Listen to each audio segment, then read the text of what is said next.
Hmm. All right.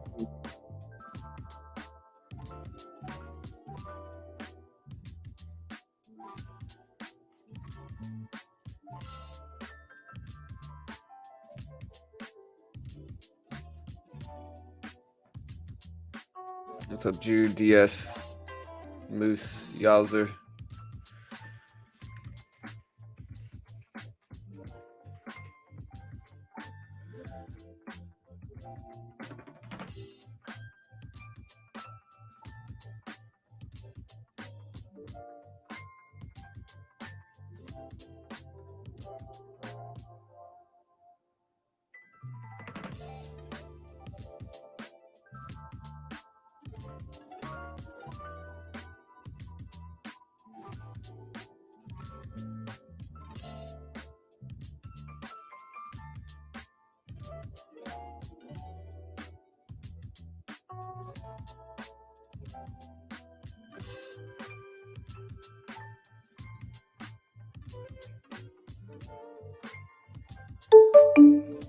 All right, guys. So today is election day.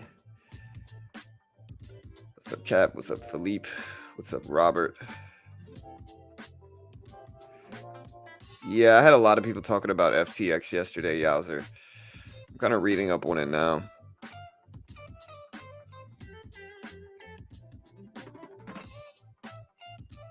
Checking out the token now as well.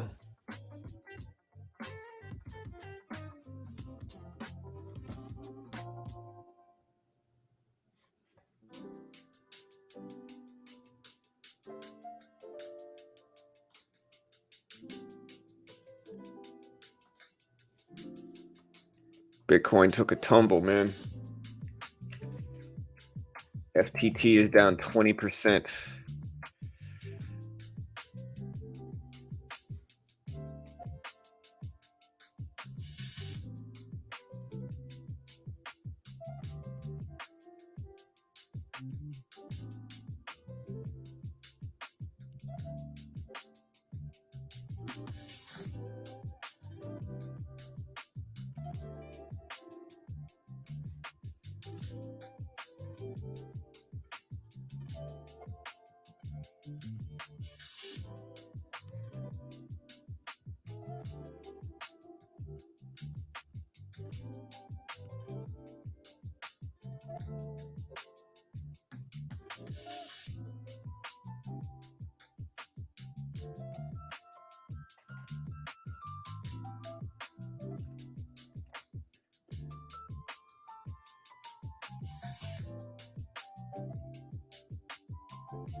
Hey, what's up, Paulo?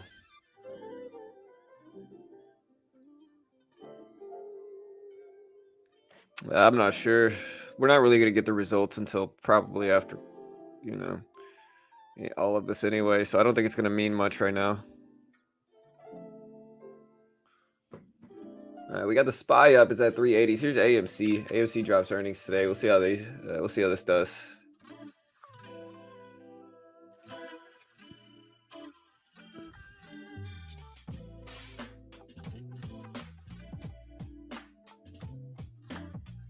Yeah, but I mean, I think Dirty Car Guy's point. You said everything he touches, and so in that regard, he's built like objectively speaking here, and I'm not really a Musk fanboy, but like objectively speaking, Musk has built some of the strongest, most profitable, and well-known companies in the world. And so regardless of any other stuff, like people get too political with it. Like I don't care about politics. I'm not really a Musk fanboy. I'm not buying a Tesla right now. I like Teslas though. Um, but like Musk has built a bunch of really, wildly successful companies, and so I don't really think we can really knock him for being a bad business person. I think that's a ridiculous thing to say. Um, you know, again, they're gonna paint it like, oh well, every CEO, every guy that he ever, every person that he worked with, that usually he ended up buying out, said he's a bad business person. And it's like, well, yeah, but like look where they are, and then look where Musk is. Like when you buy out somebody, bitterness can present itself. You know what I mean? I didn't say he invented PayPal. I say he invented Tesla, the brand Tesla, or at least he bought Tesla when it was very young and not successful. Um, the boring company, you know, like regardless of any of that, I think it's a very silly thing to sit from our keyboards and claim that he's a bad business person. I think that's silly. I think when you look at how much Tesla has gained over time, it's just a silly thing to say. You know, I didn't say PayPal. Oh, he said PayPal. No, either way, it's not a reason to argue in the morning. Like we can have differences of opinion and still be fun.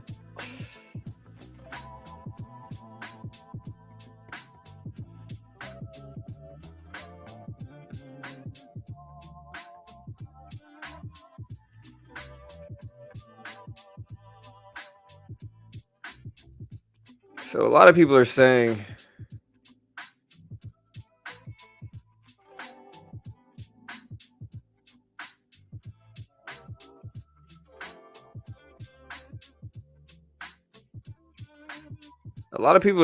the hey,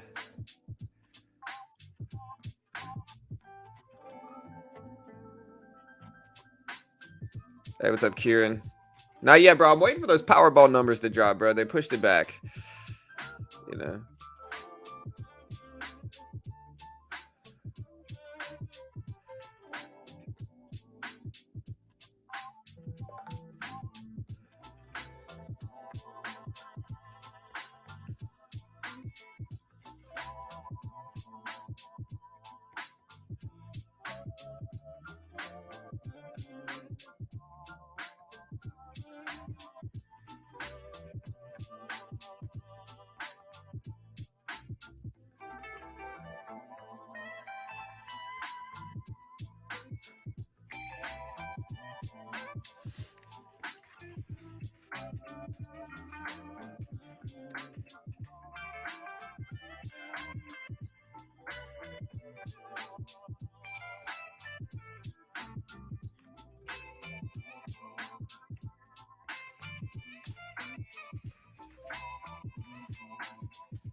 Yeah, I mean, I don't know if you're right or wrong, Waka Waka, because I'm not really a Musk fanboy. I'm really not. What I will say though is there's a difference between somebody not founding what you think. Number one, he founded SpaceX. He also built Tesla to where it is now. Which is a wildly successful company. And so I think regardless of anything else that he founded or didn't found, I know you're really sticking to that one point, but like regardless of what he founded or anything like that, he has built up some of the most successful companies in the world, and I think that's an objective truth. Now, I disagree with a lot of what Musk says. I really do. I just disagree with a lot of what he says. But regardless of that, I think he's pretty solid in business, I would say. I think business can create a lot of enemies, especially with people you work with, especially with other founders and other people that you work with. And so I'm sure when people get less favorable deals or when people get out early of businesses that end up being successful, I'm sure there's a lot of bitterness that's out there from that, and so I'm sure you hear a bunch of negative stuff about Musk from those people, and that's an understandable thing. I mean, I think that just from my experiences in business, that's a pretty normal thing, you know. But with that, I don't think we can conclude that he's necessarily a bad businessman or not. I think it's silly too. Especially us sitting at home on our computer. I just think it's silly too. Uh, but I digress. SPY is actually green today. Let's see if it actually holds these gains.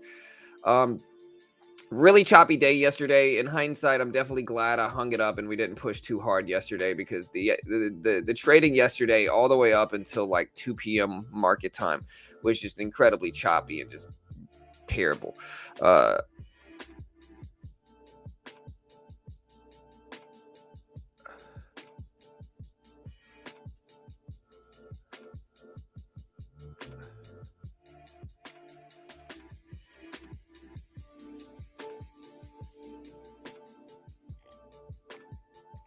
Yeah, and maybe that's a dynamic of it that's true, Kieran. I'm not a Musk fanboy, like I said. It doesn't really matter to me either way. I do know that Tesla has been wildly successful, and most people couldn't take small amounts of their family's money and turn it into 200 plus billion. You know what I mean? But I think people get really divisive over this because of politics, especially with how outspoken Musk has been politically. But like, I don't really root for my political party like it's my football team. You know what I mean? Like, none of that matters. I think that he's obviously a solid businessman, in my opinion. But maybe I'm wrong. I could be wrong. It's all good either way. Could be wrong. Maybe I just don't understand the facts. That's possible, I guess. Regardless, though, look at the SPY move up. It's at 380.60s right now. 380.60s. We got AMC at 530s. So they do drop their earnings today. The dollar index is still at 110.30s. We'll see if we move.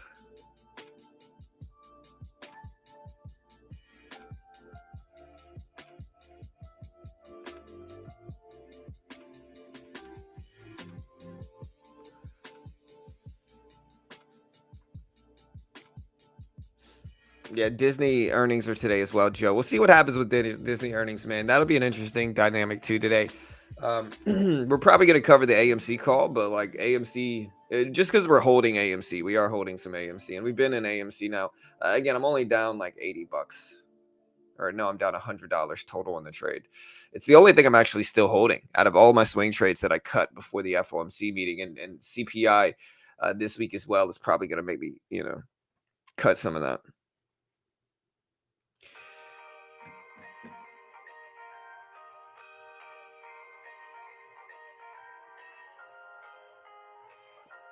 Yeah, I think one of the worst things Musk could do is open himself up to being one-sided politically. I think it just creates more enemies than it really should. And, I just think it's a bad move if you're selling things to consumers.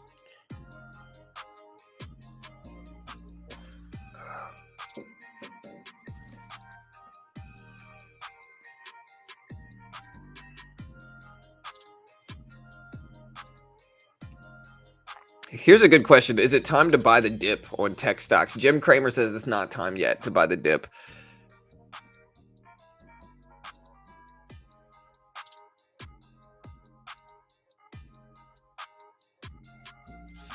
Yeah, Disney at 105 today, or is Disney? Yeah, last time I looked at Disney. Yeah, so it's at 101s. I cut this one right around here. So like we got out of Disney. We bought it at 91.60s and we ended up cutting it. Right around $101 is where we got out the rest. DWSC's popping up as well. It's almost up to $30. What's up, David?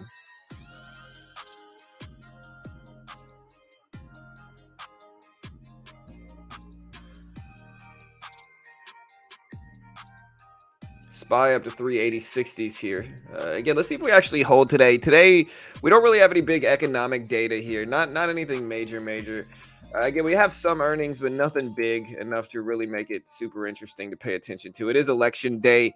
There might be some craziness that unfolds from that, but we don't really have any. It's not really a big Fed week. It might be a slow week. Thursday is the biggest part of the week, and it will certainly be big you know.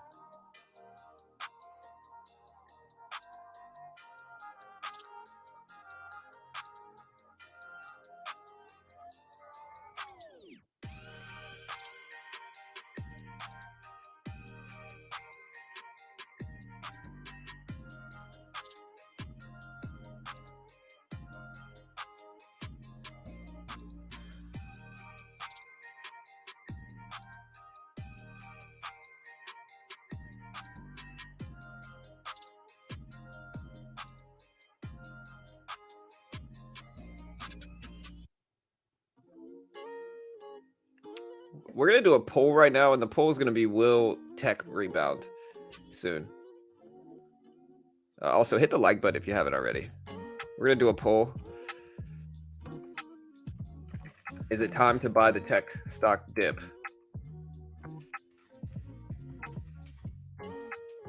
Yes or no? Is it time to buy the tech stock dip? Let me know.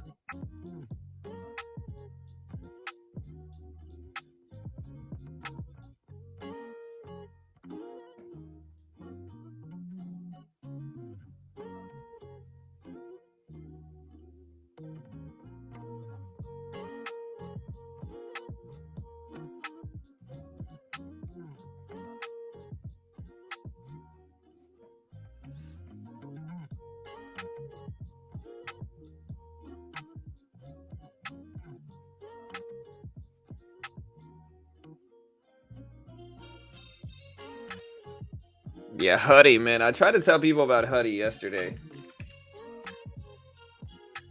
Huddy just tanking down here and down from 200 all the way to 1580s yesterday, bro. Again, I tried to tell people, man, nobody listened about this. You know, in the end, this thing just destroyed accounts, man. This thing just destroyed accounts, bro. Again, I tried to warn people. Again, shiny things, man. People will still always be interested in shiny things. Sometimes shiny things are a trap. And Huddy is certainly one, man. Huddy hit the $25 offering, literally dropped from 190s all the way down to 14s yesterday before the close. It's tough, man.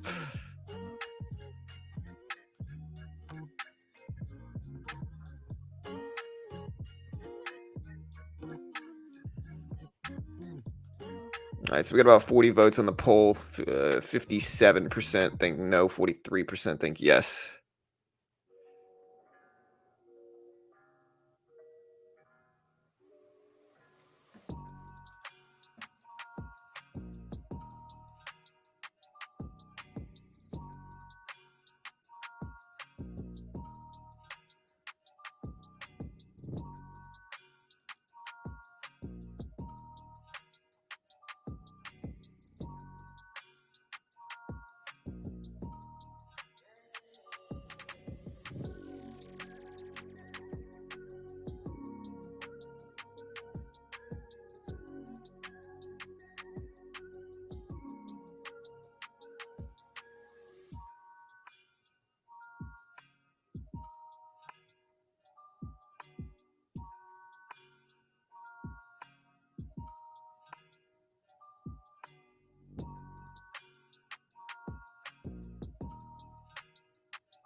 So Mad Money, Jim Cramer put out something that said charts suggest it's not time to buy the dip in mega cap tech stocks just yet, Cramer says. And so according to the inverse Cramer ETF, big tech is safe.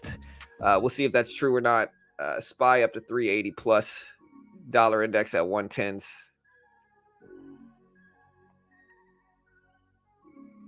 So Twitter is laying off 75% of its employees. Apple hiring freeze, Amazon hiring freeze, Snapchat laying off 20%, Meta laying off thousands, Microsoft layoffs have begun, Intel laying off 20%.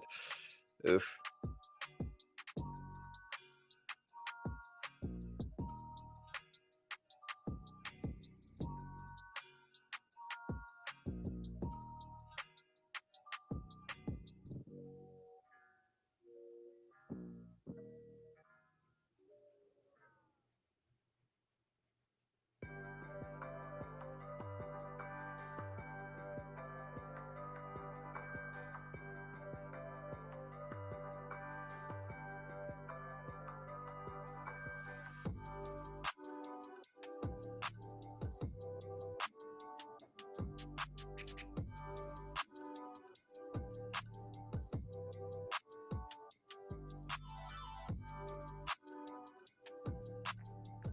All right, so Tyson CFO John R. Tyson was arrested early Sunday morning after becoming intoxicated and falling asleep in the wrong home, according to Benzinga.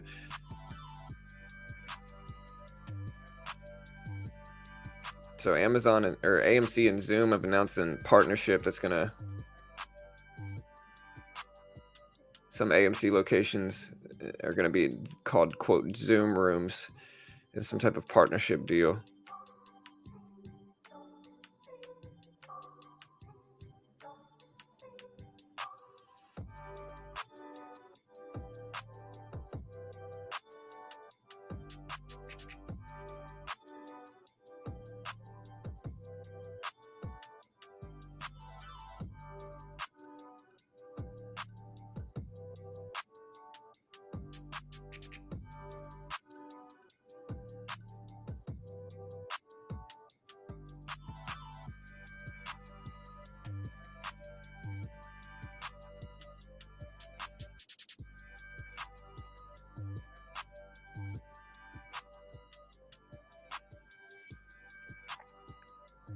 All right, guys. So SPY up to 380s plus right now. Will it hold? How has tech responded though? Is tech back with it? Apple green, Disney green, Amazon green back over 90, Google green up to 89s, Snapchat back over 10s. What else? Intel. Nvidia earnings are coming soon. Nvidia all the way up to 146 is here. Now, what's the deal with the Sam Bankman-Fried FTX Binance debacle? Like, I heard about the news yesterday about Binance essentially selling some of their FTT tokens over the next couple months. And because it was such a sizable position, people were wondering what it meant. And even though Binance came out and was just kind of like, hey, it doesn't mean anything, like we saw something in their books that we didn't like, essentially is what they said. And that caused this to drop. Some people are speculating that it's just a competitor trying to hurt, another competitor. Other people are saying that something is majorly wrong with FTX and, because of that, Binance is cutting it. What do you guys think here? What do you guys think is going on?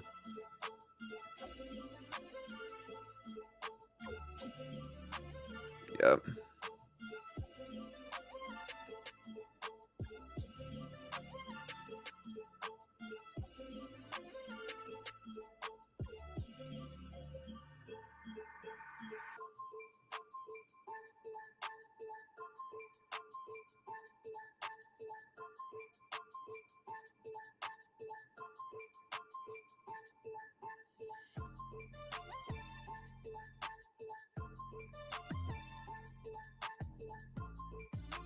Hey, thank you, Jasmine. I appreciate it. Thank you so much.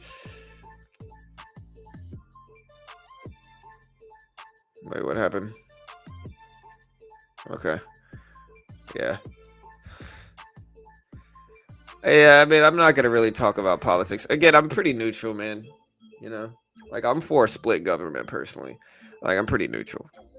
I really am. I just dislike the realm of politics. You know.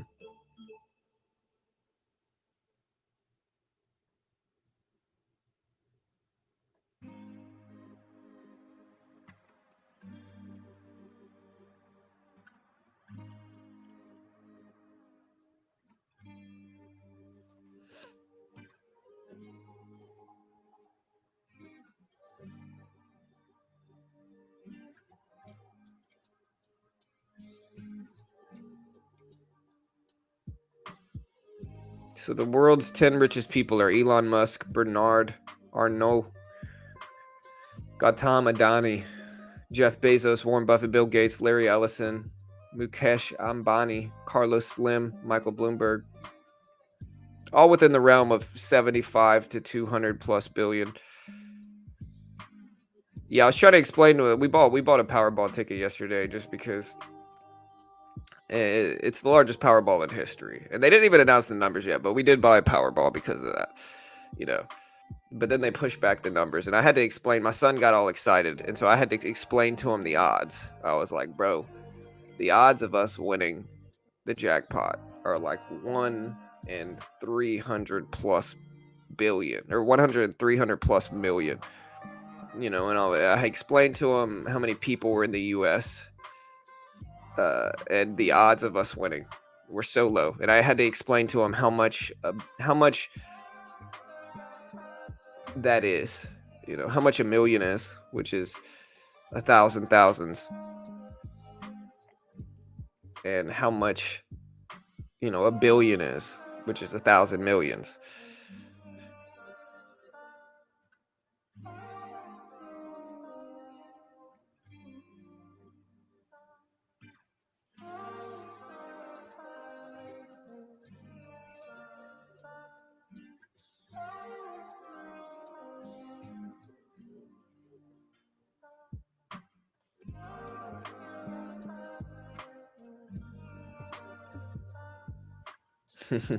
Crypto Twitter this week, man. Yeah. Nvidia flied up. Why is Nvidia running up today? Nvidia is known to early release some of their stuff. So Nvidia offers new chip alternative following U.S. restriction against exports to China. Nvidia's new chip may sidestep ban, is what people are saying. It offers new graphic processing chip for China to meet U.S. export rules. And that's causing Nvidia here to rip up here. There's Nvidia up to 147.20. So Nvidia's running on this news.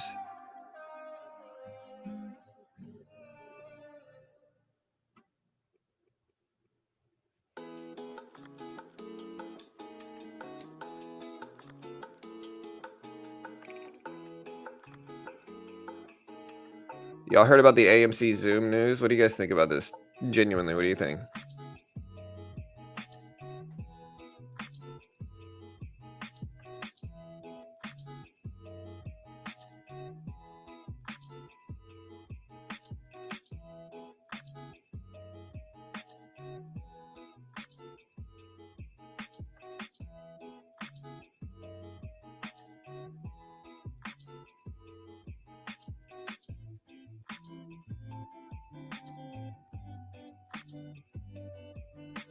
But yeah, AMC's and Zoom are partnering to bring Zoom rooms to the comfort and state-of-the-art sight and sound technology of AMC movie theaters.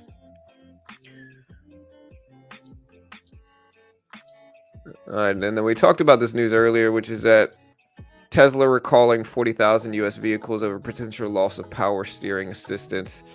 Adidas announced former Puma CEO Bjorn Gulden is going to become the CEO of Adidas and the CFO of Harm Allmeyer to lead company in interim through the end of 2022. Walgreens confirms Village MD will acquire all outstanding equity interests of Summit Health City MD for $7 billion US. Oracle is going to issue about $7 billion in 25, 29, 32, and 2052 debt.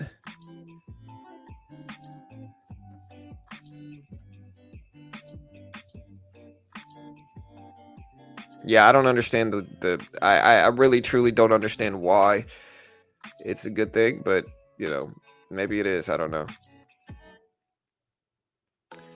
I'm holding AMC. I hope we do good for earnings.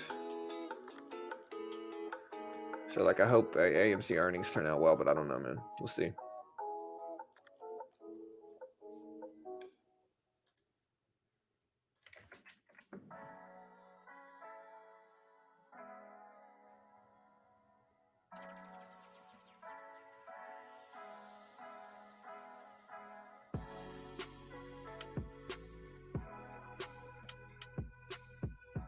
CPI is not coming out today. It's coming out Thursday at 8:30.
Yeah, so apparently with the Powerball, one of the states hadn't turned in all of its stuff, its security protocols, because if not, what can happen is somebody can buy the ticket, and they could still be selling the actual tickets. And so, because of that,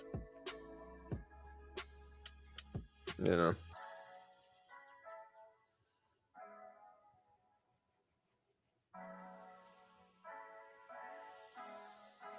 But yeah, Nvidia flying up here. Look at the SPY, man. This must be helping the SPY with Nvidia going up. It's at 381.30s.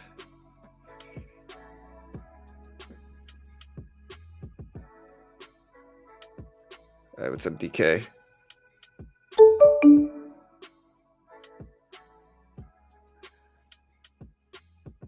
Blizzard's new to trading, only traded crypto so far, but the inconsistent correlation between Bitcoin and S&P is annoying. Some days it follows well, sometimes it doesn't. Is there much of a difference trading stocks? Well, yeah, because stocks are actually what influence the S&P. The S&P is made up of stocks.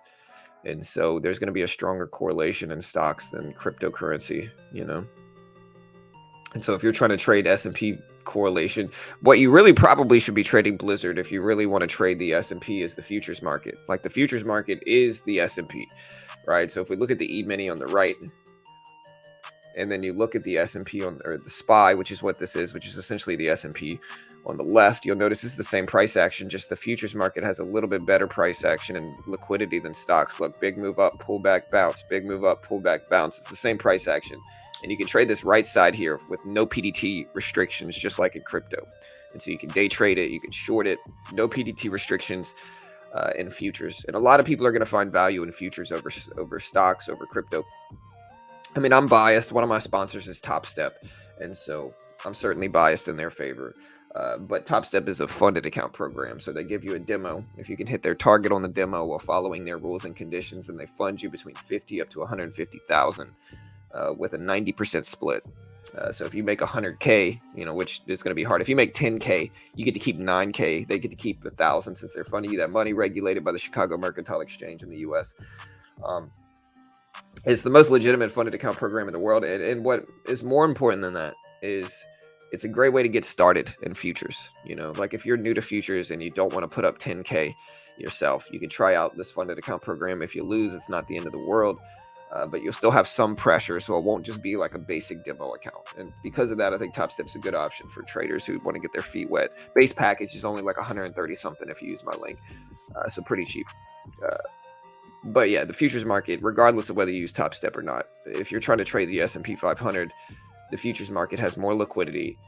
There's no PDT restrictions, and it's just an easier thing to trade than stocks themselves. Most stocks follow the S&P anyway. But yes, but if you're trading stocks, I think swing trading is a great example of the best way to trade actual stocks. Like if you're going to trade actual stocks, swing trading can be powerful. Looking for dip buys. It can just be really, really useful. You can wait and find really extended, healthy companies that are obviously going to be fine long term. You can just sit here and wait for them to dip. Like you just kind of sit and wait for them to dip. And if they do dip and they're cheap enough, you can buy them and just hold. Not really swing trading. It's kind of a mix of swing trading and investing, but it can be powerful. Again, out of my last 7 or 8 swing trades, I've been correct. And I use some technicals mostly just to analyze extension, but I also just use overall company health. So I use a mix of fundamentals and technicals to analyze what I think is going to rebound. And I buy those Disney, Snapchat, Google, Amazon.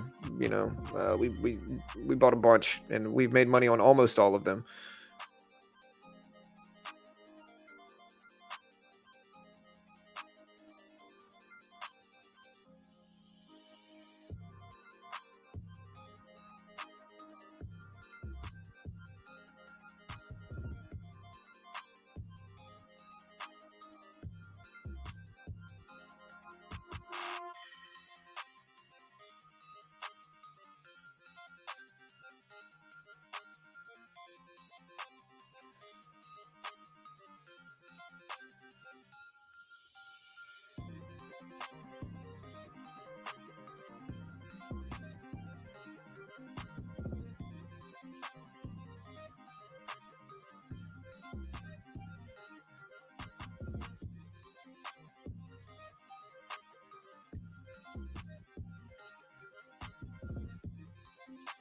All right, guys. So yeah, Nvidia up there.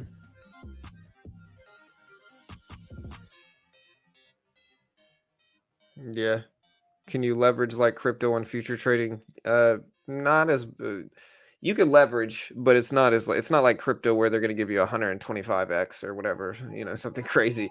But you could leverage, but not to the same degree as crypto.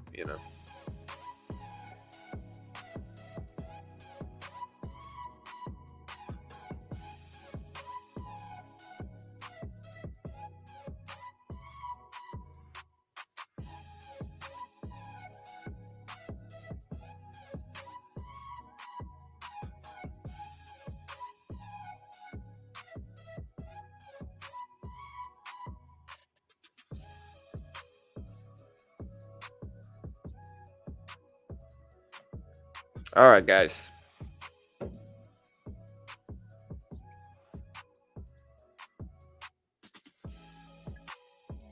Here's the thing, though.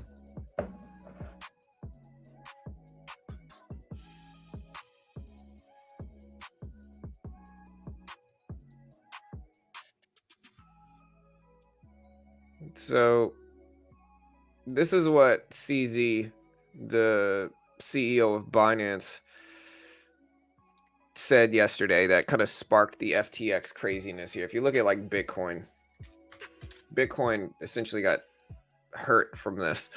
Uh, he said, quote, "I was out with friends yesterday when the topic of whale alerts came up. Following our principles, I decided to be transparent. So I wrote a thread in 5 minutes and posted it. Little did I know it was going to be the straw that broke the camel's back. Everyone wants more transparency in our industry, right? My tweets were simple. They were questions about a large $580 million FTT deposit to Binance, and we were transparent about the fact that we are closing our FTT position. The fact that it sparked such a level of, quote, discussions was surprising. There were also conspiracy theories that I somehow orchestrated this whole thing. If you read this thread, you would appreciate that no one can orchestrate this.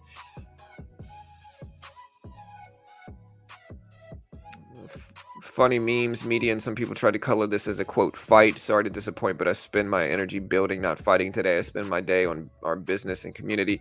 I suggest that do the same, back to building. Yeah, so, again, whose side are you guys taking here? I mean, Binance, uh, again, here's the thing, right? Years and years ago, Binance thought it was, quote, being attacked by another smaller broker in the same way, right? So people are speculating that the CEO of Binance, this CZ guy,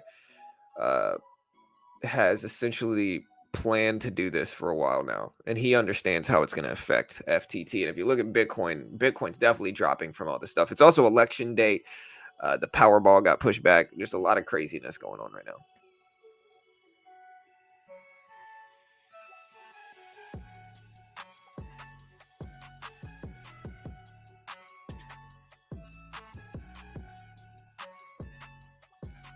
Yeah, 100% Ken. I mean, that's a powerful way to be, man. Again, that's a powerful strategy, bro. Again, okay.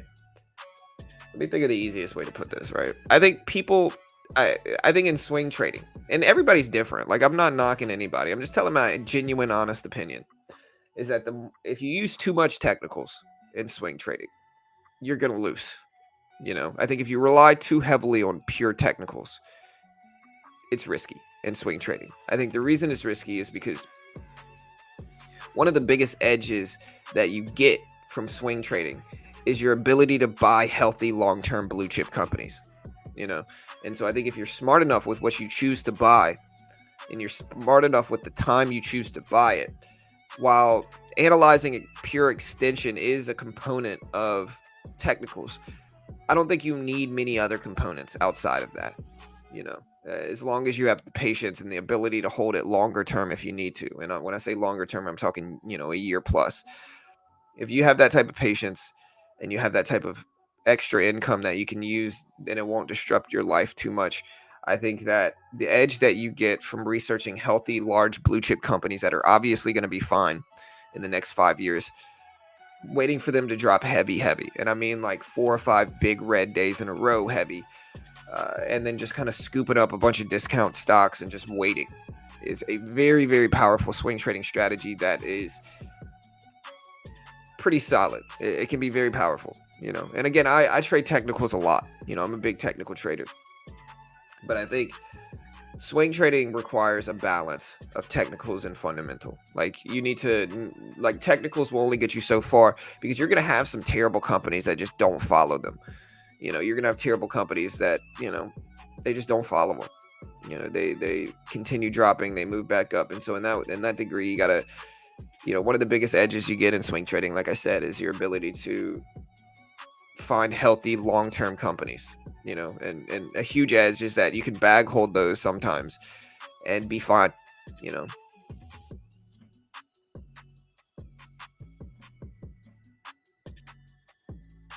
SPY is running a SPY up to 381.40. So let's see if it continues. Yeah, but then the real question is, if that happens with FTX, how is that going to affect the entire crypto market? Like if that happens with FTX, what happens to crypto? Does that destroy crypto if all the stuff going on in the last, if what was it? Man, I'm drawing a blank. What's the big crypto that failed this past year? I can't think of it right now, but I know it. We did a lot of video coverage on it. Luna. If the Luna fiasco can completely destroy the crypto market short term, what does an FTX fiasco look like? Is the real question we should be asking ourselves. And I don't think it's good. I think crypto has already been struggling. And so I think that's the worst possible thing that could happen right now. I think if you're interested in crypto, I think it's the worst thing that could happen.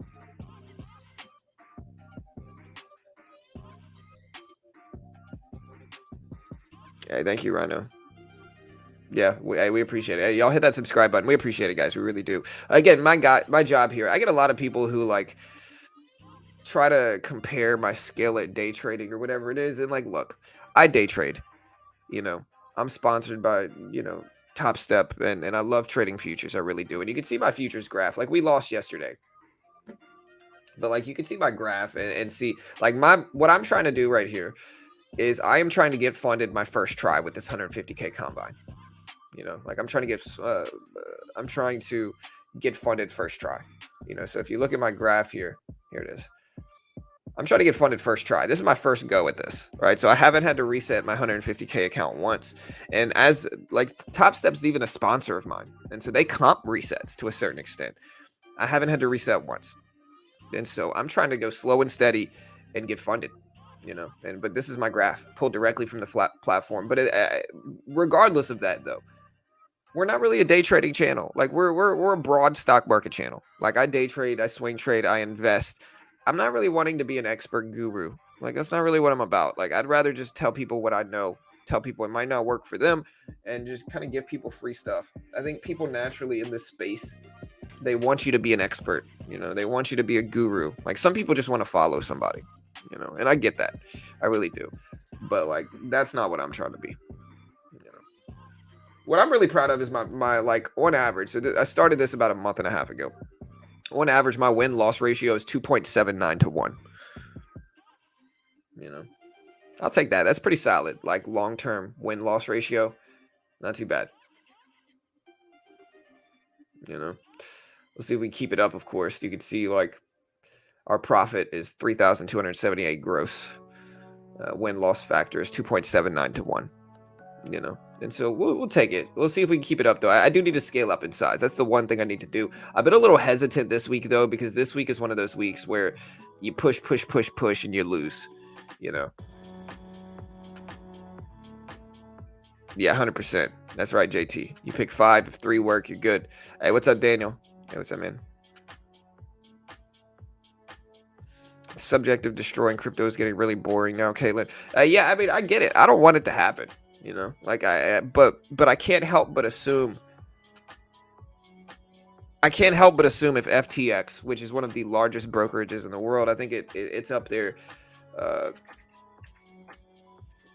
one of the largest crypto exchanges, if not the largest in the world, right? I think FTX is number 2, right under Binance, right? And so if FTX fails, that's bad for crypto. If Luna can hurt crypto like it did, I can only imagine what FTX failing would do. And I hope it doesn't happen. I hope I hope these CEOs stop bickering on Twitter. Is really what it is. Um,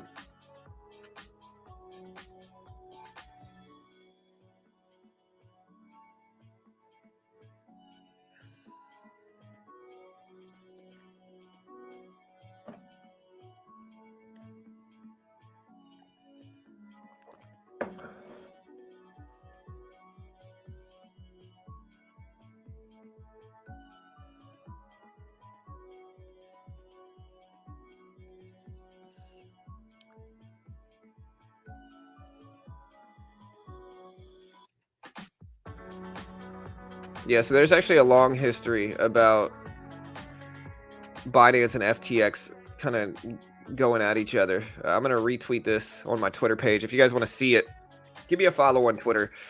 Again, we do have a Twitter giveaway where we're gonna give away a PlayStation or Xbox, the new one, PlayStation 5 or Xbox Series X, to a lucky person on that Twitter, on my Twitter page. And so if you guys want to follow me on Twitter, follow me on Twitter. If you go to my main profile, you'll see what I just posted about the FTX finance thing going on, as well as you'll see the post for the giveaway that we have going on.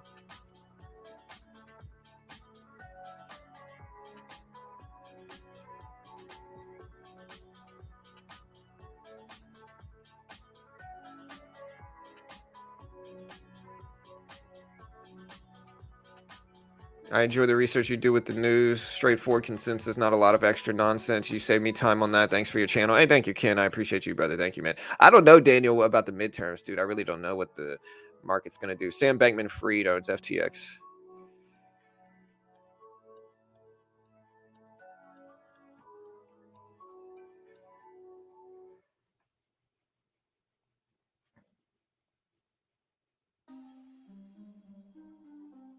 Yeah, just no promoting other people here right now, Um, yeah, for whatever reason, man, like the trading space and other like traders, like I get along with most of them, but you got some people that are just weird, bro. Like I get along with like Bulldog Trading, like Mitch at Benzinga's, a friend of mine, Relentless Trader, like Relentless Trader's a friend of the channel. He comes here sometimes. All of them have really great content, so it's like we get along with most of them, but you got a few that are just weird, man. Uh,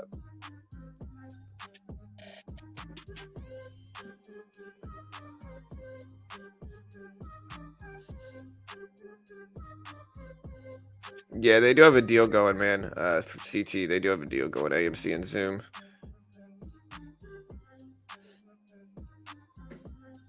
So AMC earnings are this evening. We're gonna be streaming those as well.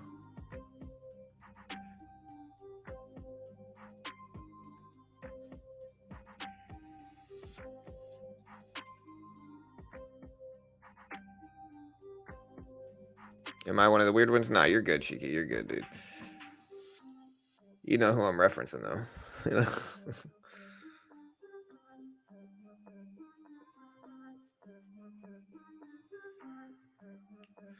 CZ just crashed the entire. Yeah.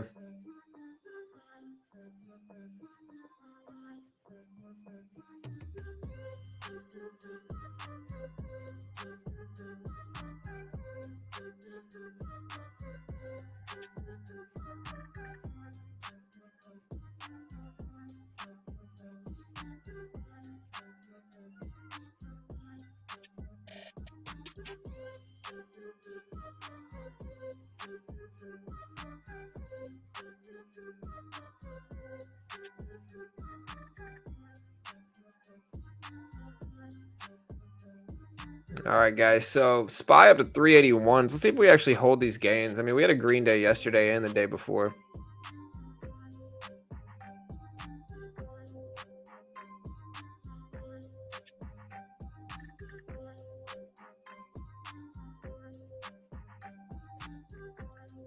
Nvidia is still flying up, almost back up to 150s. Man, I should have bought the dip, bro. I was thinking about buying this one at 130. You know.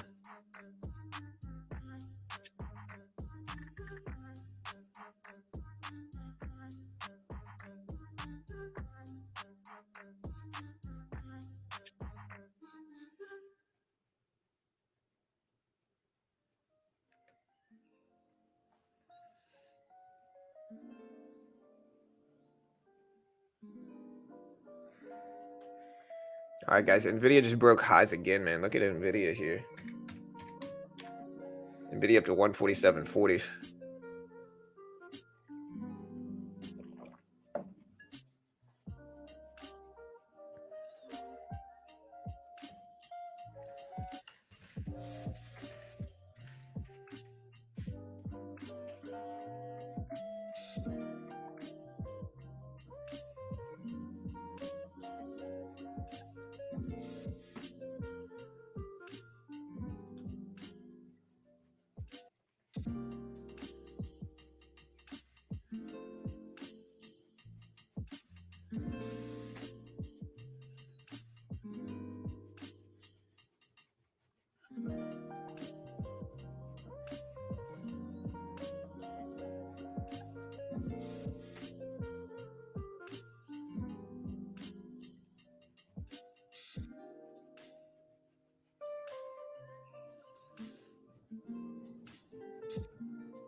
All right, guys.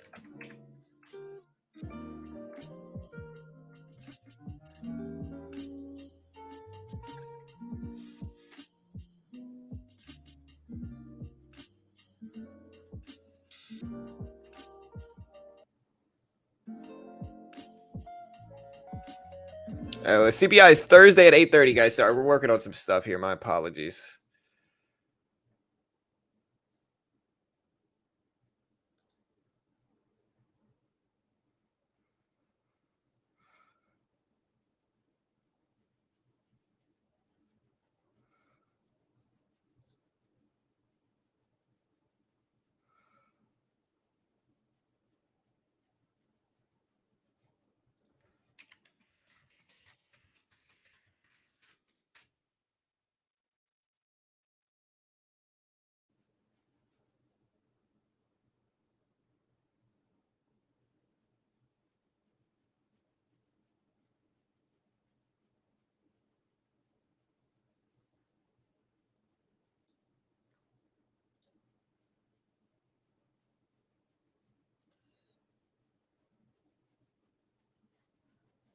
All right, guys. So again, Nvidia pump it up, AMC move it up as well. We got 350 people here at about 7 a.m. Hey, so what's up, guys? I'm shorting Nvidia now. Yeah, very hit and miss when trying to find people to learn from on YouTube. Thanks. Hey, all good, Rhino. Thank you, man. You make almost 3-to-1 profit. It's it means that for every loss we have 2 point well whatever it was. So it means that for every loss we have, right, we have 2.79 wins on average. Right. So my win loss ratio is 2.79 to 1, which means that I'm winning most of the time. You know, it means like uh say I have 3 trades, right? Out of those three, 2.79 of those will be green on average. Is essentially what it means. So we'll take it. I mean, it's green. It's good. Again, I mean, you can see my graph and see that like we do pretty well. I didn't make anything off Palantir earnings. I didn't actually hold Palantir or anything like that during Palantir earnings. Uh, I'm sorry, I say it wrong every time. Palantir. I'm sorry. Hey, thank you, Boar. Uh, But I mean, yeah, I mean, listen, you can see my profit graph here and see that like we're pretty like again, this is the first time I did the 150K combine. Like I've tried them before off and on, but like since I'm sponsored by them, they give me 150K combine and they actually give me a bonus if I'm funded. And so if I get funded, they give me a bonus. And so but what I'm trying to do is I said it before, I'm trying to get funded first try with this 150K combine. Like I'd really like to not lose my account at all. So I'd really like to get funded first try if I can. And so, I'm taking it slow, but I really like to get funded first try. And so we're taking it slow. I need to scale up my size for sure, but we've got a really nice cushion that we can use and take some larger swings now.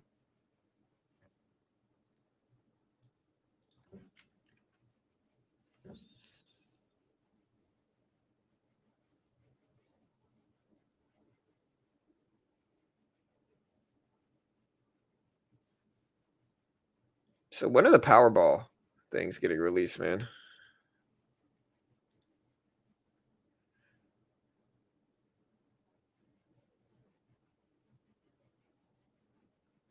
And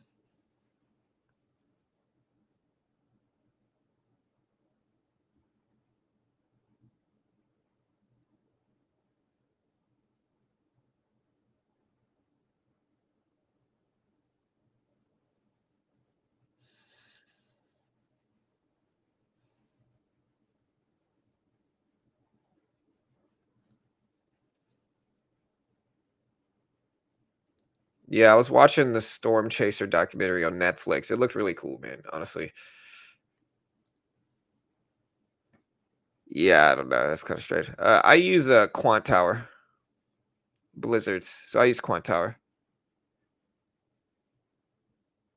Okay, got.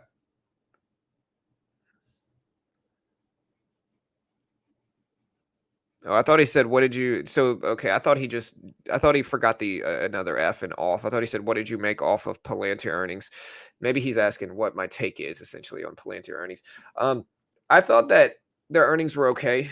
Um, I didn't think they were terrible. I thought that they missed slightly by 1 cent higher sales revenue, and then their guidance was somewhat positive to on par. So like it was neutral guidance to a certain extent, slightly on par. So I think fiscal year full fiscal year guidance was down. Or was no full fiscal year guidance was neutral. I'm sorry. So fiscal year guidance was neutral, but fourth quarter adjusted revenue guidance came in better than expected. Came in at 508 to 510 versus 502.6 expected here. So again, fourth quarter adjusted sales revenue came in higher than expected for guidance. So I didn't think it was that bad for PLTR.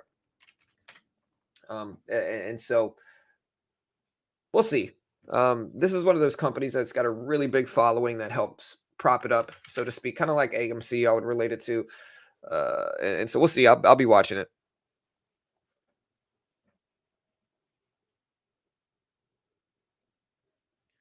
Well, it depends on how you look at it. Elf, you know, if you come in 1 cent worse than expected, I think you have to look at the entire spectrum of negatives to positives. Like, yeah, they expected two, they showed one. I wouldn't really call that a 50% miss necessarily, because I don't know if it's really like technically it is, but uh, because it's just 1 cent, it's really easy to do that. So it's like if it comes in negative 1 cent, does that mean it's a 300% miss? I don't think so. Again, with 1 cent, I think you got to look at it and say, okay, it's slightly missed. Like this was a slight miss. Can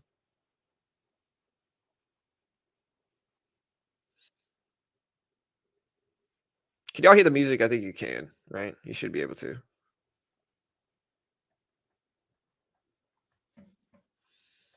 Nvidia dipping, spy dipping here. So look at the spy dip. I don't think we had any big earnings today, right? Not that I can remember.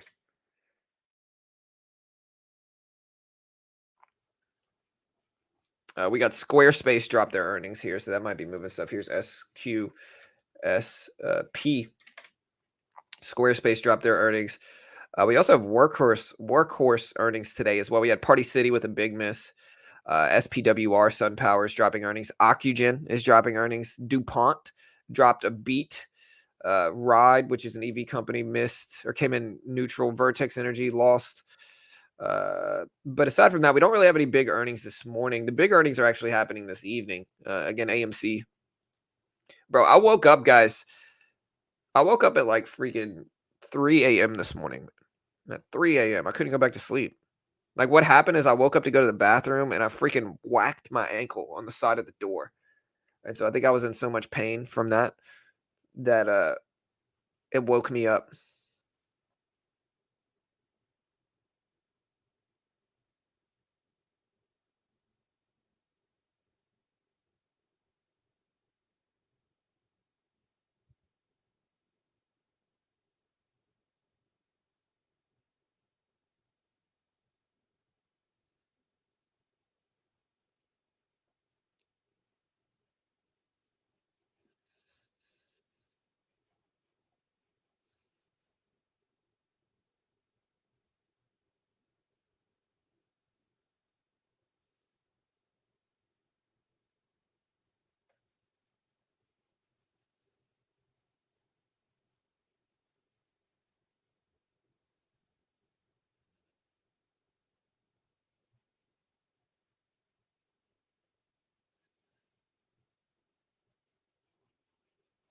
Yeah, I'm gonna retweet what this guy Steve Burns says. Incredibly important thing.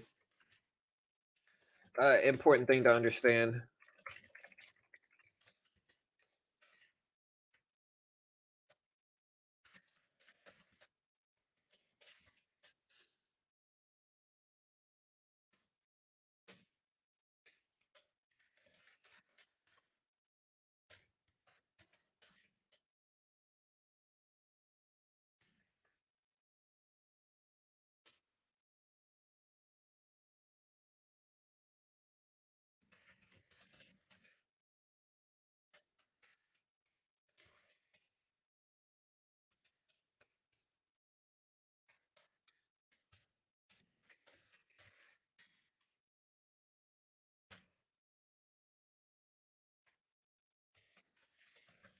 Yeah. So what this guy says, what Steve Burns says, is incredibly important to understand. He said people that try to create huge returns with small trading accounts usually blow up, taking too much risk. 20% annual returns are world class for any account size. 100%.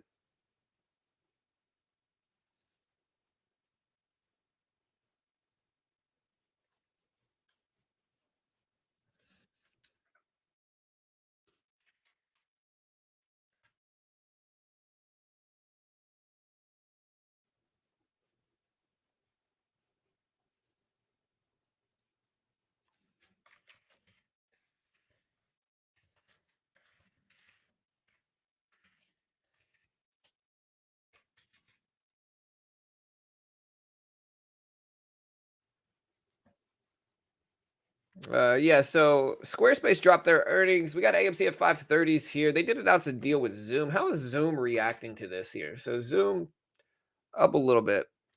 Here's Apple, 139.40s.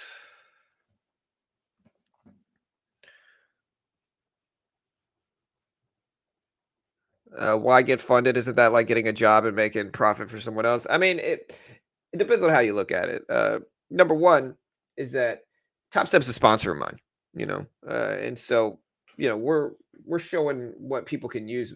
I have a 30,120K buying power account on Thinkorswim, and so I've been trading futures off and on for a while now. The what Getting funded is all about is obvious. Most people don't have 30,000 to trade with, so most people are restricted to only a couple thousand most of the time, right? Especially new traders. And I think this gives them a great middle ground. Like again, Top Step gives traders a really good middle ground.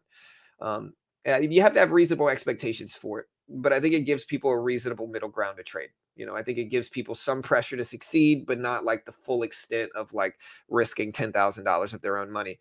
So it's a really good middle ground where I think some people are going to take the Top Step challenge and lose, and then give up trading. And I think that's great. I think that's okay because I think it's better to do that than put up 10K of your own money and lose thousands really, really fast, which happens every day in the market, to be honest. And so I think Top Step definitely has a very important purpose, which is giving traders a way to try out the futures market without risking tens of thousands of dollars themselves. And I think that's an important thing for traders because when I got started trading, as an example, when I first started trading, my first week or two, I lost 4,000, or more, very, very quickly.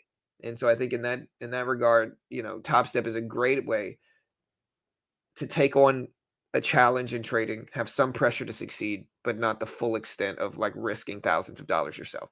I think it's a really good middle ground for traders. And then to get that, for 130 something a month is pretty solid, I would say. But again, I'm biased. They're a sponsor of mine, but there's no music? Oh, my bad, guys. There we go. Yeah, if you want to check out Top Step, link is in the description.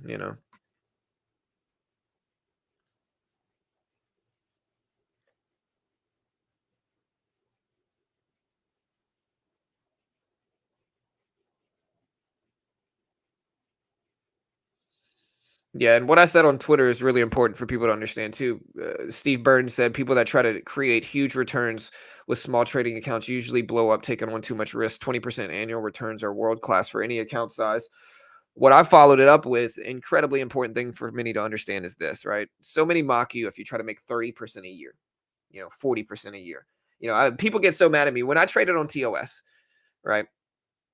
People would get mad at me if I tried to make $100 on one specific day.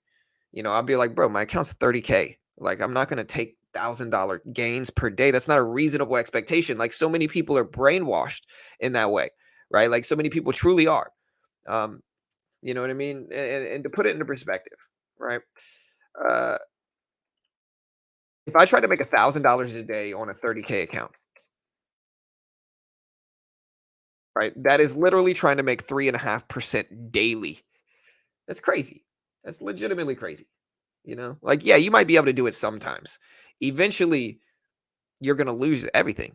You know what I mean? Like $100 a day in a $30,000 account is plenty. It's 0.3% a day. If I do that 3 days a week, right? Say I make on average $300 a week doing so, right? That would be roughly $1,300 a month, roughly 15,000 a year, roughly 50% a year. And so you got to look at it in terms of percentage values, and if you do, you'll understand what reasonable size is. You should never try to make over. Really, you shouldn't even try to make over like 0.5% a day. It's too risky. Like, you might be able to do so sometimes. I'm sure people selling you courses want you to do it so that you'll feel good about it, but it's not really doable long term consistently for most people.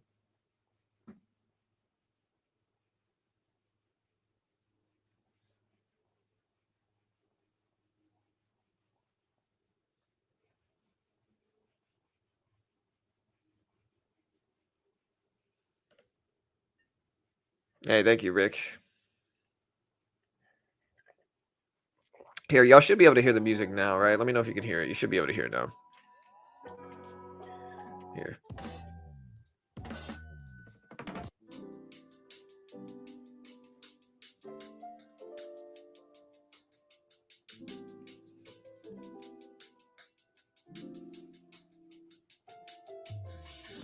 Yeah, 100% Ricky. But yeah, Apple, why I'm trying to figure out why tech just kind of turned. Like, maybe earnings, I guess. It might be influencing it. Does anybody know why tech just turned? Like, SPY dipped, Apple dipped, Nvidia dipped.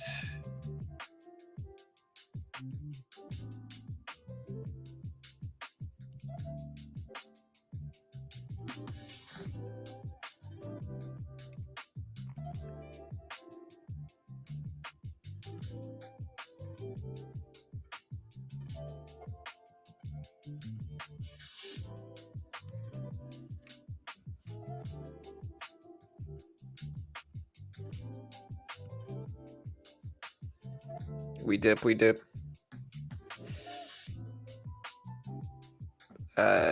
No, probably not. Just Sean. It's too late for me, brother. Like, we'll watch it and pay attention to it, but it's too late for me, bro.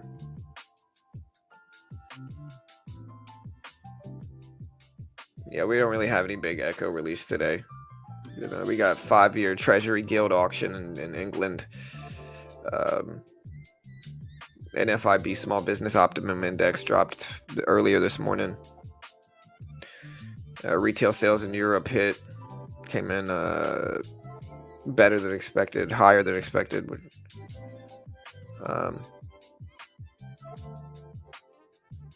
yeah, those numbers don't drop until 6 p.m. So it's just too late. We're going to be streaming this evening, though. AMC earnings this evening. NBA purchase index drops tomorrow. We got some NBA stuff dropping tomorrow. Wholesale inventories. The big thing is Thursday, though, of course. Thursday is the crazy thing that drops. Again, Disney turning it down as well. Does anybody know why tech dropped? I still can't see any news that explains this tech dip.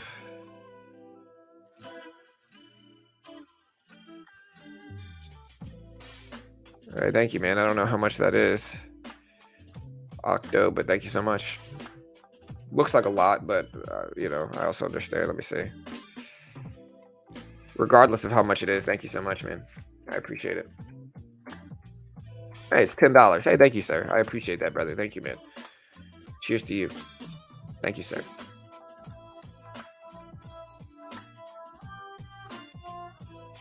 Yeah, it's roughly $10. But I appreciate it, Octo. Thank you, bro. It's $10 roughly.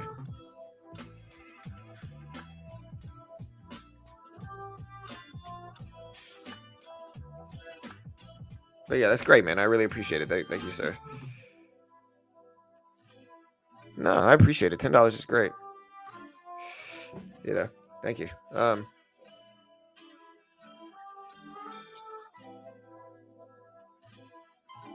Yeah, all good, Jashawn. Yeah, we try, man. We try.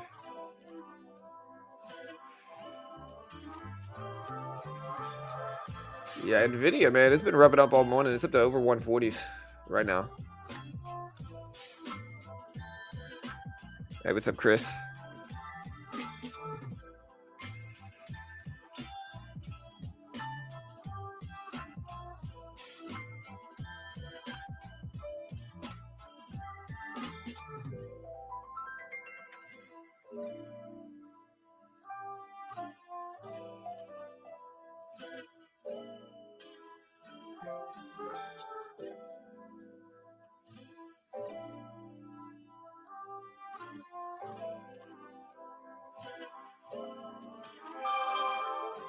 All right, guys. Apple at 139.30s here. We got the SPY at 380s. AMC at 530s.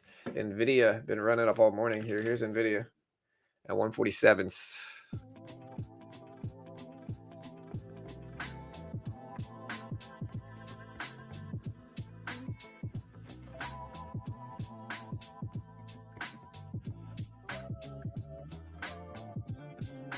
Yeah. Yeah, all good, Octo. Thank you, brother. We appreciate it regardless, man. Yeah. Yeah, thank you, dude.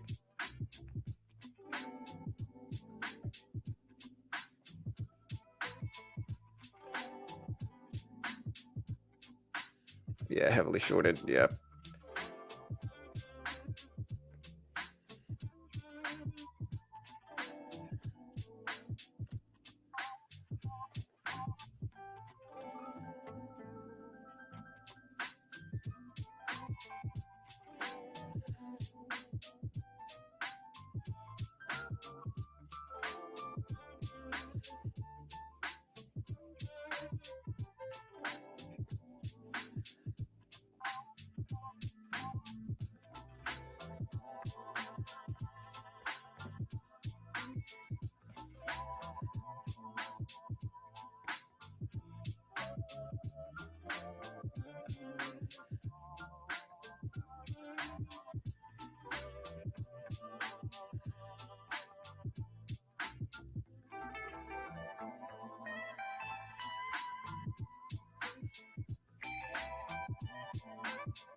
All right, guys. So again, Disney at right around 101s, Nvidia at 147.20s here. SPY is kind of consolidating. You can see the previous close down here on the SPY. The previous closing price is just under 380, just under 380. We did have Norwegian Cruise Line just drop EPS of 64-cent loss, which was better than the 74-cent loss estimate. Revenue of 1.62 billion, expected 1.58 billion.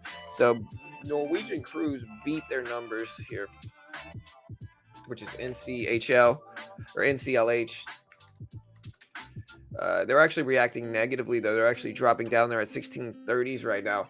Again, here's AMC at 530s. We'll see how this impacts things.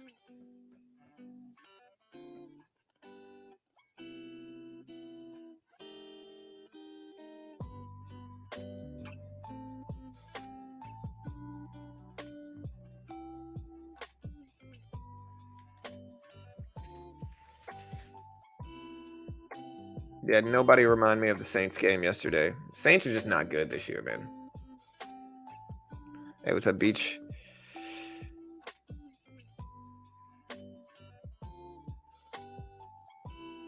Hey, what's up, Bob? Yes, SPY currently sitting right at 380.50s here, so it'll be interesting to see what happens now.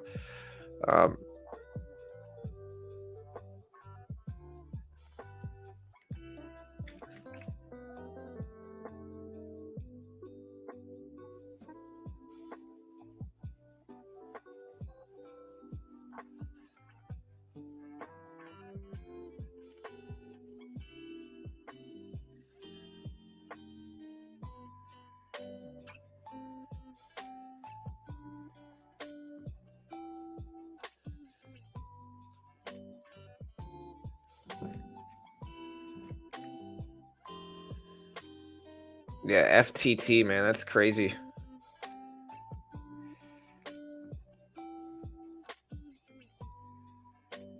Mm.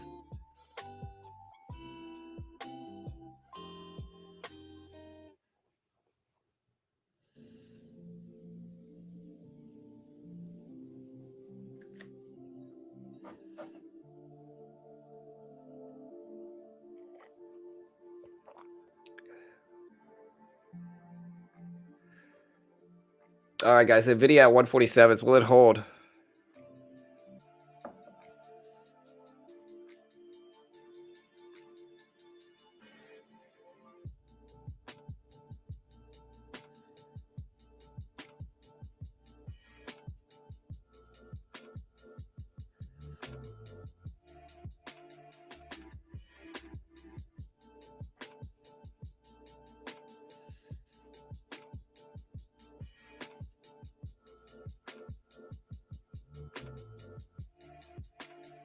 Yeah, so AMC and Zoom announcing a partnership.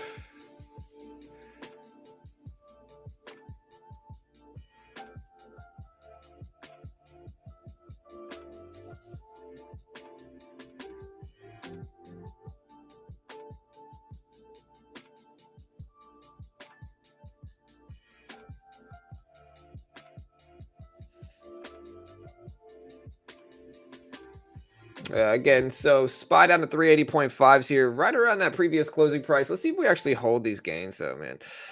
Um, let's see if we actually hold. You know.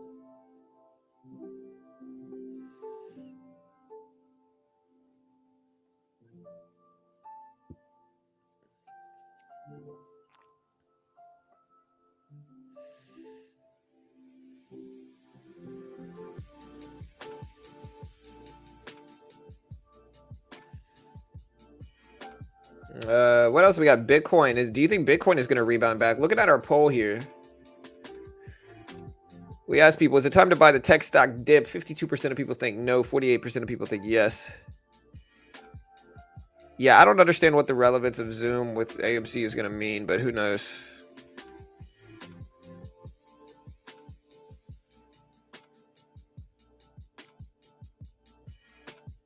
3%. Yeah.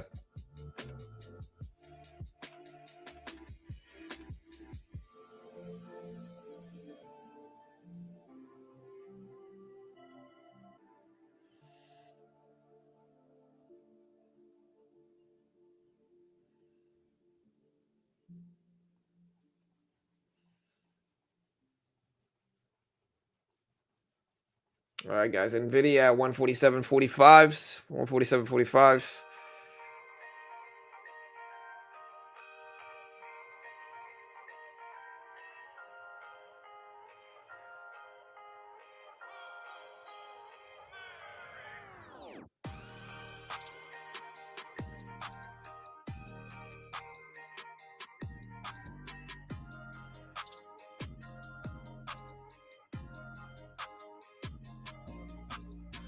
All right, guys. SPY dipping more here. Look at the SPY dip all the way back down to 380.40s. We had this huge run up in the market yesterday. And yeah, we had this huge run up in the market yesterday.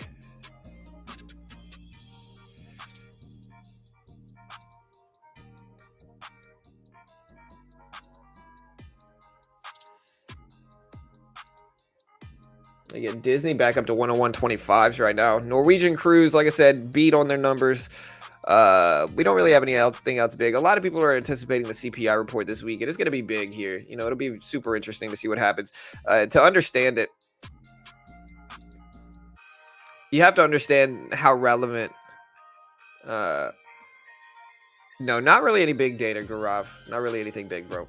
But yeah, to understand why it's important, CPI is the biggest thing this week, and I'll explain why. So, last Fed meeting, the last FOMC meeting was last week. During that Fed meeting, the Fed raised rates as expected, 75 basis points. But the Fed also had a very, what many are calling hawkish tone, right? Which means a contractionary market, which means that they're still trying to discourage spending. Inflation is still too high. And in that way, they need to aggressively raise rates in order to discourage spending, which is usually going to have a negative effect on stocks. Because of that, we know inflation is a really important thing to watch right now. As anybody that is watching the economy and market as a whole understands this year, is that inflation is bad. It's not something that we're in a good position with. And each CPI report has been, worse than expected over the last like 3-4 months. Each CPI report has been worse than expected. And so for this following CPI report that we have coming out, people are expecting anywhere between 7.9 to 8%. Now, again, just to say some positive things about this, that is noticeably lower than the last few times. Last time it came in at 8.2. The time before that, it came in at like 8.7 or something crazy. And so it is better. It is getting better. I'll put it that way. So consumer price index, consumer prices are slightly getting better. Now, that because of that, every 6 weeks the Fed meets. The next Fed meeting is going to be mid to late December. But monthly, we get CPI reports. We also get PCE, we get PPI as well. All very relevant metrics in terms of inflation. The Fed actually uses PCE a lot. But regardless, CPI is the biggest inflationary metric that we're going to get. And that is this Thursday at 8:30 in the morning. And so with that, it's going to be wildly influential over everything that we see, including like what the Fed is going to do for the next Fed meeting, right? And so it's going to be very, very important. Again, let me know what you guys think we're going to show for this. Again, expectations are anywhere between 7.9 and 8% from both places that I'm looking at, 7.9 to 8%. And so again, we'll see when we get something good, hopefully.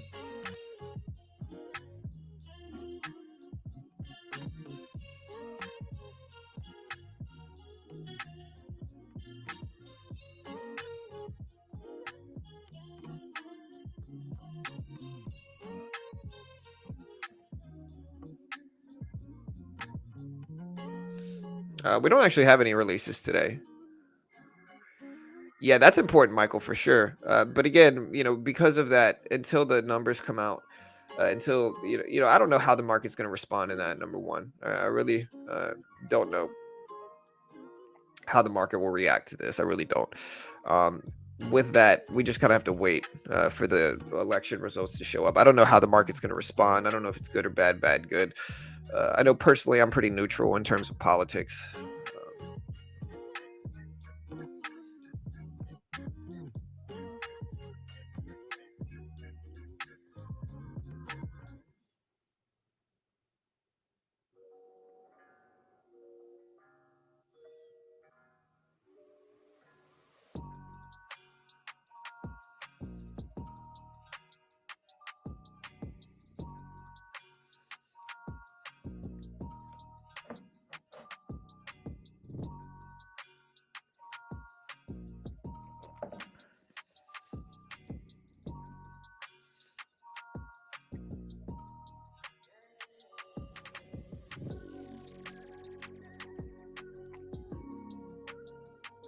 Is it time to buy FTT? I'm not sure.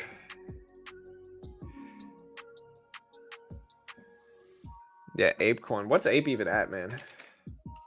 Ape is only at $1.50, so Ape is still...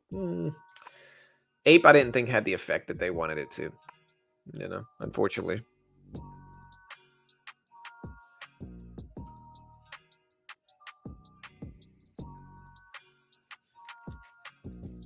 Yeah, I don't understand the deal with Ape and all that stuff. I really don't understand the deal. Like, I don't know what the Zoom AMC deal really means. Like, how are they going to use Zoom? Zoom rooms at AMC theaters, multi-city meetings, AMC enters. But yeah, so, but what does this really mean, though? How are they going to use this? You know what I mean? Like, how, like, somebody explain Zoom rooms to me.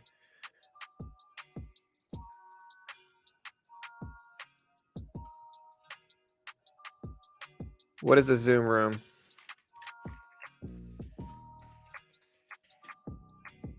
Zoom Room is a software-based room system that provides an integrated experience for audio conferencing, wireless screen sharing, and video conferencing. Zoom Rooms can be used for room-only attendees or remote attendees joining from another room from their desktop or from their mobile.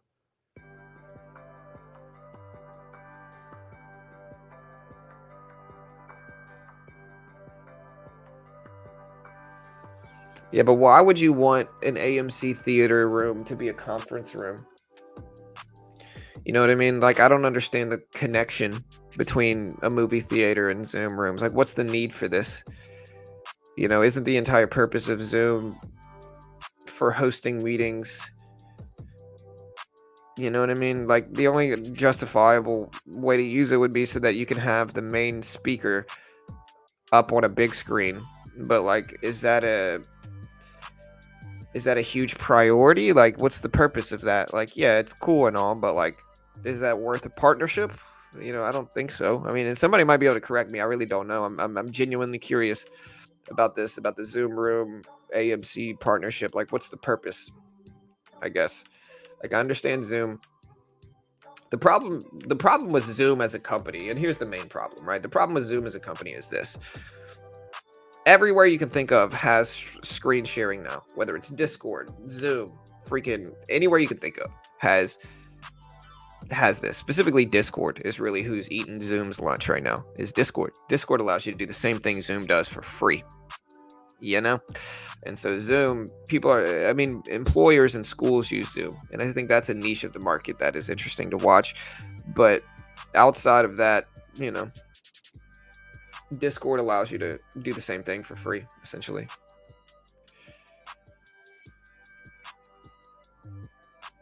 Here, let me check what you got. Maybe y'all are correcting me.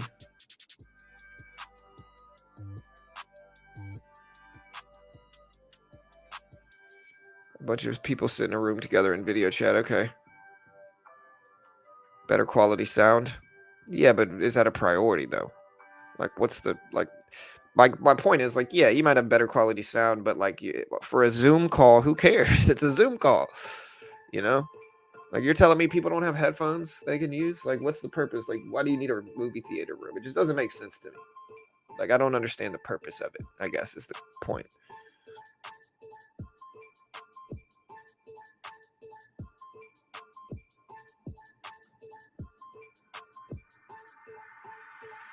Think virtual classroom or training session, and I could understand that. So like, I could understand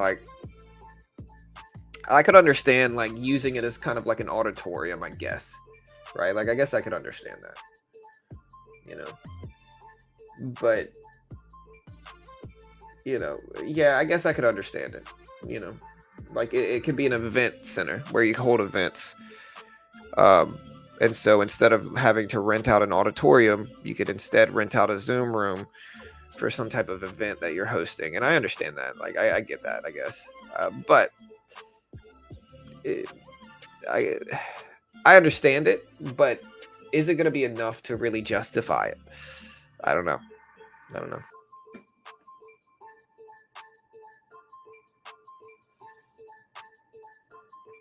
Yeah, I guess I could see it. I guess like that, I could understand as an event center, like holding an event, a conference, instead of renting out an entire auditorium, which might be more expensive. You can instead rent out a movie theater room and put people up on the screen and use that as like a tutorial type thing. I guess that makes sense.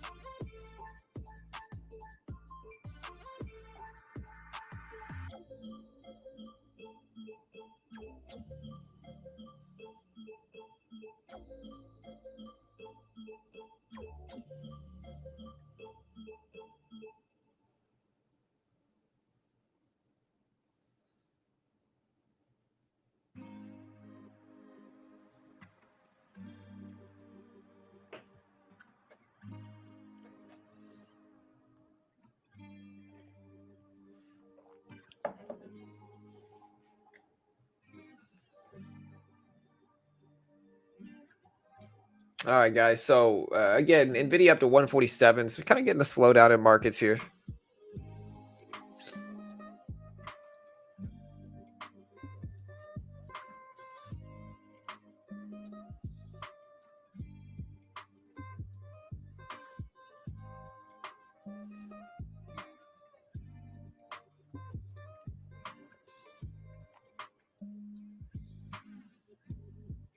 Yeah. Hey, what's up, Twin? Yeah, I mean, I understand it, but I don't understand the Zoom connection, number one, is the main thing I don't understand. Like, why is I understand the connection there, but I don't know.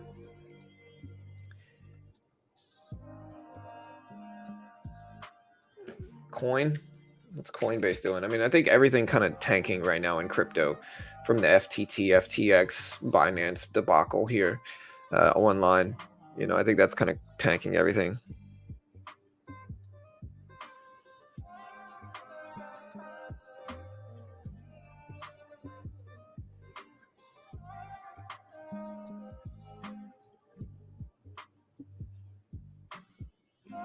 Having 100 people on screen at the same time would be, yeah.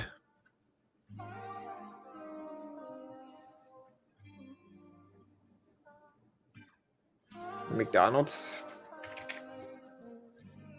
Yeah. I haven't been to McDonald's in like a year. The global popcorn market, you know.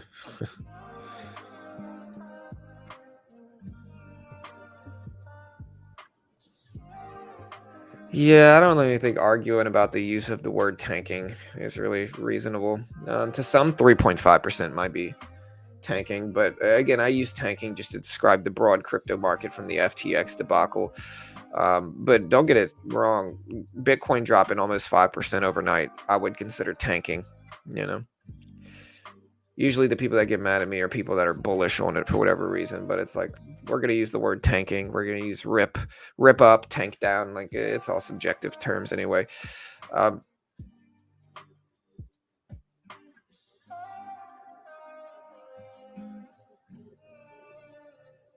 What news? So again, we got CPI this Thursday. That'll be fun. Y'all can hear the music, correct? Y'all should be able to. SPY is mostly consolidating, slightly green though. If we look at like the last 10 days here, let's put a 20-day chart up. Here's the 20-day chart. So the SPY is actually pretty green over the last 20 days, including the FOMC meeting, which happened last week on the 2nd. You can see the FOMC drop. So we're really right back up to levels we were prior to the FOMC meeting. It's kind of one of those things where you had so many people like doom and glooming the FOMC meeting here. You can see the FOMC meeting right there. You had so many people that were like, that just thought the market was going to do what it did last time, which is just that. But again, the market's not that predictable. You know, again, a lot of people thought the market was essentially just going to tank down. There's that word again. But it didn't. It ended up holding here and just rebounding back up. So we are now right at where we were prior to all this. And so, you know, market's starting to rebound here. Again, big stuff happening this week. CPI is going to influence everything. So we might still have time to pull a number like that. We might have time to. But let me know what you guys think. Do you guys think we're going to come in hot or low for CPI? Good or bad? Positive or negative market reaction?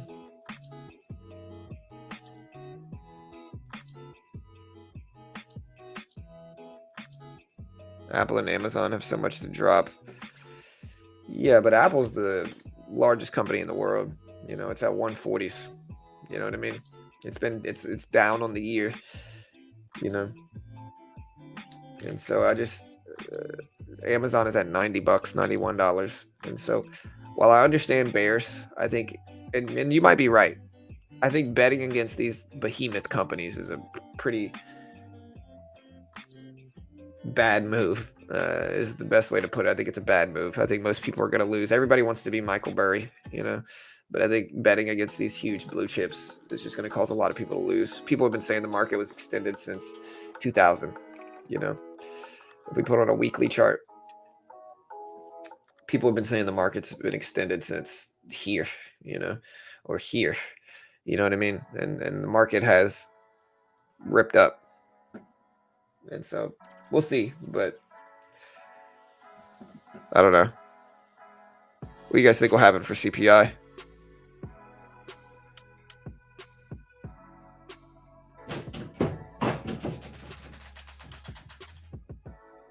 Hey, what you doing?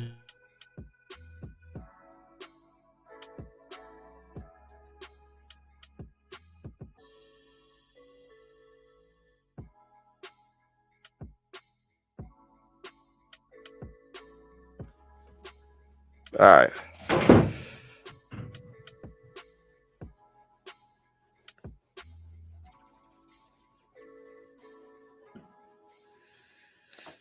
Yeah, when I say everybody wants to be Michael Burry, I mean like everybody wants to predict a stock market crash. I'll put it this way: every year for the last 5 years since I've been running this channel, I've had multiple people say, "Oh, the market's gonna doom, the market's doomed, the market's gonna crash," and every year they're wrong. And every year the market either keeps going up or just doesn't crash. It might drop some, but every year, you know, people again for years after year after year, people have been saying the market's going to crash this year. They say, oh, if you look at what keywords trend, right?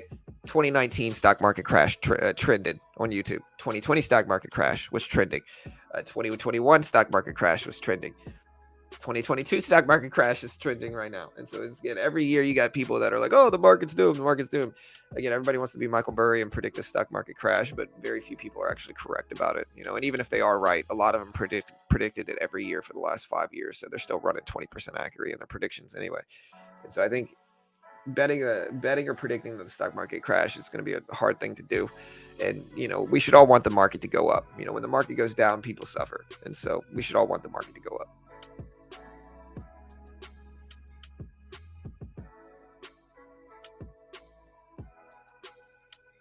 Do you think it's a good time now for long-term invest into Apple? Well, define long-term, Stephen.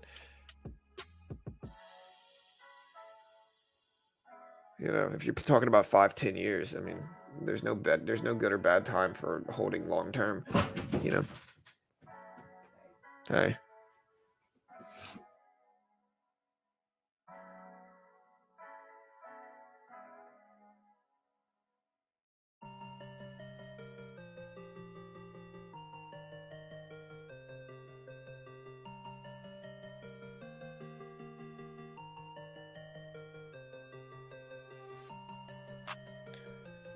Yeah.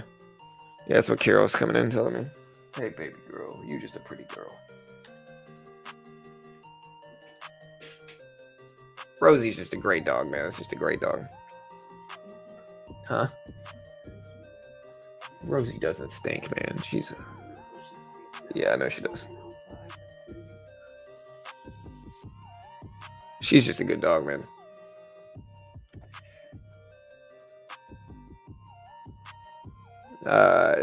Amazon, but yeah, as for Apple, I really don't know what Apple's going to do. Again, I think if you're planning to hold something for 5 or 10 years, you know, it doesn't matter where you get in hindsight of all this. Like, it doesn't really matter where you get in hindsight. Like, if you're going to hold something for 5 or 10 years, it doesn't really matter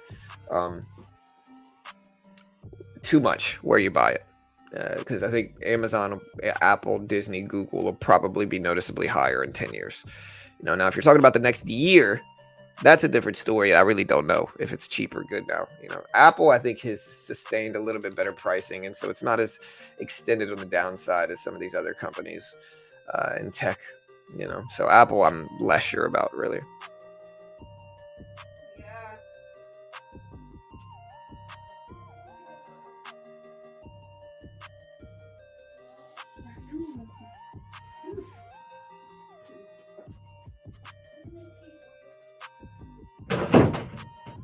All right, guys. So again, SPY sitting just over the previous closing price at 381s, roughly 381s now.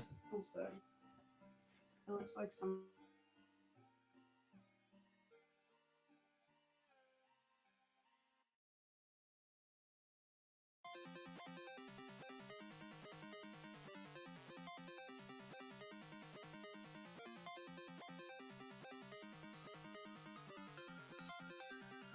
All right, guys. Well, yeah, eventually it's going to crash. That's like saying water's wet, though, Joey. Of course it's going to crash eventually. It always does. It crashes every, you know, every little bit. You know, every couple decades we get a stock market crash. But, I mean, that's not a really hard thing to predict. What I'm talking about is people predicting that it's going to crash this year. Or people predicting with any type of accuracy that we're going to crash, like, any short-term time. You know, they're usually wildly wrong. Again, we haven't really crashed yet since 2008. We've had drops. But yeah.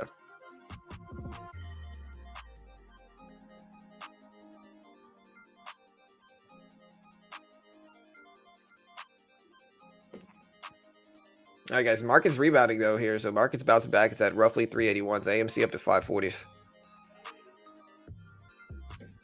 Yeah, a lot of people were talking about DWAC pulling back a little bit in pre. Yeah, I mean, now they're saying 23. This year they said it would be 2022. Last year they said it would be 21. The year before that they said 2020. The year before that they said 2019. You know. And again, I have more of a look at it than most people. You know, like if you're just now getting into the stock market, you might look at it and be like, "Wow, the market's going to crash." But it's like, look, I've seen this happen every year for the last 5 years. I've seen people do the same thing, which basically, you know, everybody basically saying that the market's doomed and it's going to crash. You know, and again, when they're wrong, they say, "Oh, manipulation" or whatever they say. In the end, I've just given up on trying to predict when the market's going to crash. You know.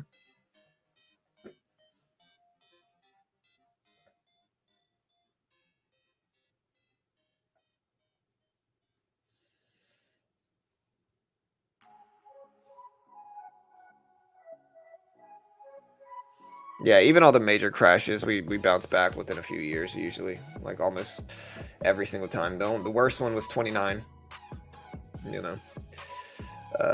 But even in '08, we rebounded within a few years, you know. And so the people that lose the most during the crashes are people who sell and get emotional about it, you know. The stock market crashes, like a lot of the time the market crashes when they're at the bottom, people sell. And then when they bounce back, people get super upset, you know. It's just like,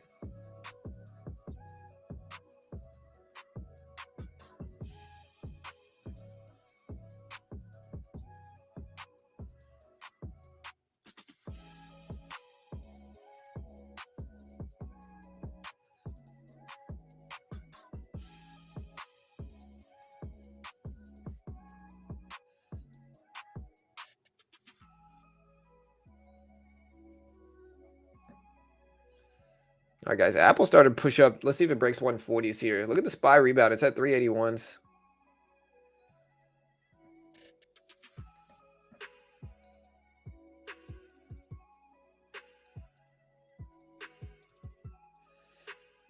A couple YouTubers been saying 23 for months. Honestly, a couple YouTubers been saying 2022 and 21 and 2020 and 2019 and now 23.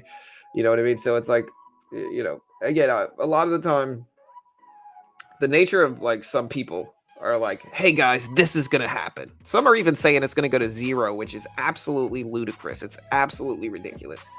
You know, like, so these, you know, these blue chip companies are not going to go to zero.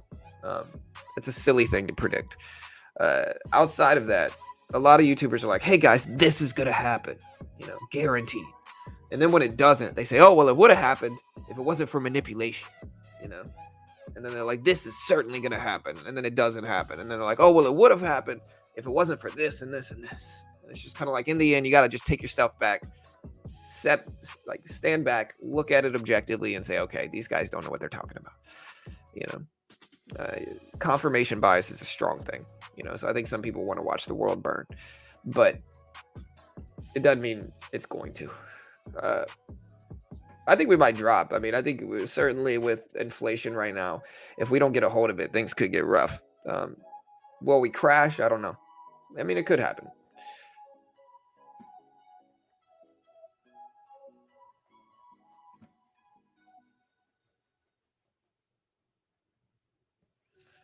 You can't, Dom.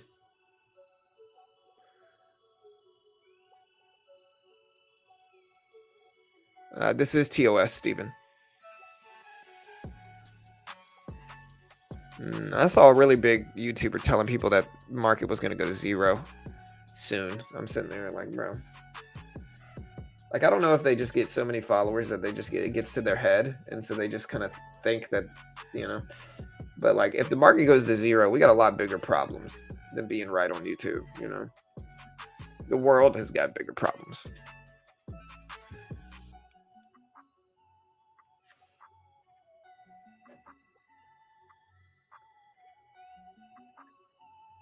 %, chill. Yeah, they're not going to let the market go to zero at all. Like, they're not going to let it get anywhere close. Yeah, y'all hit that like button, guys. Hit that subscribe button. I appreciate it. Yeah, it's like Scooby-Doo. Look, my mug today is very telling of what they do, you know. We would have got away with it It would have gone to 0 if it wasn't for those pesky kids, you know. Yeah, we're pretty close to hitting 90K. So if you haven't already subscribed, team, we certainly appreciate it. We're going to put it in sub-only mode, actually, as we say this. We're going to put it in sub-only mode. If you haven't already subscribed, we certainly appreciate the love and support. Let's keep the growth up.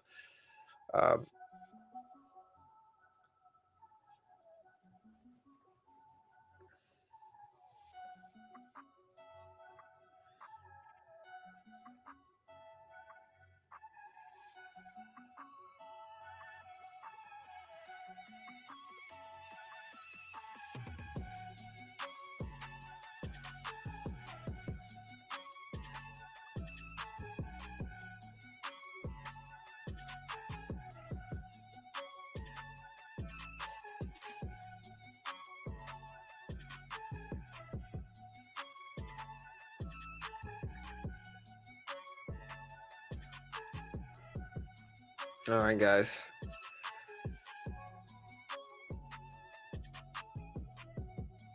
DWAC breaking down here, looking weak. SPY still up some. Here's Bitcoin. If we want to look at Bitcoin, here's AMC. Bitcoin's still at 19.7s. AMC starting to move up. It's at 540s here. Do y'all think the Zoom thing is good for them?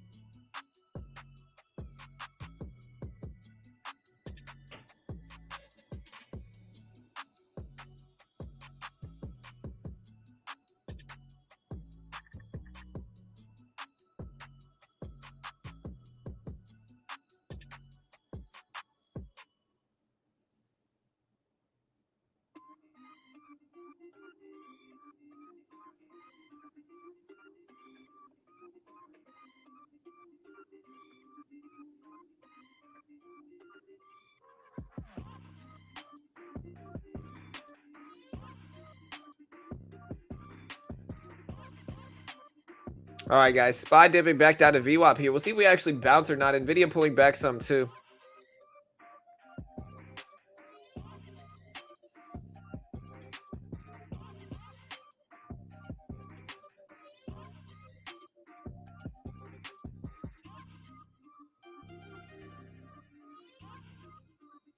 What do y'all think ETH is going to do? I think that's another really important question. What do you think ETH, Bitcoin, all that's going to do if FTX does collapse?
Yeah, so again, SPY pulling back to 380.6 here. We got NVIDIA at 147s. AMC still pumping up. It's at 540s right now. It is 8:07 market time. We got about an hour and a half until the market actually opens.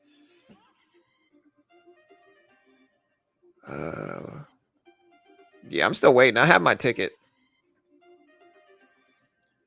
Yeah, I'm already pretty flat. The only thing I'm holding right now is AMC, and I've been in AMC for a while. It's a losing swing trade of mine, but I've been in it for like months now.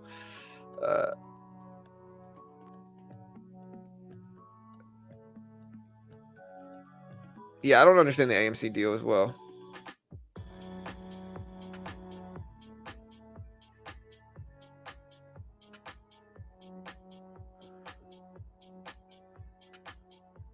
AMC earnings are this evening.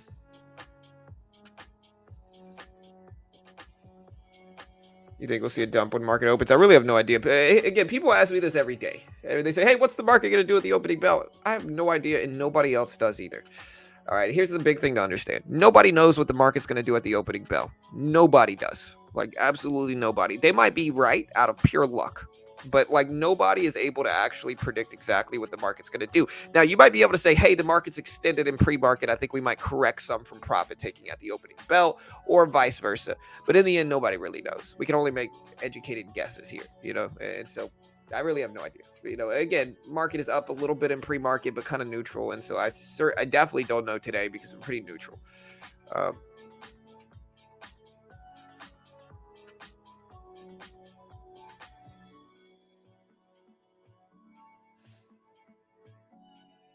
yeah, no crystal ball here, unfortunately, for me.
Uh, market will only move two directions. Yeah, big pullback in the futures market. Yeah, so we're dipping down a little bit. The SPY just broke under VWAP here. AMC is at 540s, Nvidia at 147s. That's why you need to have a plan and play both ways. Yeah, for sure. So Peloton and Echelon announced a settlement of all pending litigations.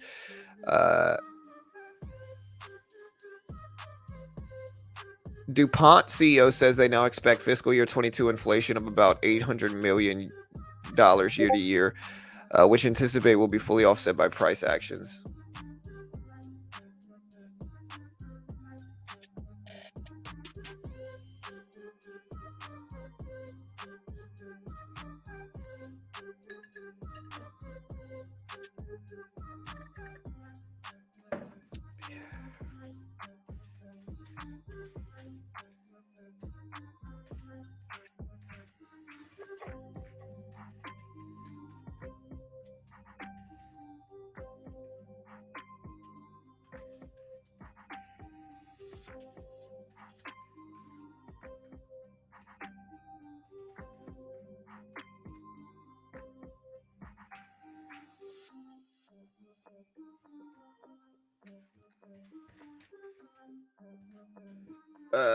Yeah, so again, AMC moving up. We got SPY bouncing back to VWAP here. Again, we'll see if we actually hold this. Again, you see the SPY moving back up. Here's the volume weighted average price right here.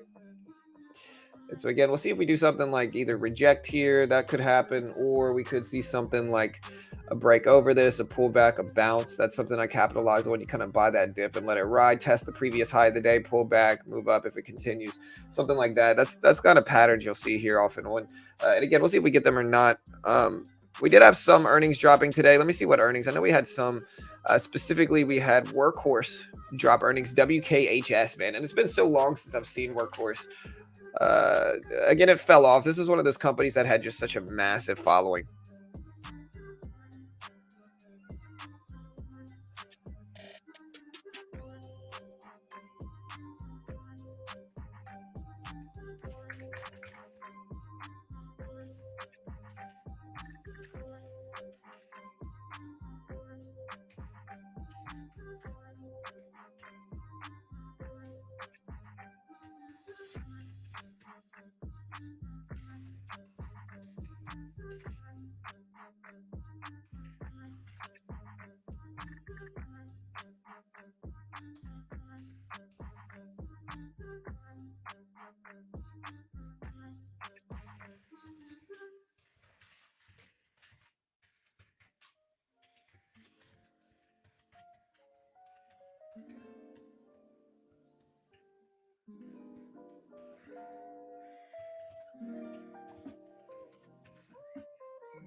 So again, Workhorse is up there. What do you guys think about Workhorse, man? Workhorse is a good example of a hype stock. Yeah, I've seen so many of these come up over the last few years. You know, it really kind of taints the way I look at some of the penny stocks in general. And some look at CEI, man. CEI is another one. Now, there's some penny stocks that are successful. I'm not knocking them. I think you can make some money. I think like short-term trading, if you're day trading penny stocks, you can make some money. And there's some really talented like short-term penny stock traders. Like I can't really knock that. I don't really do it. I'm not really one to try to do it. I just, you know, I think there's just more edge in large caps, but you can short-term trade penny stocks and make money. But you know, with that, the problem is that you just see so many companies like this sprout up over the years, like a CEI, you know, Workhorse, where it's like they have these huge followings of traders interested in them, and a lot of the time they lose. Look at the SPY pop over VWAP here. So the SPY did rip over VWAP. Let's see if it pulled back and hold. We need like a new candle to open up here.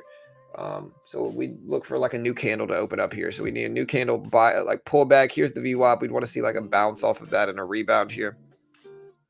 Yeah, SoFi. I'm torn on SoFi.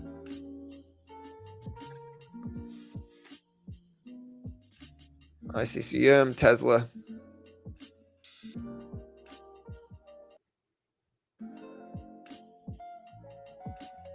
Yeah, opening range, Curtis, can be powerful, bro. I love opening range breakouts, especially lately, man. I've been using opening in large caps. Penny stocks, it's a complete coin flip, in my opinion. Like trying to trade opening range breakouts and penny stocks is a complete coin flip. But like looking at large cap or like SPY opening range breakouts is powerful. Here's the problem, though. Like, it is like I ended up having a losing day yesterday, but I'm actually really proud of my loss, right? Like, I think I could have kept pushing yesterday and lost way more, but instead I lost a small amount of money and the market was just not favorable.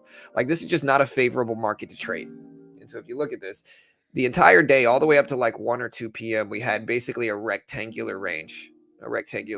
We had it all day. It's the same range. You can see it right here, right? So the market would go down and it'd go up and it would go down and up and down and up and down and up and down. Finally, we started to hold. But again, you can kind of see this rectangular range here. Now, waiting for these ranges to break can be powerful. You know, like waiting for the ranges to break and then buying like a first pullback here and then riding that bounce. That could be powerful, but I don't think the edge is big enough for me to really do that. I like looking for smaller ranges here. So like I like looking for smaller ranges. And smaller ranges can be powerful as well. If you look at like this on a smaller scale, let's see if we can find it. Yeah, so like here's a good example, right? So you have this range right here on the SPY. Right, and I use this in futures, right? So you have this range right here, right? So you can see that range, right? And what happens? We go down, we go to the top, we go up, we go down. We have this range. It's a rectangular range. You wait for this range to break, which, as you can see here, like we wait for this range to break, and then you short into the top, right? So again, you wait for this range to break, and then you short into this little pop and ride the rejection down. Same thing, you wait for the range to break, you short into that pop, ride it down a little bit. Now, it's not always going to work, but you'll have a small moment of opportunity for you to kind of take those range-bound trades. And again, we can keep looking at more examples of this at the opening bell. And this is like specifically orbs or opening range breakouts. Here's a really nice example right here. Here's a beautiful example. Again, it's one of the reasons like that first 5 to 10 minutes, there's just no edge, unfortunately. But like here's another great example of this. Here's the opening range. We got the top, we got the bottom. And again, we can draw that rectangle. And again, you can kind of see complete rectangle range. What happens? You wait for that range to break and then you attack that direction here. So you wait for the range to break, you attack a short position. You look for, you know, a short position like that.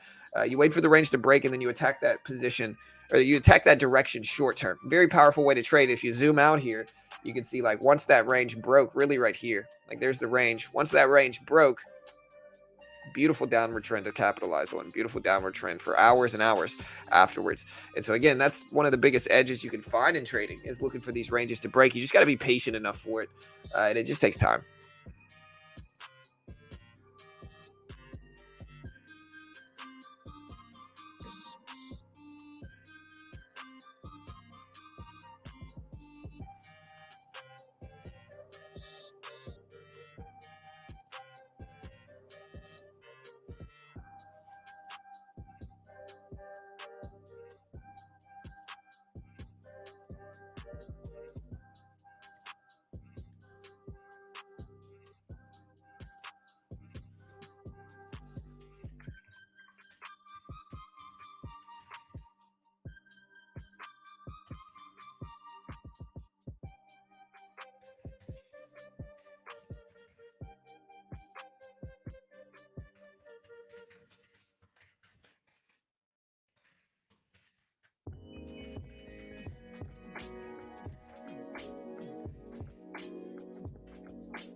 Yeah, so again, we'll see if we get anything good. Here's the SPY.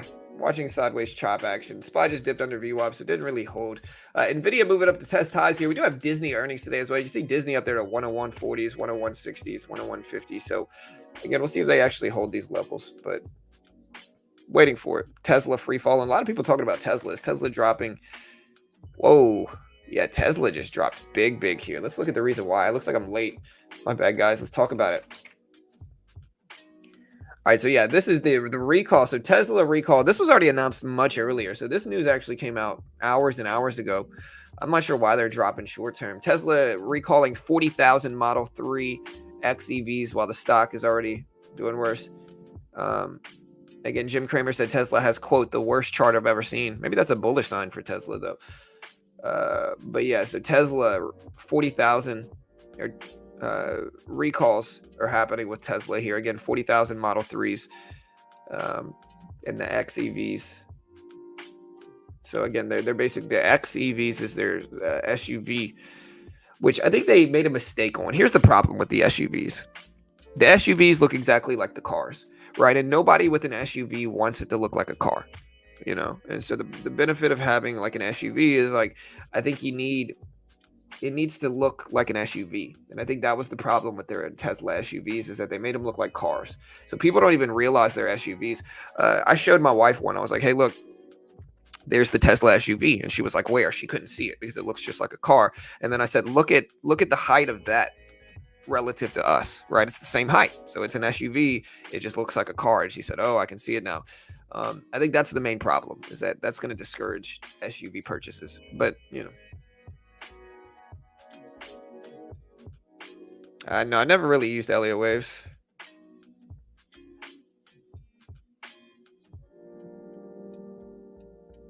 Yeah, 40K, that's a big recall.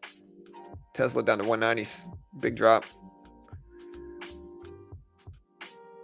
Software update.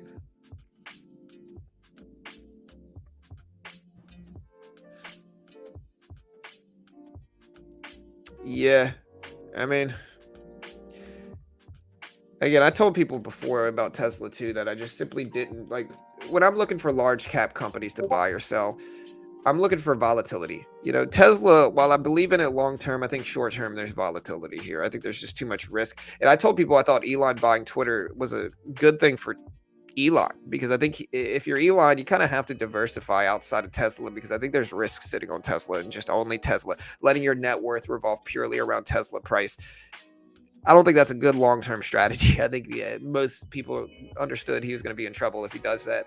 So I think that's why he had to buy Twitter, is because I don't think sitting on Tesla is necessarily safe if you're Elon long-term. A lot of people have thought Tesla was massively overvalued, and I'm not saying I agree with them. I'm really not. Again, I'm pretty neutral on Tesla, but I understand the risk, and so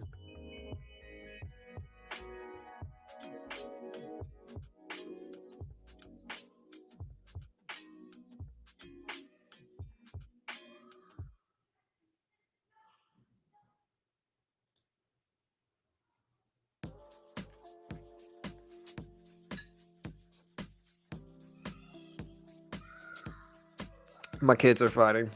If y'all can hear them. I don't think so, man. I don't think Twitter's the downfall. I think if you're Elon, like, I think diversifying into something else outside of Tesla is necessary. You know what I mean? I don't think, and I think social media platform like Twitter, I think he overpaid for it, but I understand why he did it.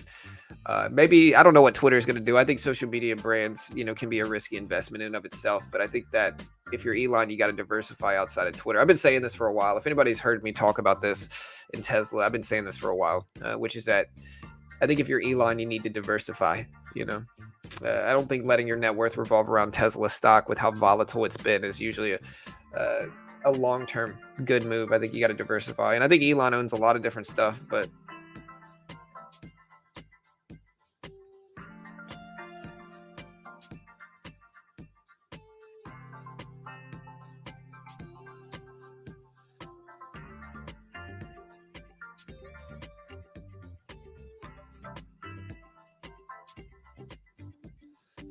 yeah, it's perfectly legal. I mean, he bought it. He can do whatever he wants, but he can fire everybody if he wanted to. It's legal.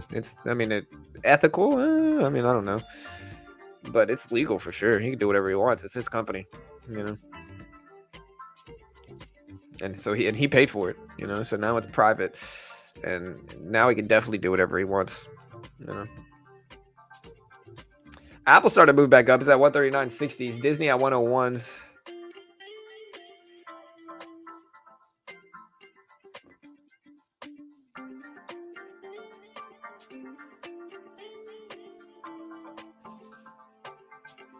Tesla started to rebound back up to 195. Let's see if it gets back close to 200 now. Again, this recall happened. The news of the recall, I don't understand why we dropped like this over the last like 25, 30 minutes. I don't understand it. I really don't. The news for the recall, I saw the news when I started the stream up this morning. I saw the news for the recall.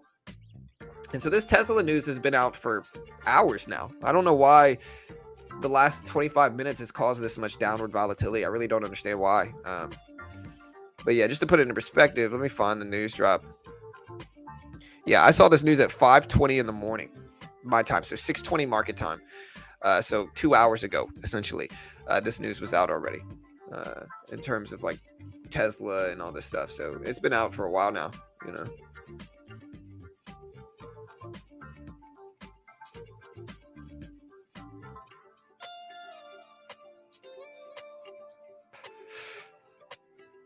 Well, it's up to them. I mean, they can work wherever they want. That's purely their choice and decision. I can't force them. That's my point. What do you think about a firm? I don't know. I've covered a firm a lot in the past. I really don't know what a firm's going to do, what it's going to look like. I really don't know.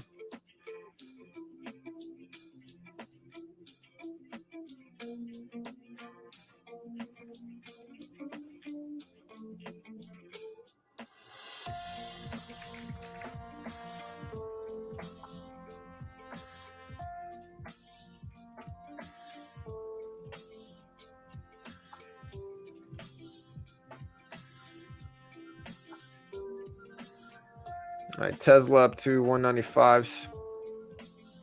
Again, SPY up to 381s.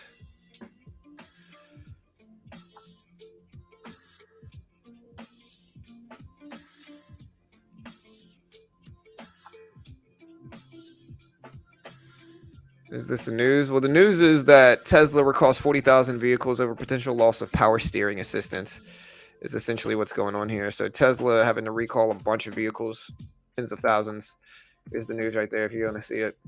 That's kind of what's tanking Tesla over the last 30 minutes or so. But again, it's been out for hours now. I'm trying to see if there's any updated news on this.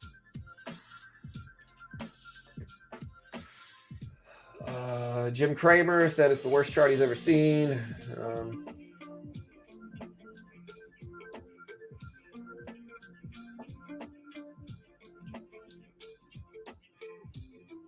Yeah, I don't know. Yeah, that's what it is.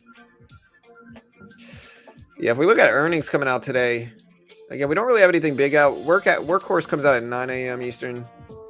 So in like 30 minutes. Party City missed 139 EPS, 502.19 million in sales revenue. Planet Fitness beat, 42-cent EPS, 244.39 million in sales revenue. Workhorse hasn't dropped yet. Squarespace beat, 7-cent profit, 217.7 million in sales revenue. Norwegian beat, 70-cent loss, better than expected, 1.62 billion in sales revenue. DuPont beat, 82-cent EPS, 332 billion in sales revenue.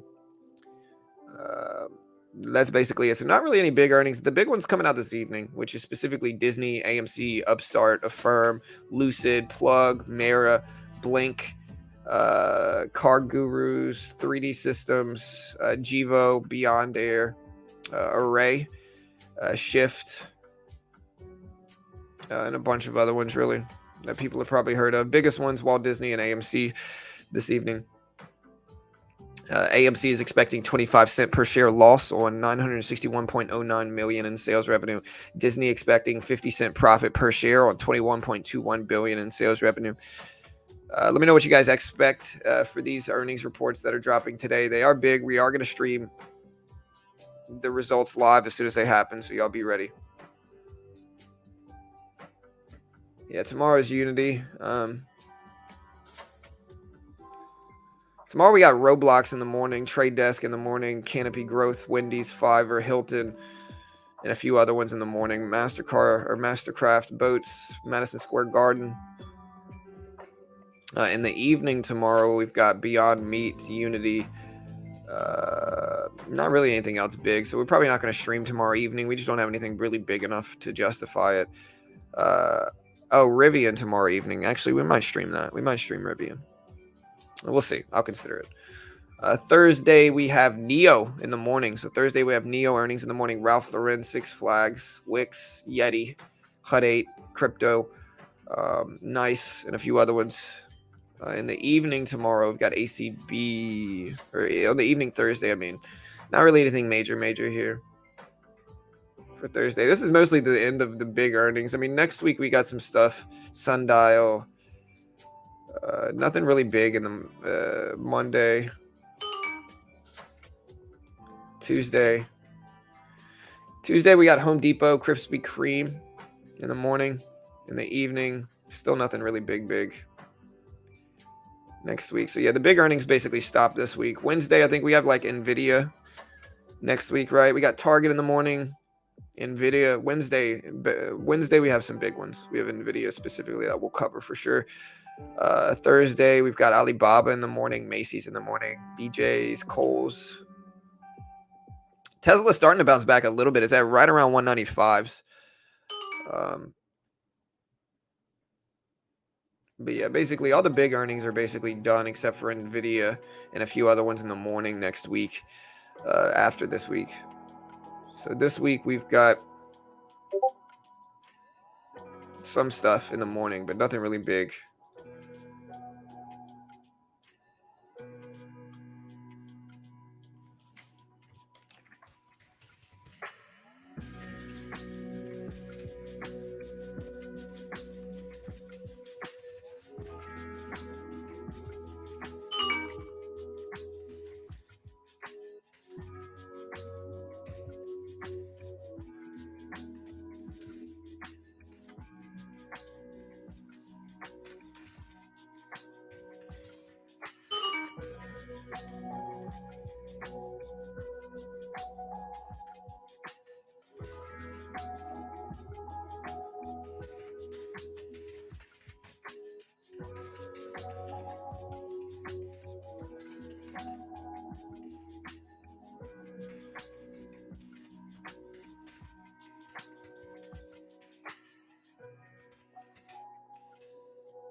Nvidia up to 147s. So yeah, this evening we got AMC streams. There's Tesla dipping down a little bit, so Tesla's falling down some.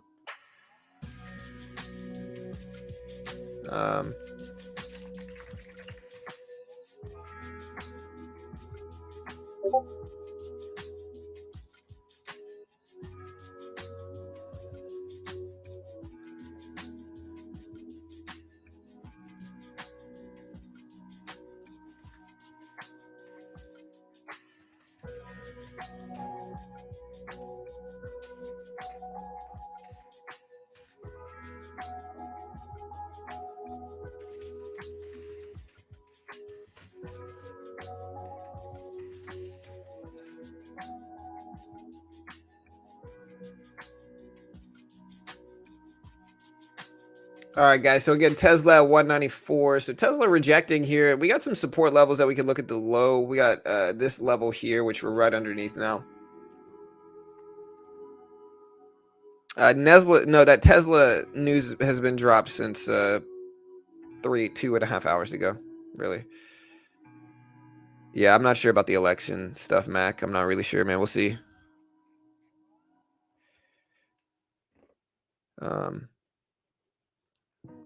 Yeah, I saw that. Another great deal. I saw that, man. Kind of crazy. Yeah, I'm a huge bull in Disney, and again, we're gonna stream the market reaction as well as AMC earnings this evening.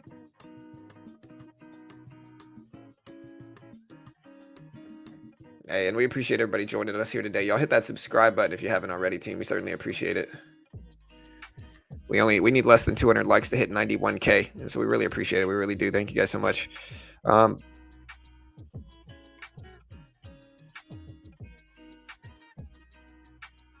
Also, guys, I'm going to show you guys this. Check out Chart Prime, man. Chart Prime, really, really useful. Again, they are a sponsor of my video, and so I'm definitely biased in their favor. But, like, check them out, man. They're pretty cool. If you look at this, and again, they're a sponsor of mine, and so I'm definitely biased in their favor, of course. But, like, if you check them out, man, they got some pretty cool stuff. If you look at, like, it's a trading view indicator service, all right? And, like, where you really can use this for is identifying tops and bottoms is how I really like to use this, right? So let's look at, like, the SPY. So we can look at the SPY here, and you can see, ideally, before this, like, the first way I use them is just to identify tops and bottoms, and they can be really, really useful in that. Let me make this smaller so you guys can see what I mean. So this one I was actually wrong about, but you can look at how accurate this is most of the time, right? So again, bearish engulfing candle, which is a bearish momentum candle, downward drops. The FTM, which I think is, I can't remember what this one is called, but again, another bearish candle drops, bullish engulfing candle, bounce, bullish engulfing candle, small bounce, right? And you can kind of keep looking back to see how accurate it is. And that's just the indicators that it'll show you, just the indicators, right? If you actually throw up everything, which this isn't even everything, there's tons of other stuff with this. If you put up their market oracle, this thing automatically documents support and resistance. Look how accurate this thing is at predicting tops. I just want to show you. Like, again, I can't guarantee you're going to make money. I'm definitely biased in their favor because they're a sponsor of mine. But again, look at how accurate this thing is at predicting tops. Like, look at this, right? Yeah, possible reversal down. And this is a predictive algorithm that shows you potential momentum, right? Possible reversal down, drops. Possible reversal down, drops. Possible bounce right here. You can see that green candle, the oscillator saying possible bounce, bounce. Possible reversal down here, drops. Two bearish engulfing candles right next to each other, drops. And so you can use this to find edge in the markets. It can be really, really powerful. It's an indicator service on TradingView that you can use in stocks, crypto, futures, all that good stuff. It's called Chart Prime. You can check out the promo code in chat. They are a sponsor of mine, but it's a great way to help support your boy here in this channel. We have sponsors. Everything we put out there is free. And so we don't sell anything. We don't charge for anything. We don't claim to be experts, but we do have sponsors occasionally. Of course, we do, usually about once every hour, once every 45 minutes to an hour, just like a radio. We're going to have commercials, but I try to only find sponsors that are actually valuable. If you want to check out Chart Prime, there's the link. You can also find it in the description. You'll be able to see it in the description, guys. So check that out as well. And yeah, we definitely appreciate it. Tesla might be bouncing back. NVIDIA just broke highs. So NVIDIA just broke highs. We'll see if they continue.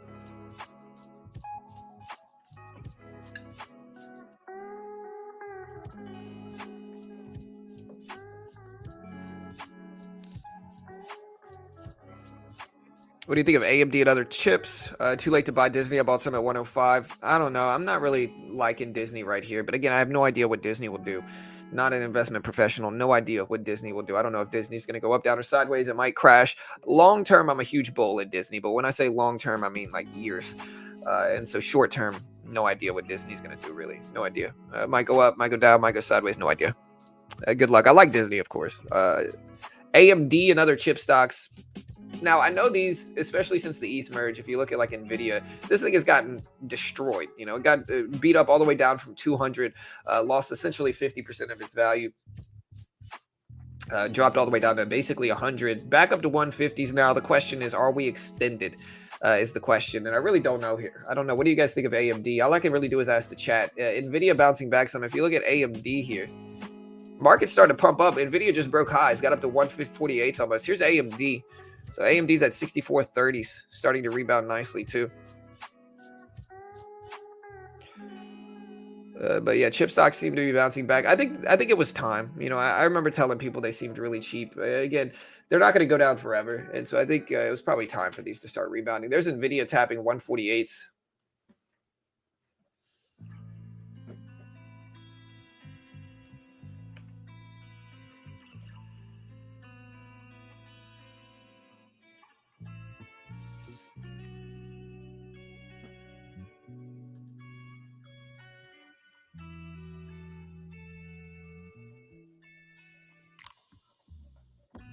Getting a little bit of a dip here after high break. Look at Tesla rebounding fast here. Wow, look at Tesla up to 195.50s. SPY back up to 381s. Tesla testing VWAP here. So you can see the volume weighted average price right here, this purple line. Tesla, again, a bullish trend change would be if Tesla broke over that, held that support level, and then continued moving up. You can also see like the previous closing price up here, which might be relevant. This is the previous close right here, right? So that's the level which it goes from red to green. So right now, Tesla is technically red on the day, as you can see. So we're under that previous closing price. We're technically red on the day. Again, if Tesla moves up over that level and holds, then it'll technically be green on the day. But right now it's red. As you can see, with that in mind, you can see the SPY is green. Here's the previous closing price right here on the SPY. So we are technically over that. So we are green on the day in the SPY. So the market itself is green. Nvidia and other tech stocks are really green. As you can see, the previous closing price is way down here. If you look at how far up we are over that level, you see how green we are on the day. And Nvidia is just super green today, man. Just up really, really high, up to 148. So Nvidia and other chip stocks like AMD and stuff like that are very green. Tesla is pretty red after the recall news. All right, so GE, General Electric, announced the launch of up to $7 billion debt tender offer. Kohl's announced CEO transition process, guiding third quarter EPS at 82 cents, expected 64 cents. So Kohl's, which is KSS, is doing really well. Look at the gap up on Kohl's on this news. Again, I don't know if they dropped their earnings today. Was that it? Let me see. Yeah, so Kohl's dropped earnings better than expected for guidance. EPS of 82 cents. No. I'm sorry. EPS of... This is all guidance. I don't see what the actual numbers for Kohl's was. Let me see. Let's look here, see if it shows up.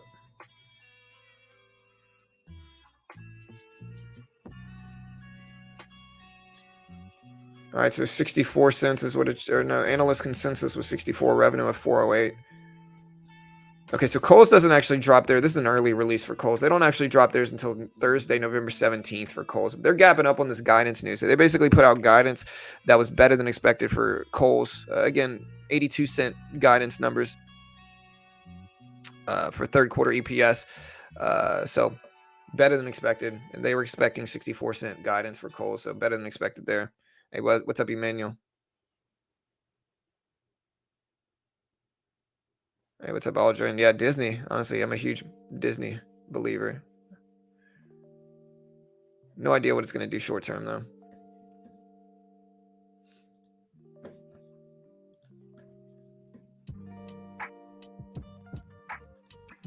Kohl's is up there, though. Let's see what happens with Tesla here. Here's Tesla. Tesla tapped the VWAP here. You can see it rejected right at VWAP. It's one of the reasons you should be watching the volume weighted average price most of the time. Like, here's the VWAP. You can see how much stocks respect it.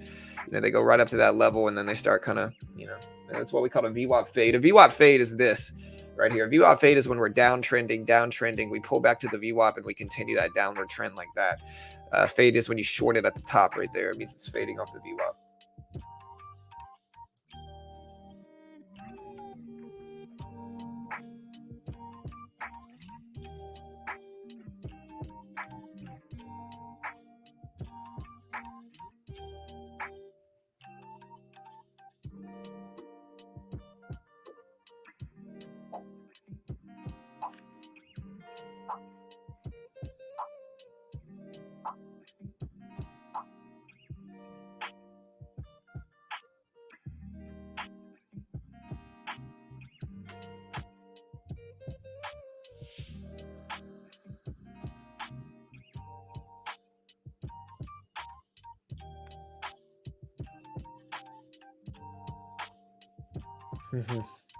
All right, guys. Tesla at 195.30s here. SPY still moving up though.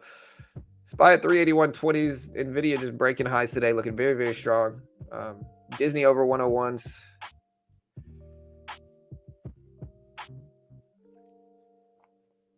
Yeah, I don't let my political stuff affect my stock buys, man. You know, I don't care what Disney's doing. Disney is a behemoth company, makes so much money in a lot of different ways. Disney Plus is growing. They own Star Wars, Marvel, ESPN. You know what I mean? They just own everything, man. In media, and so they're a money making machine, and they're probably going to keep going up long term. I'm guessing, regardless of anything.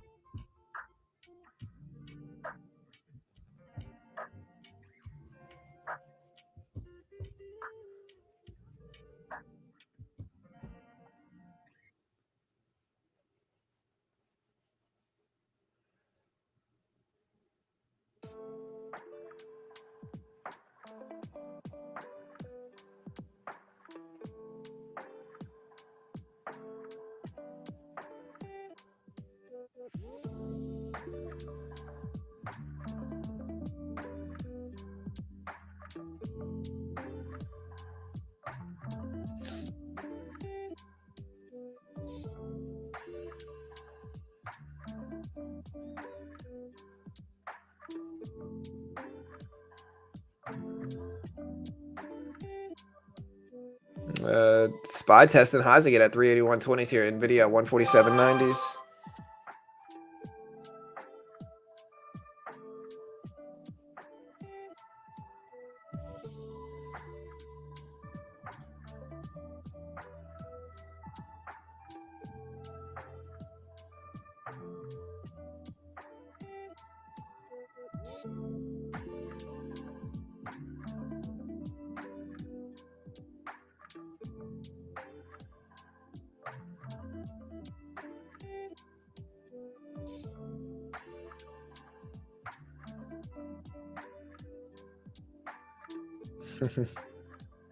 Yeah, I see this post.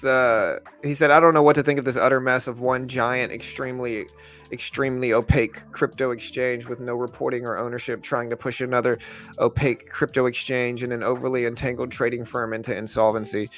What do you guys think? FTX, man, it's affecting crypto massively. We're down big on all this stuff. So,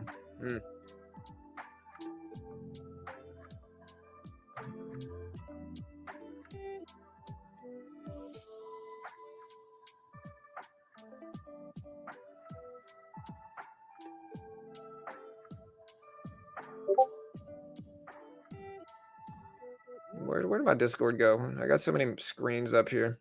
Nobody remind me of the Saints game, though. Nobody remind me. A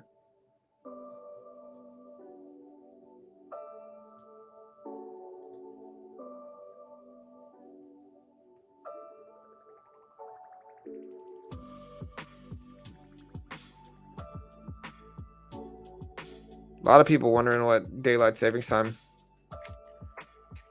When's the Powerball getting announced?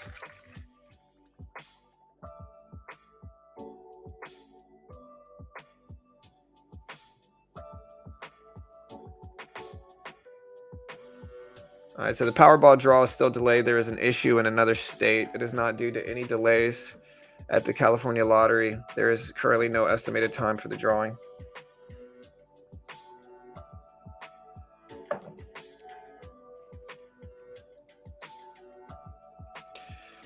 So interesting.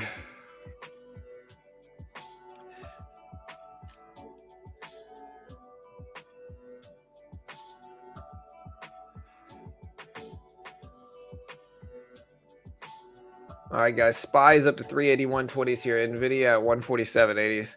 Tesla at 195.20s.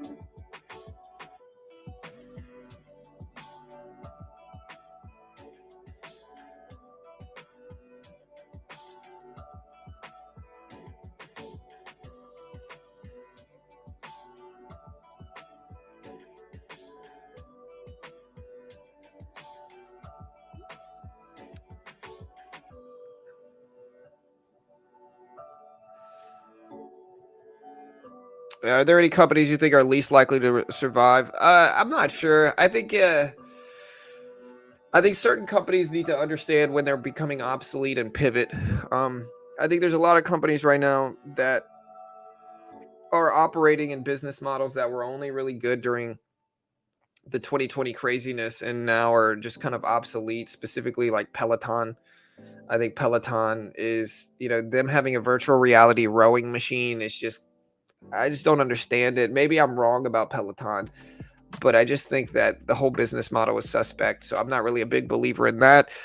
Most fashion and clothing brands like Lululemon and stuff like that I'm incredibly skeptical of, um, mostly because fashion is usually trendy and eventually trends change. If you look at what fashion brands are popular now, it's usually not the same ones that were popular 10 years ago, with the sole exception being Ralph Lauren and other like maybe luxury stuff. But even luxury stuff changes too fast. And so stuff like Lululemon, while I understand it's big now, I do not think it's going to be at these prices in 10 years. I think it's going to be noticeably lower. I think trends change, and I think that's bad for Lululemon holders. And people can argue, "Oh, Lululemon, it's the greatest company ever. It's so comfortable." That's fine, but American Eagle, Abercrombie and Fitch, Hollister, Doc Martens, just I could go on and on and on and give you a full list of clothing and fashion brands that were big 10, 15, 20, 30 years ago, and they're now basically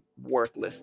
Um, and so in that regard, I'm just not a big believer in Lulu. I don't think Lulu is going to be around super long term in terms of, I think Lulu will be around, but in terms of like $300+ a share, I don't think it's going to hold these levels at all. I think it's probably going to come back down. Now there's a few other ones, but those are the big ones that I'm incredibly skeptical of short term.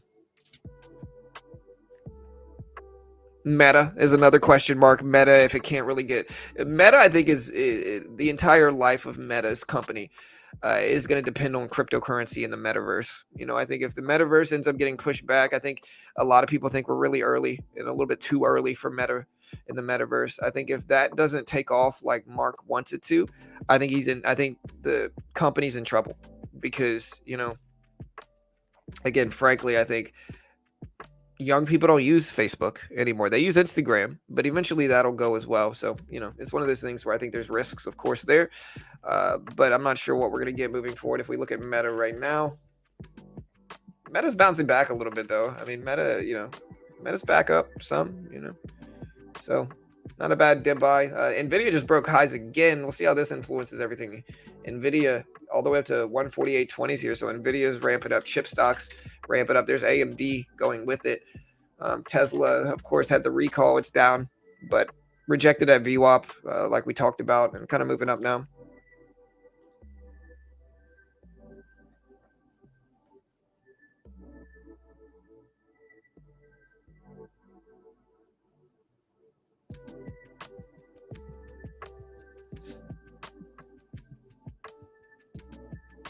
Can we at least watch a chart? I'm not going to say there might be charts on the screen. I'm not going to say there might be, but there could be charts on the screen. It's possible that they are on screen right now. They might not be, though. I don't know. Yeah, let me know what you guys think. What do you guys think?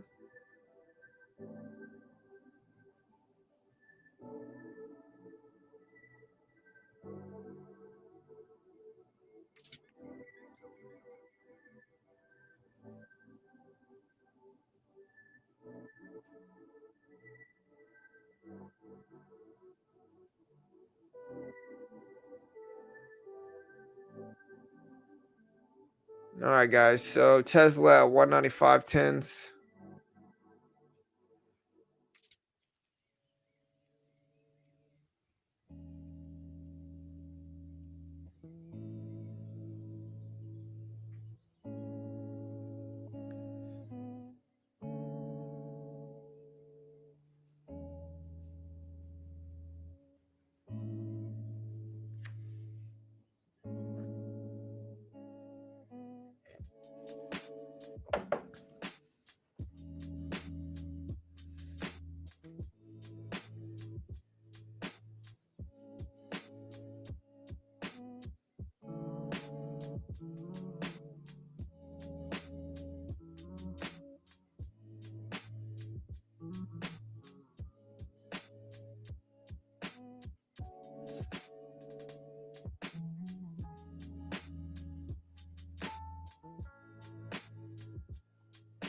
Hmm.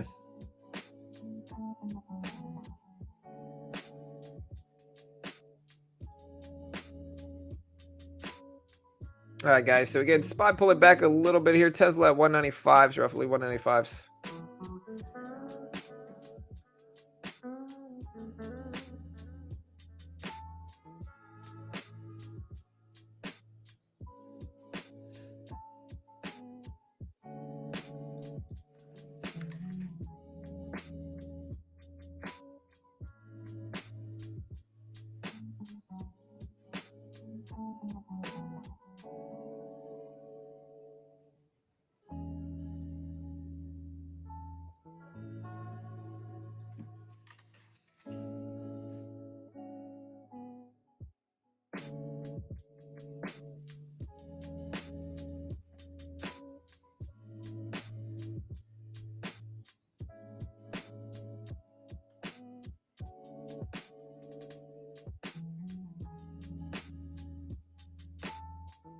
All right, guys. So again, Tesla's still dipping down pretty hard. We're at 194.60s here. I'm looking at some stock market news. Redbook came in at 7.6. Previous was 9.7 here. It's not really influencing the market ton. It never really does. It happens weekly.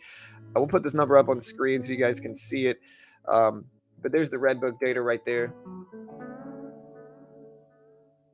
Facebook has most of the market for selling used items, cars. Yeah, for sure. Their marketplace is a really good, part of their business right now. And so, I mean, I don't know what is the sales data on Facebook versus eBay, for instance, right? I'm sure it definitely beats like in your area.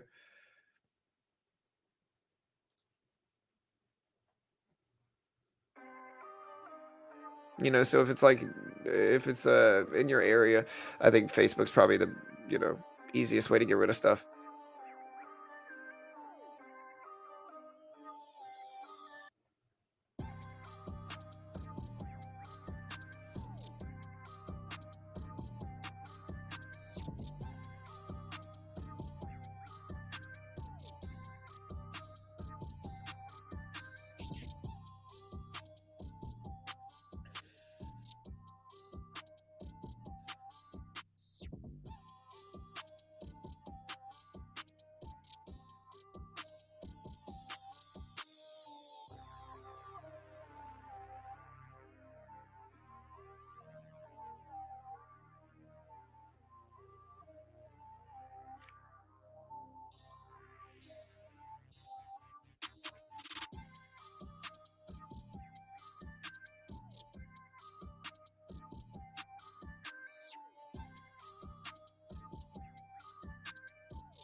All right, guys. So again, we got a little dip in the SPY here. I'm thinking about buying the dip. The only question is we might be a little bit extended up here, so we might buy a little piece of this here. We'll take 25, 50 shares of the SPY on the pullback, looking to buy it into this previous support or resistance area. I think a lot of it's going to depend on what chip stocks do moving forward. They're pulling back some, but it's going to depend on what they do moving forward.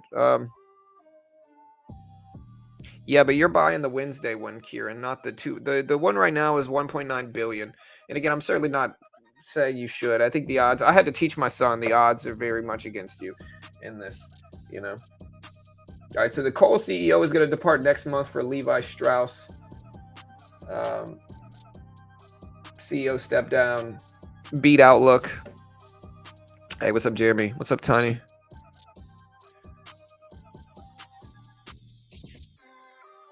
Yeah, it depends. Day trades, I'm usually going to get at least one day trade a day. That's dumb.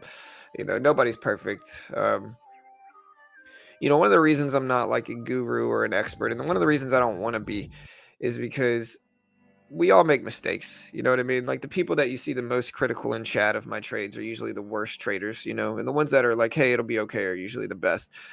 Experienced traders understand that, like Warren Buffett himself probably makes mistakes daily. It's not about being perfect because nobody is. It's about not making the worst mistakes, right? The worst mistakes are just continuing to trade even though the market's not favorable for it, taking too large of size relative to your account.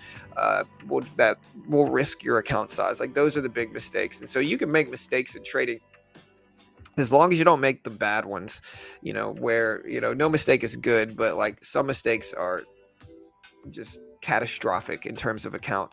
And so mistakes are normal. Nobody's going to be perfect. Everybody makes them. I overtrade sometimes and force trades and get emotional about trades. Everybody does. It's impossible to be completely emotionless in trading. Still, I think that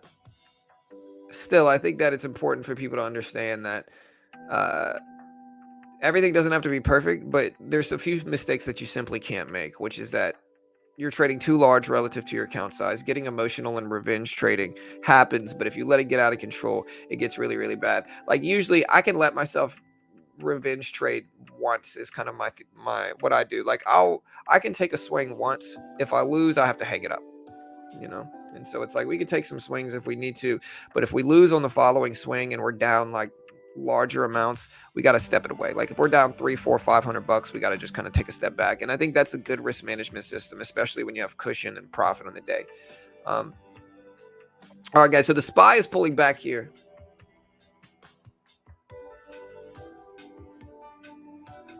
I know it's just an example, Vlad. Like I'm just kind of joking, saying Warren Buffett himself, who's largely seen as the best investor in the world, makes mistakes. Is my point. The market is capped for PTO, and yeah, for sure.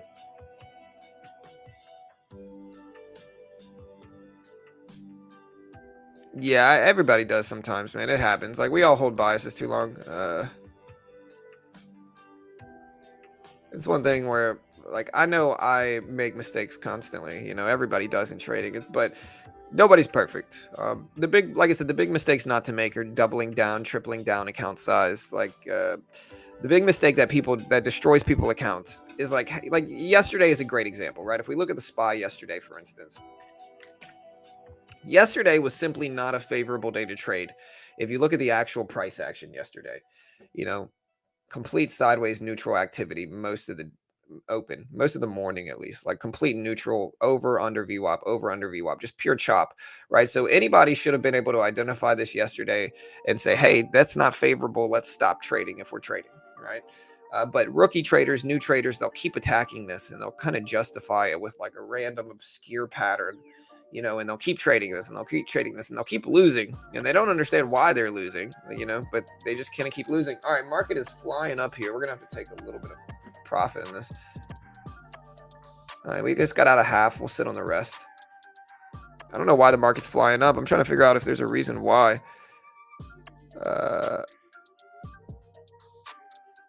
Anybody know why the market's flying up? Let me see. I'm looking at chat. I don't see anything.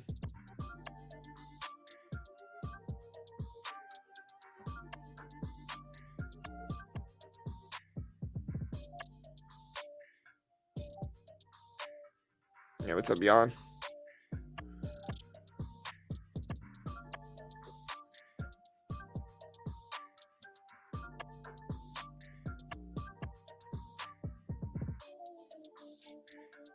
Yeah, so we're getting huge rips.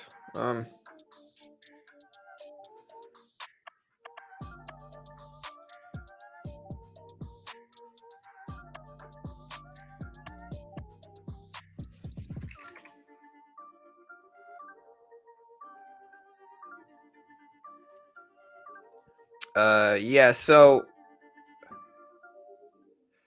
I'm trying to see why the market's moving like this. I mean, I'm for it because I'm green in this, logging the market, but as for like why, I don't know. If you guys know why it's moving, let me know.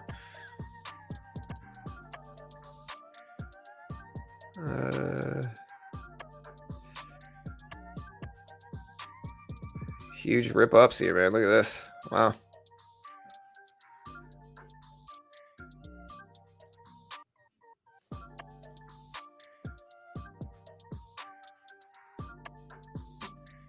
See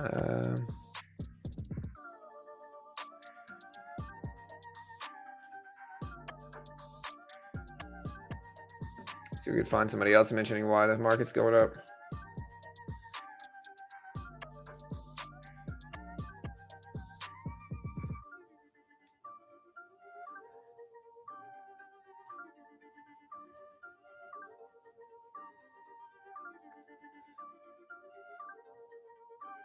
Yeah, does anybody know why the market's going up? I don't see any explanation of why the market's moving like this. If anybody knows, let me know, but see if chat knows.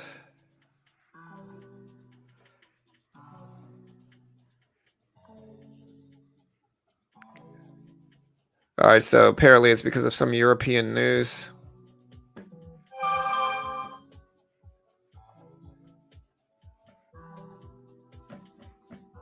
Yeah, we got a nice little gain here in a short period of time. Taking a little bit off. We'll hold the rest, see what happens here. Here's the Q on the right.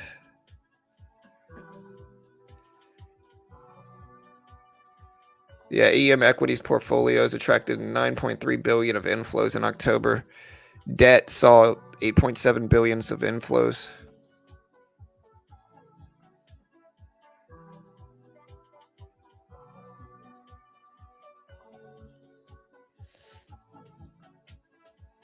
Maybe the 5-year Treasury yield. This was 9 o'clock. 3-year note auction. Economic optimism score came in slightly lower than expected. Redbook came in at 7.6, which is noticeably lower. But yeah, big run in the market here. And guys, again, you can see the support level that we bought into. You can see exactly where we held. We actually held really nicely off of this level. If you guys remember, we said, hey, we're going to buy this dip right here and then look for a bounce. And that's precisely what we got. So that's good. I think I got a little lucky, though. But, you know, I'll take it. Sometimes luck is better than skill, you know. CPI is Thursday. Yeah, the dollar index is falling down. There's the Q on the right here. Here's the DXY. Dollar index has been dropping all morning, which is good. Here's Tesla. Tesla at 194s. SPY finally dipping down some. Luckily, we took most of the profit off.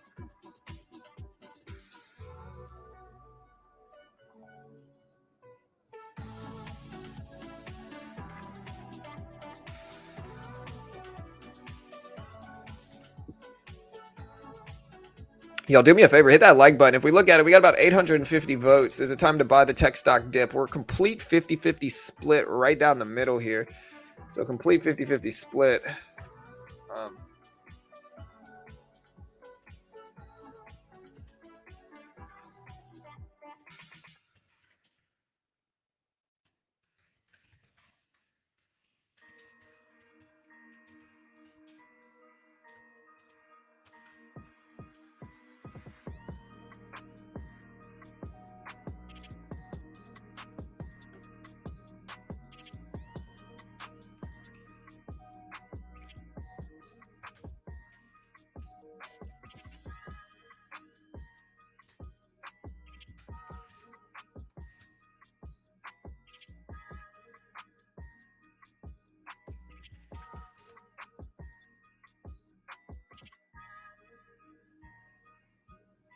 All right, guys, so market's bouncing back some. The dollar index popped up a little bit, which, again, caused this little dip, and then it's kind of consolidating right now.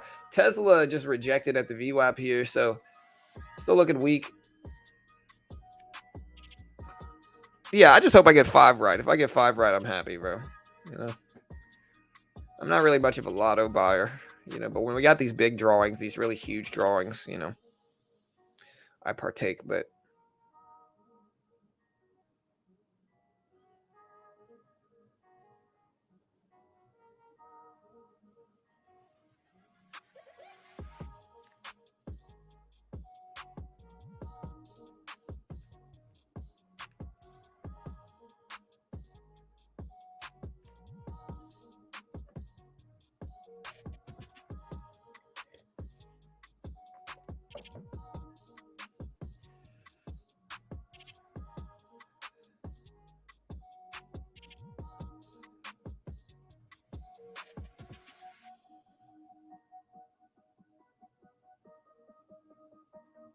All right, guys. So again, we're dipping down a little bit. I'm kind of tempted to add some more to this on the SPY, but this green move is so strong. I think I'm just going to wait. The dollar index is actually moving up a little bit. If you look at the right side here, we actually have the dollar index moving up some.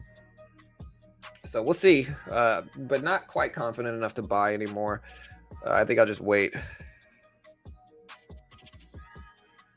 All right, guys, we got about 20 minutes. Yeah, there's actually a movie about that yawn. It's called this was a very obscure lotto though, where they realized that they were off in terms of their odds, right? Where like uh, you had like a huge chance of winning if you bought bulk lottery tickets. So what they did was they bought like thousands and thousands of tickets at a time. I think it's like Marge.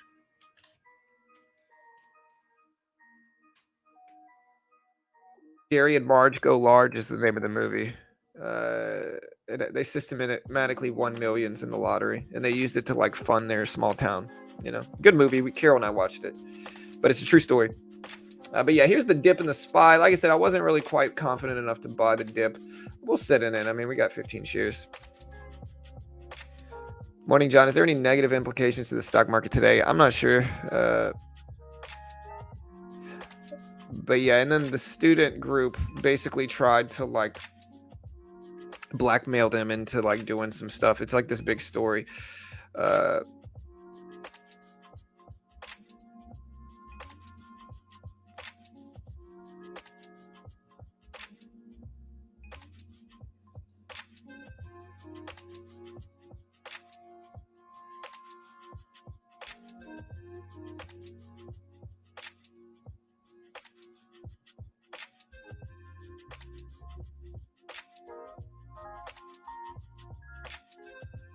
Coal stock still trying to run.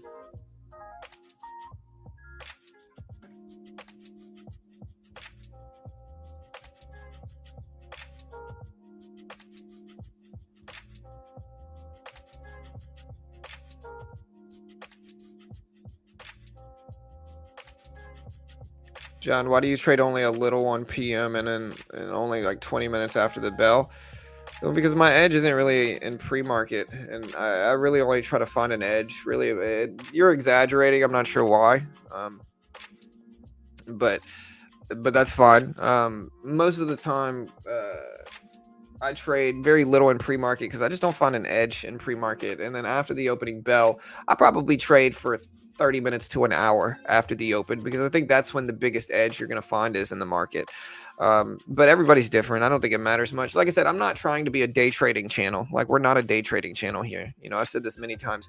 If anything, our biggest streams are economic release streams. You know, like during CPI and FOMC, we get thousands and thousands of people here. During big economic releases, we get thousands and thousands of people, and we stream earnings as well. And so it's like, I'm not trying to be some guru day trader that's like shilling a course to you guys. That's not what I'm trying to do. Never have been. Channel's called Beginner Trading. We're just a stock market resource, and really a market resource in general, futures market, stock market. We don't sell a course. I don't even claim to be a good trader. It doesn't really matter. Like, we're just a resource and community for traders. So I mean, people can agree with how I trade or disagree with how I trade, or want me to trade more or less, or compare me to other traders. None of it really matters. In the end, we're just kind of putting out free information, specifically free data releases, free earnings calls, free explanations of what the data releases mean relative to the market and all that stuff. And with that said, y'all subscribe. We appreciate the love and support for sure, guys. Thank you guys so much.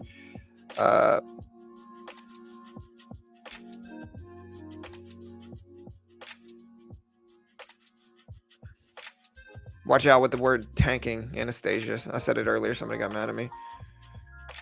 I mean, I think I'm up this year, but again, I'm not. I'd rather not. Like I said, I don't want to be a stock market guru out here pretending to be more profitable than I am and shilling courses to people. That's not really what I want. I'd rather just tell people, hey, look, not an investment professional, you know, not even claiming to be a good trader. Pressure kills trading profit. It really does. Like, having too much pressure on you to succeed will destroy your profit, right? And so in that regard, I'd rather just kind of put everything out there, not claim to be an expert. Like, again, I'm on Top Step right now, and we're doing the Top Step challenge, right? And this is my full graph since I started it, pulled directly from the platform, right? You can see my profit factor here is about 2.79 to 1, and this is pulled directly from my platform, not really fakeable. In gross profit, we're up about $3,300 in the last month and a half, right?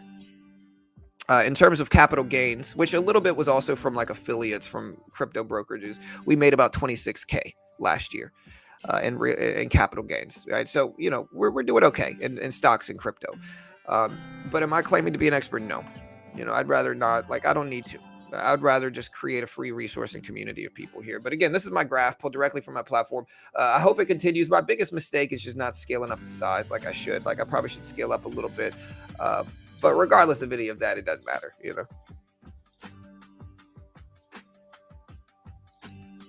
And with that said, we're going to get ready to trade futures today. So y'all be ready. Let me know what you guys are expecting.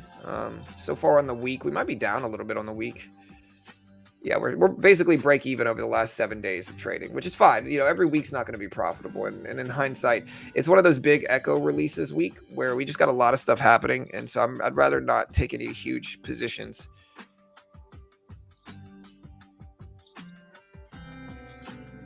I day trade. I'm not saying I don't day trade. Look, like I said, this graph is purely day trading profits on Top Step, right? So again, last month, that's my graph last month. This month, I'm slightly red. Like I said, kind of break even during the entire time.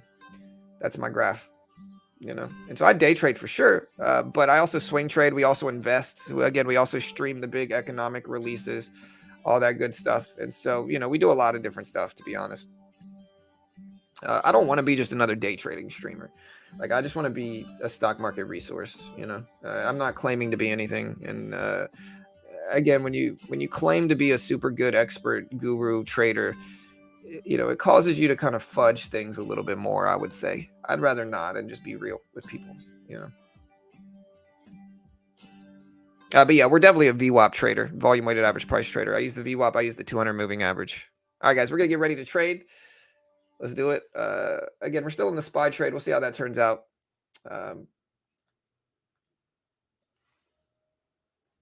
Yeah, hopefully we get some good stuff. Again, it's election day. We got CPI this week. And so it's one of those weeks where a lot of the time we're going to get sideways neutral activity. So y'all just be careful.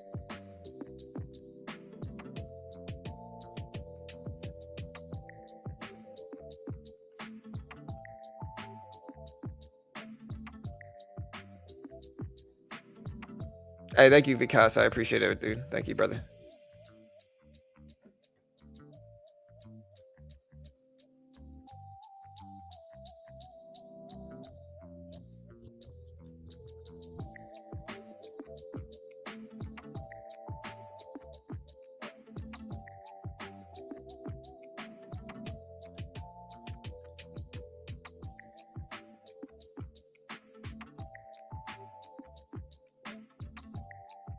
Yeah, let me know what you guys think AMC will be.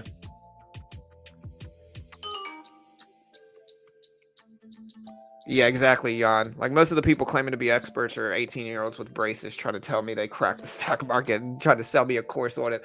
It's like, bro, go do your homework, kid. Like that's my problem with it. That's the whole reason I run my channel like I have, and I'm very happy I have because, again, there's just so much nonsense. I'd rather just be a resource and community. That's why the channel's called Beginner Trading. And I'm not a beginner. I've been trading for probably longer than people out here claiming to be experts.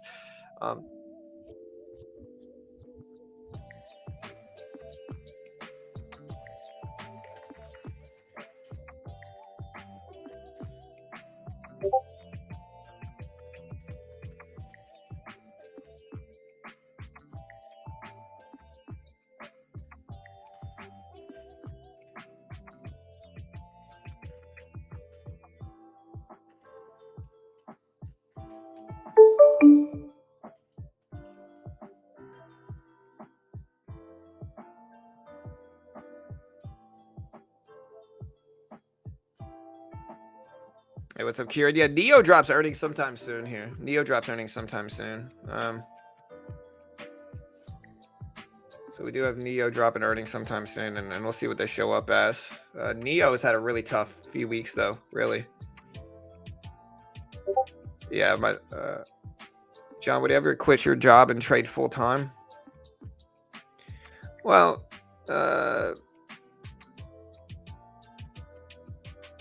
I don't really need to quit my job to trade full time. I mean, I'm essentially here for hours and hours every day.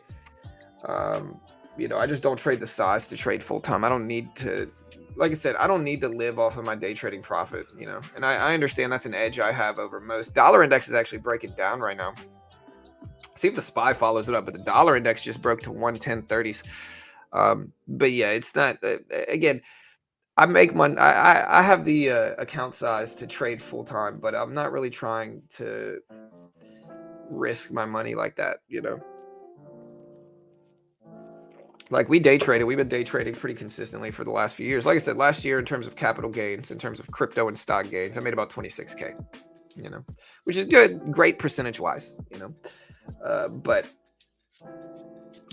again, a lot of people underestimate how much it really takes to make big money in the market. Like, there's a lot of people telling people $1,000 a day is reasonable. In order to make $1,000 a day reasonably in stocks, you need to have like 3, 4, 500K to safely do that every day. And of course, the people selling you courses are going to act like you don't, but like that's what you really need. Um, and unfortunately, most people don't have that.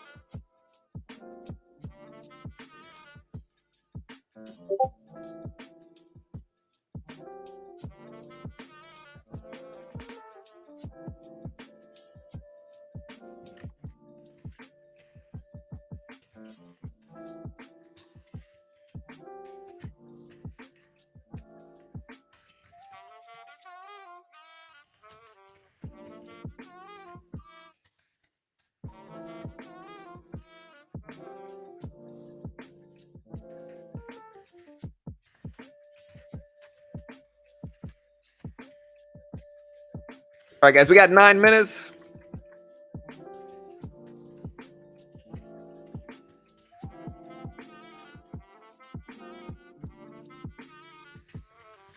All right, guys, so we are about to back up a little bit. We're still on the SPY with 15 cheers.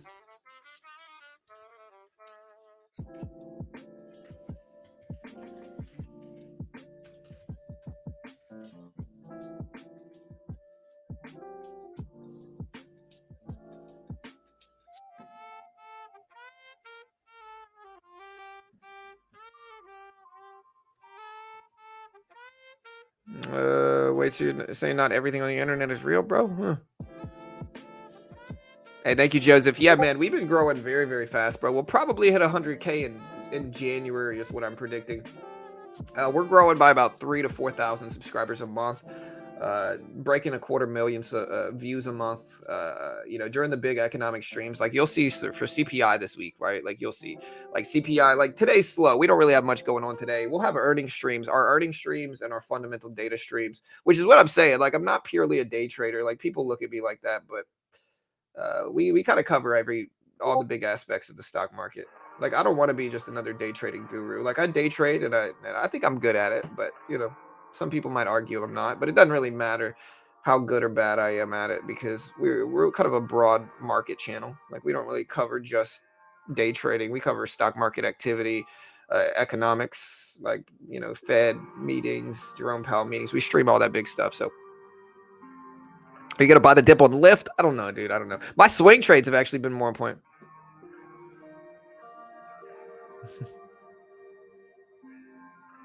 But yeah, my swing trades have honestly been a little bit better than my day trades anyway, man. My swing trades have been on point lately, dude. I've been like I said, out of the last like 7 or 8 swing trades, I've been pretty green. I'm running like 6 out of 7 or 7 out of 8. Again, I bought Snapchat twice in the last month. Made money each time. First one, I can't remember where I got in. First one, I bought it at like 7 to 7, high sevens, low eights. It ended up bouncing back almost to $10 where I cut the last piece of it I had.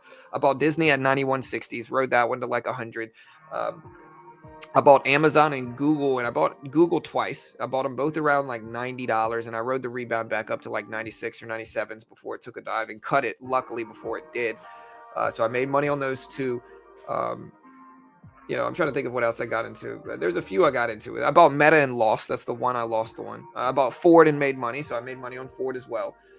So our swing trades, which the strategy is simple. I just wait for big extended drops in large, healthy blue chips, and I just wait for a short-term rebound. Dollar index is actually popping up a little bit right now. So we'll see if the market ends up falling down or dipping down some. We're watching the volume weighted average price level. Very important spot to watch.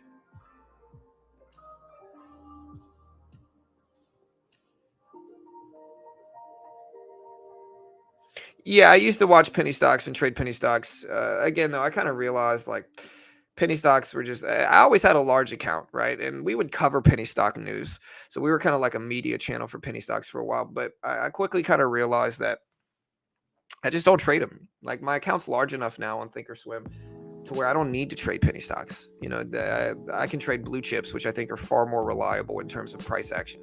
Not knocking penny stocks. There's some traders that can make bank on pennies. Just for me personally, it's just not something I generally trade a ton. You know, um, again, like my Top Step graph here, if you look at it, and we're moving slow. What I'm really trying to do here on Top Step is I'm trying to get funded my first try in this 150K combine, right? So it's like Top Step's a sponsor of mine. I'm trying to get funded my first try. And so we're trading a little bit slower, of course, but you can see my graph here. Like we haven't had to reset once on this and we're trading slower, but my goal is to get funded my first try.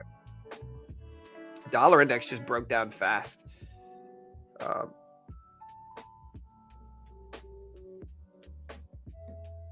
But yeah, that's my goal, is to get funded first try. We'll see if we do. Dollar index breaking down a little bit. SPY, I'm kind of break even on my last little bit. Tesla is still at 194.30s.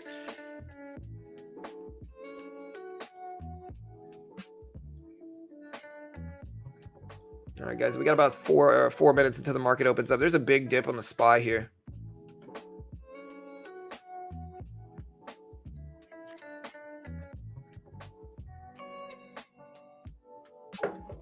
SPY turning around fast. And again, if you want to check out Top Step, we're going to be day trading Top Step, the funded account program. See if we can add to this profit for the next couple, next hour or so. If you want to check out Top Step and trade this with me, I'm in the Top Step 150K Combine, which is a funded account program for futures. They give you a demo. If you can hit the target on their demo while following their rules and conditions, then they fund you between 50 to 150 with a 90% profit split, 150,000 that is, with a 90% split, regulated by the Chicago Mercantile Exchange. They pay out millions, fund thousands of traders a year. And I think this is the best middle ground for traders. Again, I'm challenging myself with this 150K combine, but I think this is a great option if you want to get your feet wet in futures. There's no PDT restrictions in futures. You can essentially trade the SPY, which is what the E-mini is basically the SPY. Different price, but same price action. No PDT restrictions. You can short, you can go long, and all that good stuff on Top Step. Just really, really useful for traders that want to try out futures and get around the PDT restrictions. A lot of traders go for penny stocks, but futures is a little bit better option in my opinion in that regard. We're going to pin Top Step to the top of the page. They are a sponsor though, so I'm certainly biased. But if you want to check them out, there's the link pinned at the top of the page. So the Top Step challenge doesn't let you swing, the one I'm in right now, but they do have a swing trading combine. And so there is a swing trading combine that lets you, but it's mostly just to the commodities, which is what futures are, is commodities. And you get some futures contracts on exchange traded funds like the SPY, or index funds like the S&P 500 is really what this is, because this is the mini S&P 500. So that's what I'm day trading when you see me trade this, is the mini S&P 500. It's called the E-mini in futures. Dollar index still falling here. So we're still kind of breaking down on the dollar index.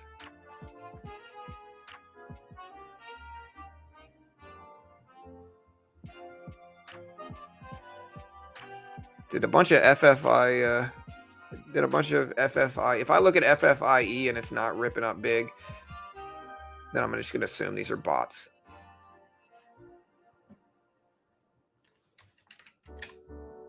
Okay, no. FFIE is running up big. Okay, y'all aren't bots, I guess. 88 cents right now. 88 cents.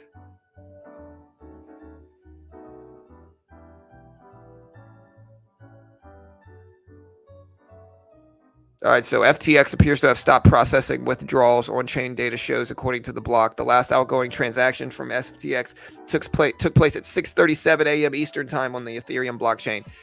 That's big news for crypto, man.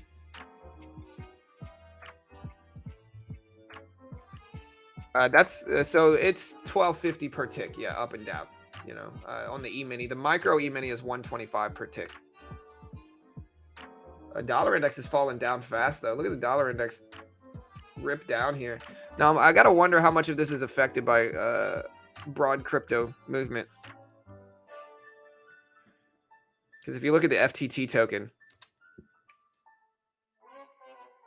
down almost 30% right now. It's still breaking lows. It's going to influence Bitcoin negatively for sure. Dollar index is still breaking down at 110.23s.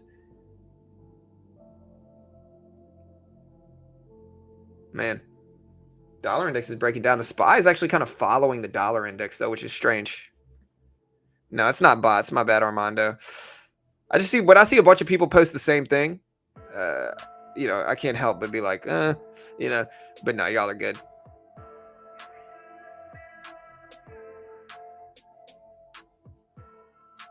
Yeah, he's all right. 3 is kind of my limit. You can post the same thing 3 times. If you do it more than that, you'll probably get put in timeout for spamming. But yeah, FTX stopped processing withdrawals, man. That's crazy. Man, this could be bad for crypto.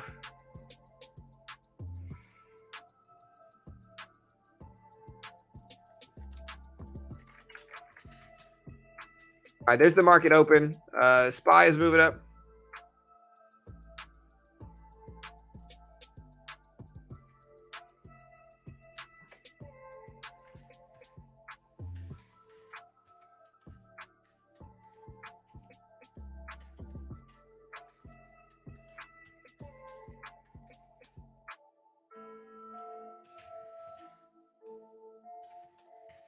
All right, guys, so we're starting to get some drops at the opening bell. Big drops here.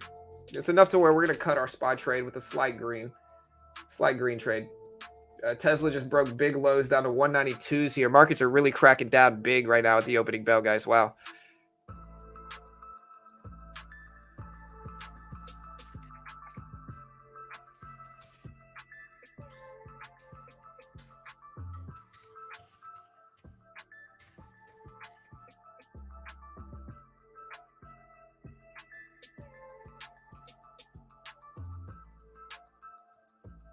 All right, guys. So again, we are dropping down big here. So again, SPY with 2 really big red candles.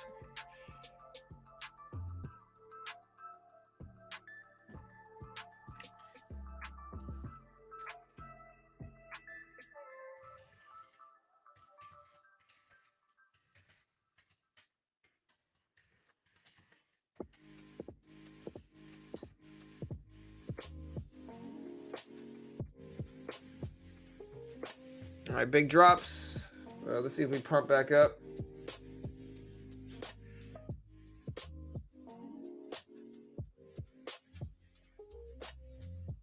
Tesla just got down to 191s here, 191.20s here. Again, too much volatility for me to really attack this yet. We're just going to kind of sit and be patient here.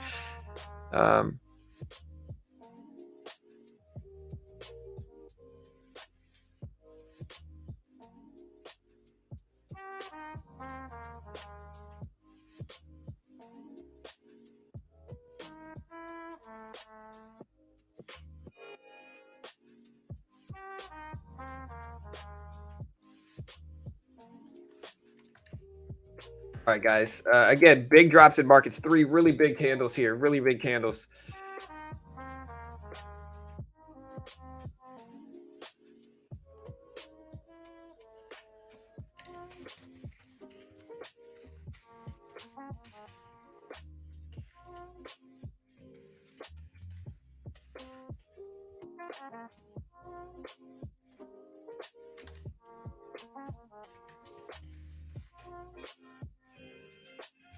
All right, guys. Again, big drops in markets. We've had 1, 2, 3 big red candles here. We're right at the previous closing price, which is right, to be exact, right here is the previous closing price level. It's the level at which the SPY goes from red to green and green to red on the day here. So this might be a support level.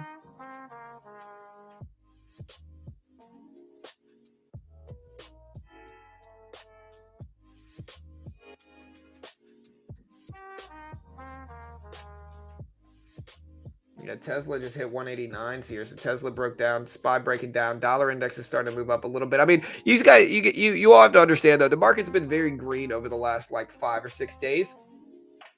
And so in that, if we drop down, it's not the end of the world. After the FOMC, we were down to like 375 or so on the SPY.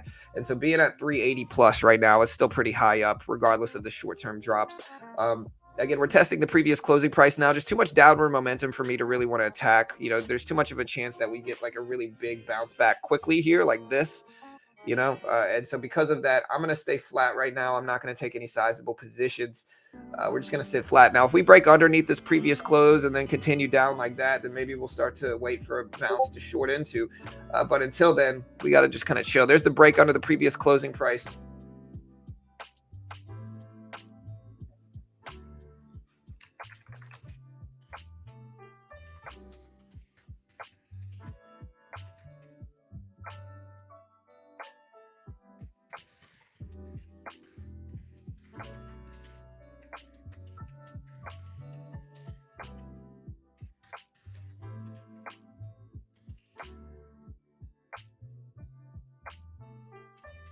All right, guys, so getting a rebound back up over the previous close.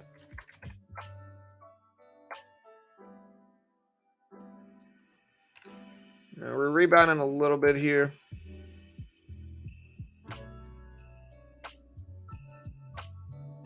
Again, we're consolidating right over that previous closing price. I think we're down so much that, I'm just going to be patient here. I'm not going to really push too heavy into any of this. We're going to let things play out over a 10-minute period first.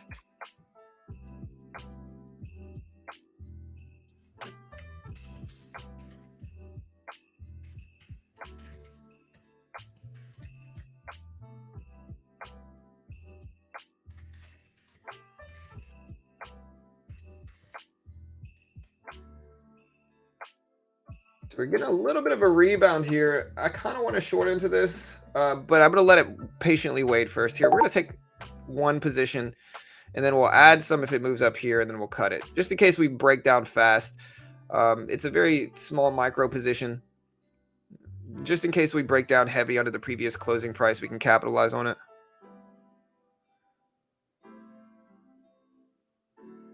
Yeah, there we go. All right, so we just made a little bit.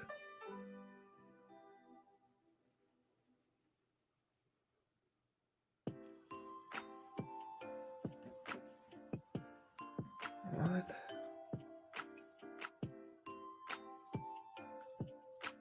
Where's my strategy today? Why does it sell 153 in gross?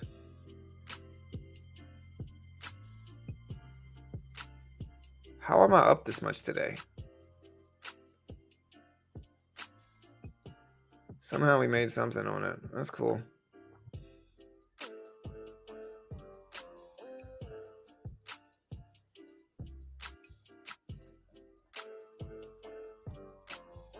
All right, so somehow we're up 160 today. I don't know if that was a glitch trade. I don't know if it'll hold, but hey, I'll take it. Looking weak here. We'll add some more to this. See if we can catch a flush breakdown here. We're right around lows. Tesla's actually bouncing back, though, here. So we are getting some rebounds in Tesla.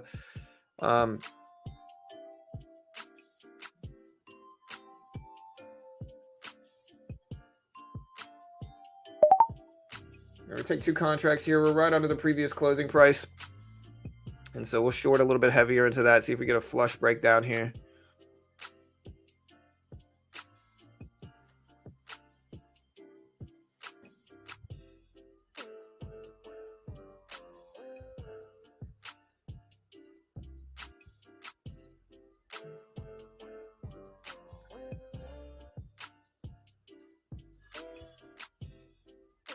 All right, so again, we're testing that previous closing price level a few times here. I'd like to see us break down more. Again, we're going to be patient on this.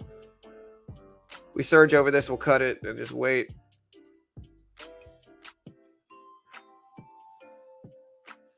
Okay, getting a little breakdown there. Gonna let it play out, see if we break lows again.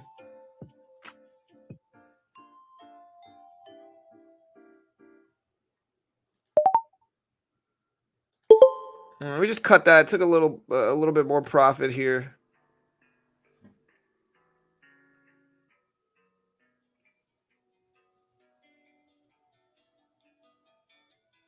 It's not really my line straight jacket. This is just the previous closing price. So this is the level at which it goes from red to green and green to red on the day, right? So this is the SPY previous close. Dollar index is moving up. We're still about to test lows here and break down. Again, guys, listen, I'd love to show this and be like, hey, I'm green $170. I don't know how I'm green like this. I really have no idea. Um, but it's not really my trading, to be honest, unless somehow I got like the best fill ever. But I'll take it. Trust me, I'll take it. But I don't know if it's like, again, I don't know if it'll stick. I guess is the point.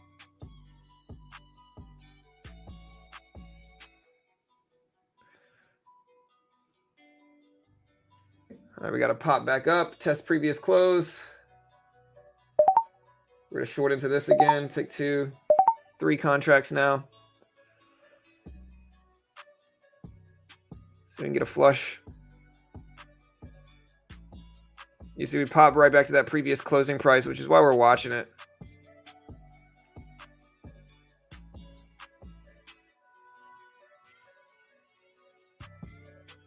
Three contracts.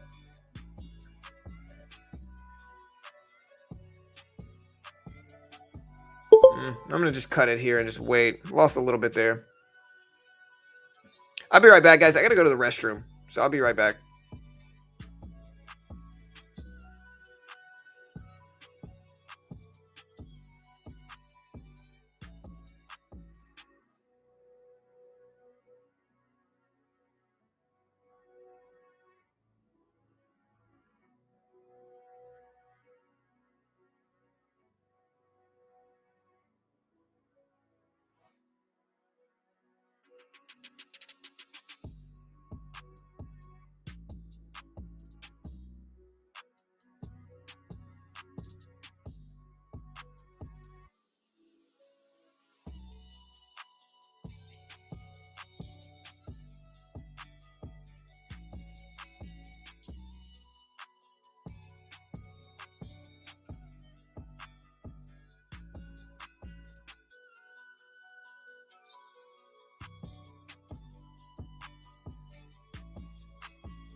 All right, we're back. So we actually did reject right at the level I shorted into, so maybe I should have had a little bit more patience. There's barely any delay.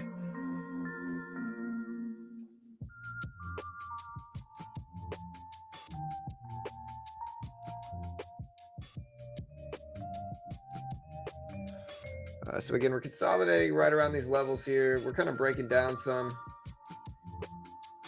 I like the downward trend, but I think I just kind of have to chill and wait some too.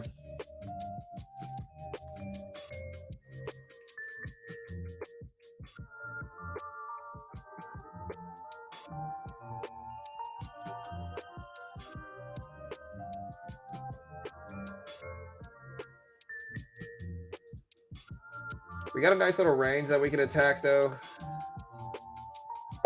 I'm going to short into this, though. Tesla looks like it's breaking down more. So we're going to take 2 contracts.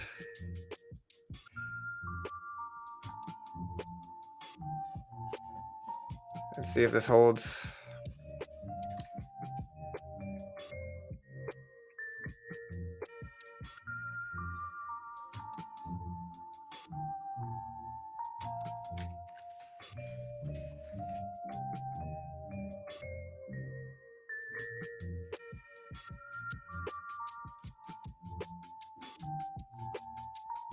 All right, so we're sitting right around this. All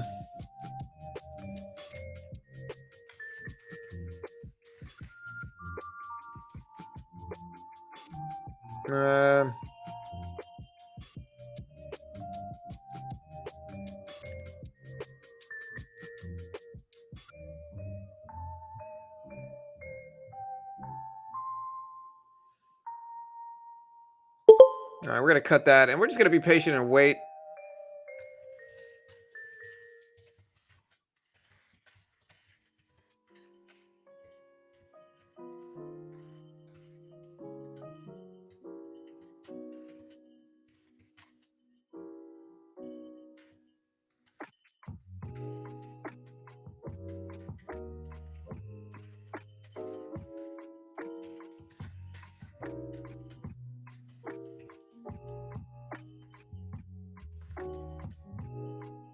All right, so good thing I exited.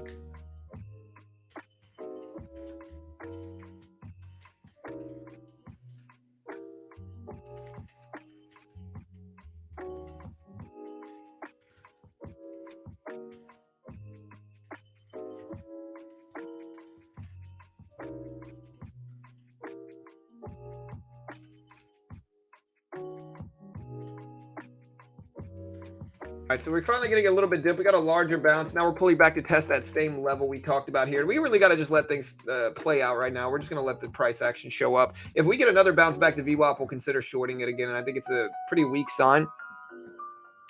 But until then, we got to just let a larger bounce back happen.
All right, so big rejection here. Maybe I should have shorted into it. I might actually short into this bounce if we get one here.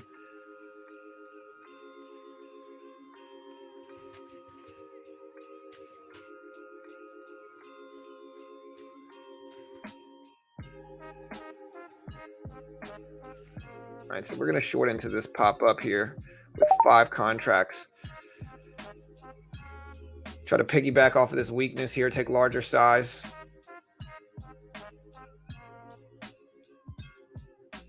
See if we get a breakdown.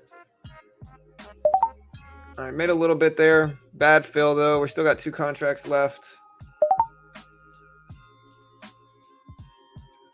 1 contract left. See if we add a little bit on this hammer candle. See if we get a rejection down. That's 3 more. We got a hammer candle. We're looking for a breakdown here. So we're testing that level again. I might have waited too long. I like the aggression here, though. I think a lot of people are going to be looking for a breakdown here. So there's 5 contracts. See if we can flush down to test lows is what we want here. Get like a big breakdown is what we're kind of looking for. And if not, that's okay. Right back up to that previous closing price here. Now, if we break this, we're going to have to just kind of consider getting flat on this. But I would like to let it test this previous closing price now that we really weakly rejected it.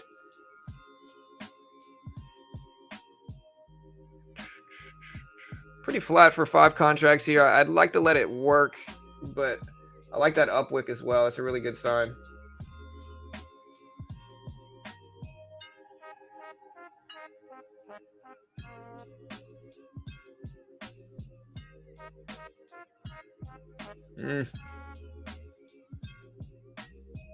We're letting it test the previous closing price.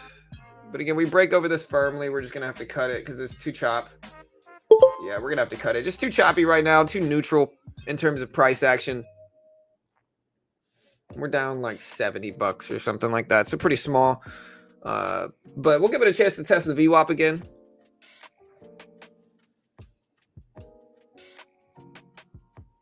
You know, and a lot of the time, just to show you what I did here, a lot of the time when we get these big rejections here, I do what's called piggybacking off of those, right? So we'll get like a big rejection, and then we'll continue down like that, if that makes sense, right? This time, it kind of faked us out a little bit, and it might just be due to choppiness in terms of market activity today. This time we had that big rejection, and then we bounced up really big. And so we do have to lower our size. If we open up a new candle under the previous close, I'll attack that downward trend again. All right, which I think is right here.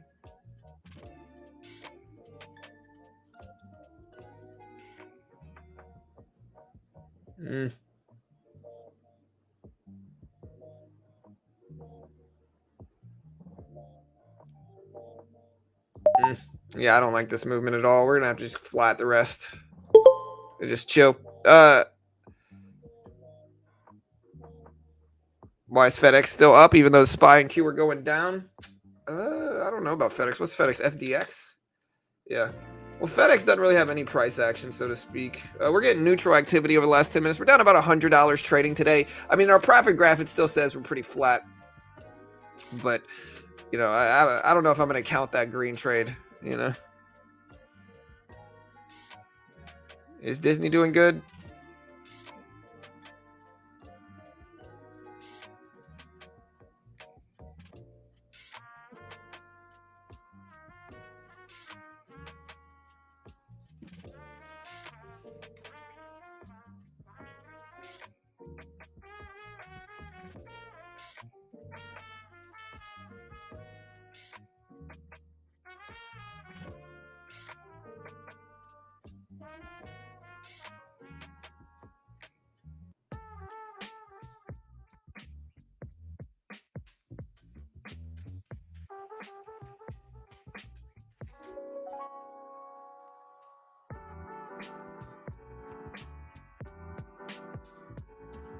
All right, so we're rejecting a little bit towards the VWAP here. So we did tap VWAP, but again, right now it's still such a neutral price action move where we had, again, this sign right here is a pretty rough one where we have a big move down like this, a big bounce back, and then more consolidation. So if you look at us over the last little bit, we're pretty sideways in terms of range. I'm not really trying to attack that.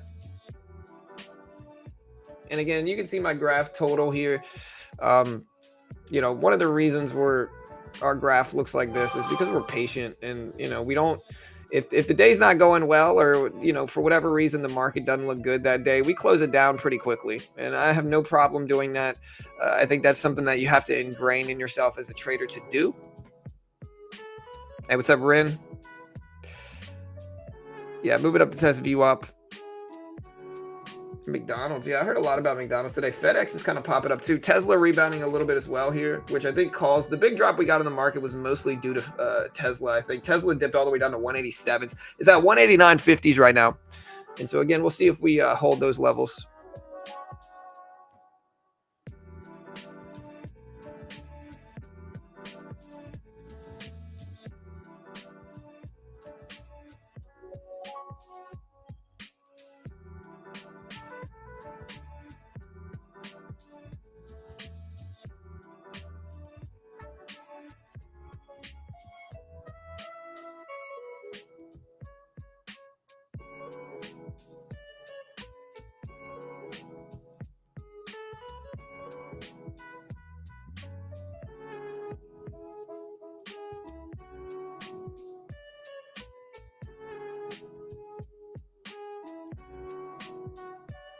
All right, so testing VWAP here. We're going to have to just kind of chill for a second.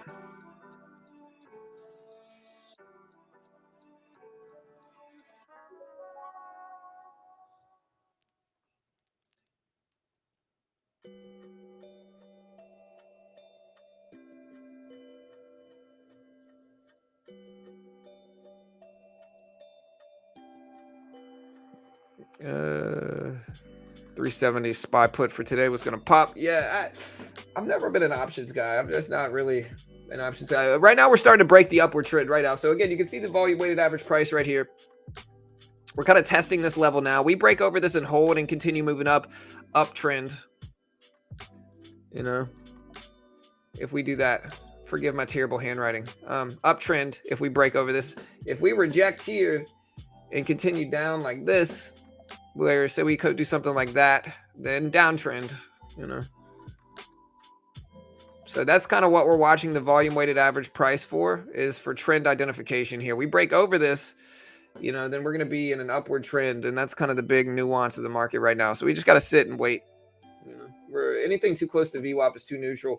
We're starting to move up though, so it'll get to a point where what we have to wait, like this, we're now reasonably over the VWAP, so it'll get to the point where we're watching this opening range high level right here. So this opening range high level right here is super important, because that'll be a level where we go up to it, test it, and then if we hold and continue going, then we'll do that upward trend like we're talking about. It's called a red to green move, where we're red at the opening bell, and then we rebound and go green eventually. I'm like John Madden over here, man. But with that, you got to kind of let it play out first. Yeah, Lucid does have earnings. Hey, thank you, Jeremy. Hey, greatest handwriting in the world right now. But yeah, market's starting to bounce back. Again, it's kind of a slow day. A lot of people are doing stuff. When's the Powerball numbers come out? You know.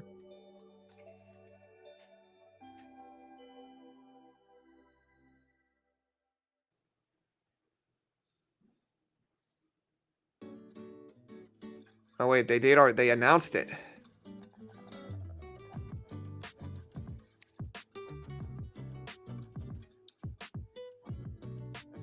Oh no. Wait, I'm sorry. Okay, no. Yeah. Okay. All right, I'll be right back.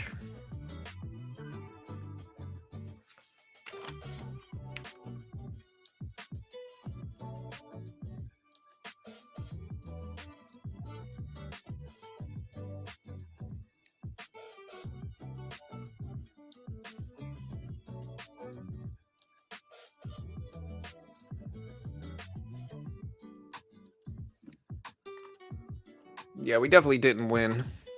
You know. The odds are so far against us winning that it doesn't matter. All right, guys, so we're getting the dip to the VWAP here. We're getting the dip to the VWAP. Yeah. Well, Monday's was delayed.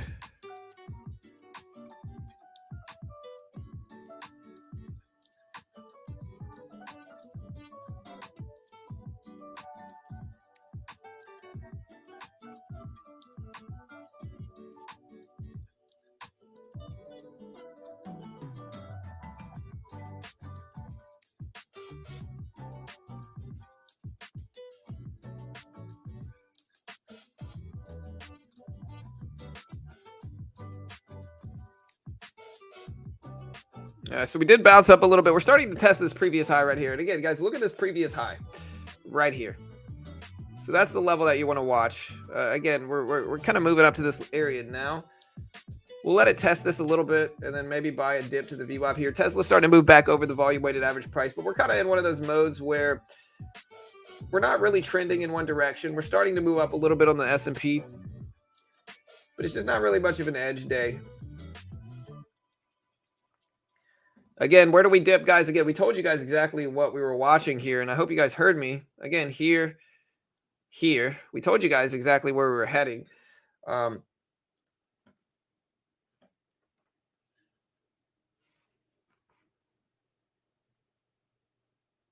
Yeah. And so, again, we'll watch this line up in the sand right here. Again, the same area we talked about. See if the market starts to rebound, really. Yeah, my son was all excited. He thought we were going to win the lottery. I had to be like, bro, you know, the odds are so against you here, dude.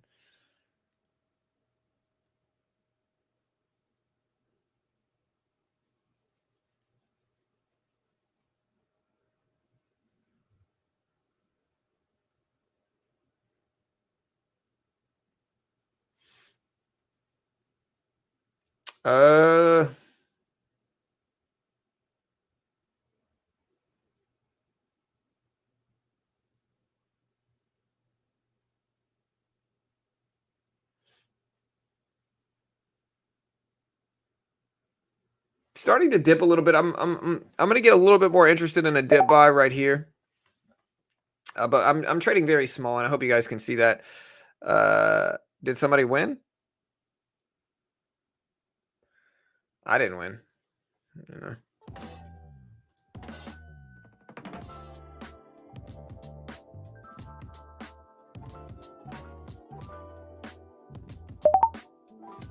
All right, we're in 3 contracts now.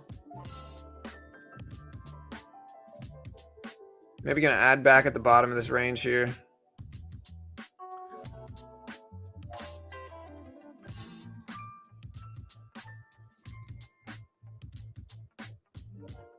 I do want to test my fills to see if I get filled any decent spots right here. Tesla just rejected under the volume weighted average price heavy. See if I get filled here. Ooh, that's a much better fill right here. I might have to start getting filled right there. No, the Powerball numbers are out.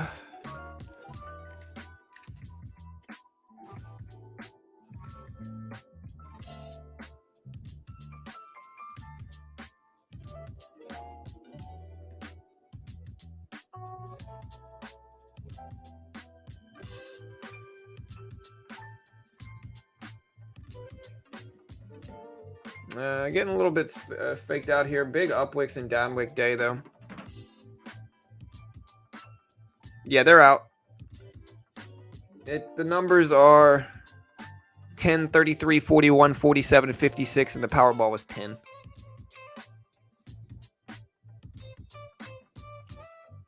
All right, Tesla just rejected the volume-weighted average price, starting to come back down. Again, we're in a very neutral day right now. Same thing with yesterday, and so I got to kind of sit. We'll take some small feeler trades to kind of have fun with it, but we got to just kind of chill and sit right now.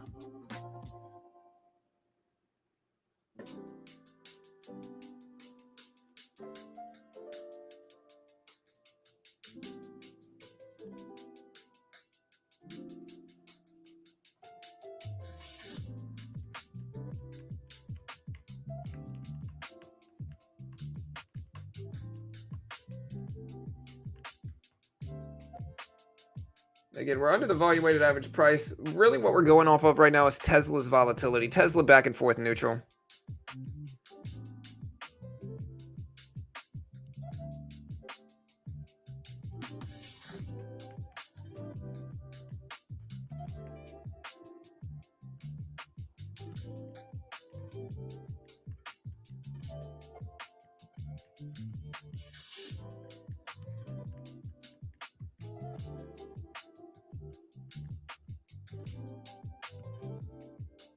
All right, rejecting at the volume-weighted average price. Again, such sideways activity.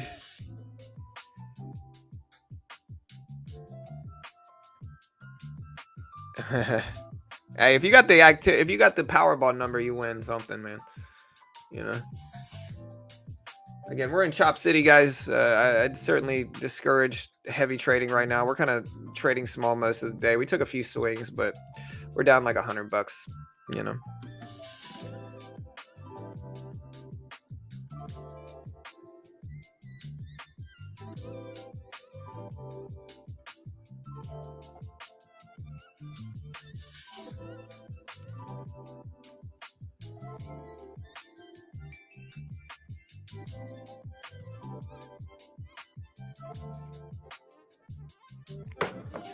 All right, so we did bounce right around the volume-weighted average price on the SPY here.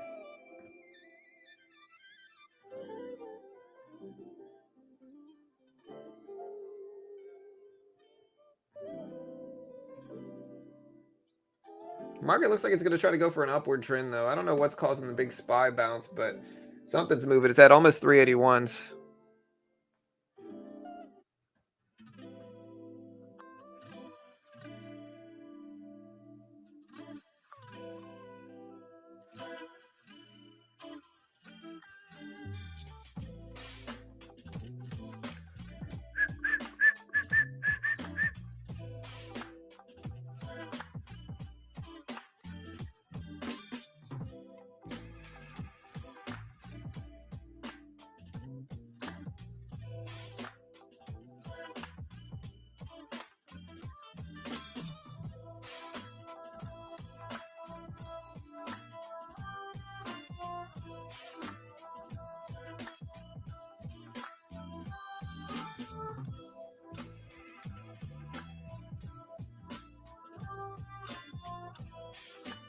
Yeah, it's kind of a... Hey, nice, Kyle. Hey, congrats, man. Yeah, for sure, Kyle. That's what... You know, Top Step's a beautiful thing, man. It really allows traders to get their feet wet in futures without risking a ton. You know what I mean? Again, we're taking the slow and steady route. I'm trying to take it slow and get funded. And so, you know, you can see my graph. We're doing well. You know, we got to scale up our size some. But, you know, the market just hasn't been super favorable for it. But we're getting there. And again, if you want to check them out, I'll post this link. Great way to help support the channel. They are a sponsor of my video. So if you haven't already, check out the link. 20% off. Again, they are a funded account program in futures. They give you a demo. Basically, the way they work is they give you a demo, and if you can hit that target on the demo while following their rules and conditions, and they fund you. Again, I think Top Step's a really good option because there's no PDT in futures, right? So you can essentially day trade the S&P 500 and get around the PDT rule. And it's a lot cheaper to try Top Step out. And I think a lot of traders are going to try Top Step out and lose. And I think that's okay because it's going to save them from putting up the money themselves in futures and losing that. It's a lot cheaper to go Top Step, $130 if you use my link, 130 something if you use my link for 20% off. It's a lot cheaper to try that out, 130 something a month and potentially get funded, have some pressure on you to succeed, try out the futures market, see what it's all about, get around the PDT rule, but not risk thousands like you would if you put up the money yourself. And so I think in that regard, it's very useful. But some days are just not meant to trade heavily, and that's kind of what we're at today. I'm just not, again, the market's kind of in turmoil, in terms of the election and all that stuff going on. Markets are very choppy and neutral today. And so taking a huge size is just unnecessary right now. And we're not really being super active relative to how we normally are in trading either.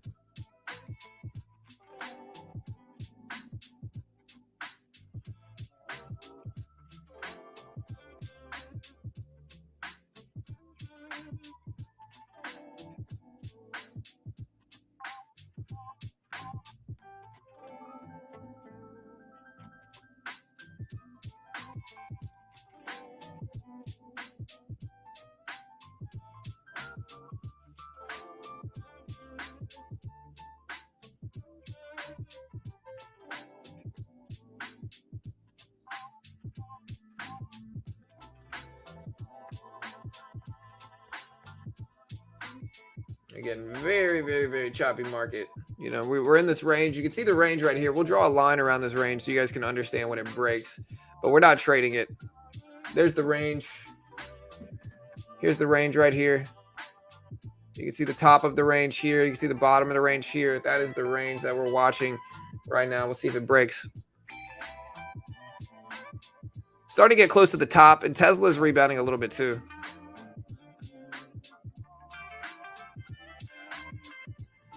All right, there we go, testing the top of the range.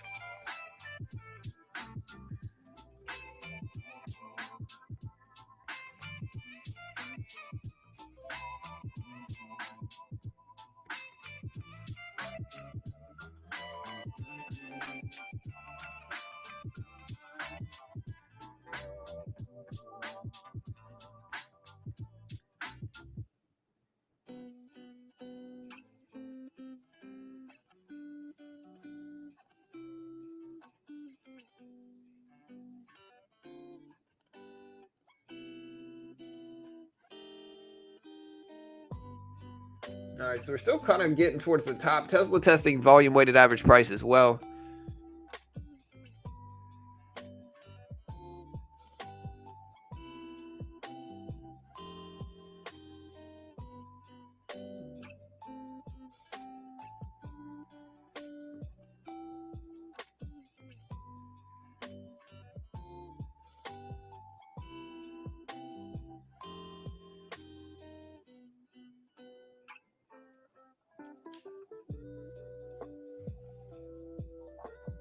So if any of you guys win the lottery, I expect you to, give me at least 1% of that.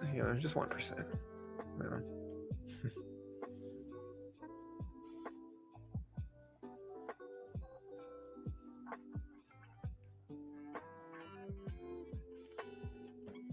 I'm going to go ahead and buy this dip here. I'm a little bit more confident in this dip. We tested the top of the range, and so I'm a little bit more confident that we're going to rebound back. If this trade doesn't work, we'll have to genuinely consider just kind of shutting it down for the day. Again, small trade, 2 contracts here of the micro E-mini.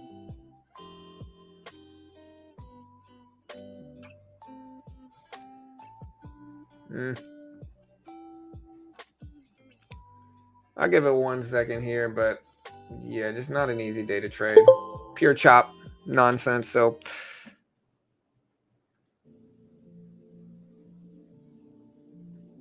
we might actually rebound and come back, but it's just not worth the risk, man. Y'all be safe. Again, if you're voting today, stay safe. Doesn't matter who you vote for. I'm not really interested in politics at the slightest. But y'all stay safe regardless of what y'all are doing or who you're voting for. Remember, the market can be very choppy. It's choppy today. We're down like 100 and something dollars, very small. Um, Kind of one of those weeks where we got CPI, we got earnings, we've got a lot of stuff going on, and there's just not much real edge to target or capitalize on in the market for sure.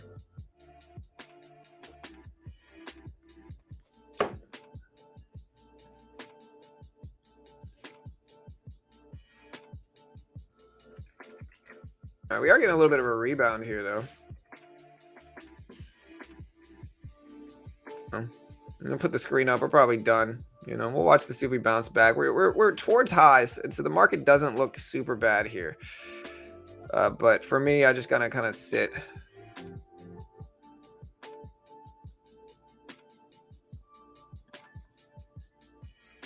And I'm working a little bit on the computer, so I'll bear with me.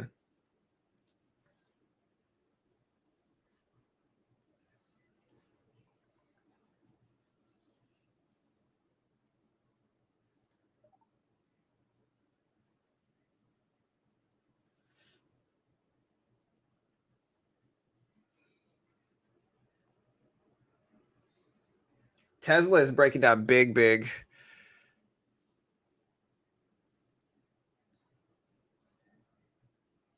We'll see how that impacts markets.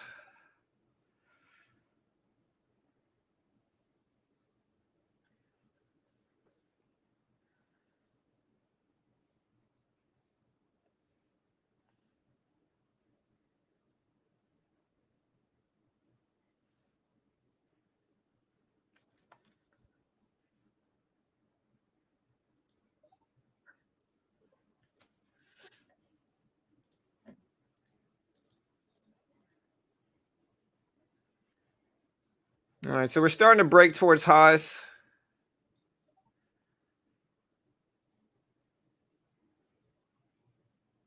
Let's see if we actually break it for once here. It's trying.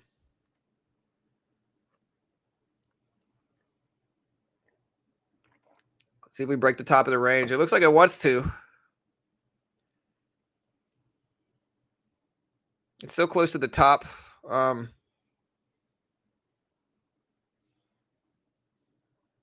Y'all like the Christmas music going on or no? Again, pull it back here. Again, this is why we stopped trading today. It's just not much edge.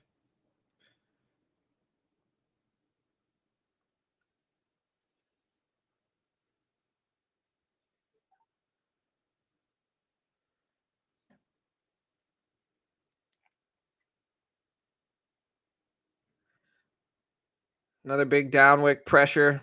I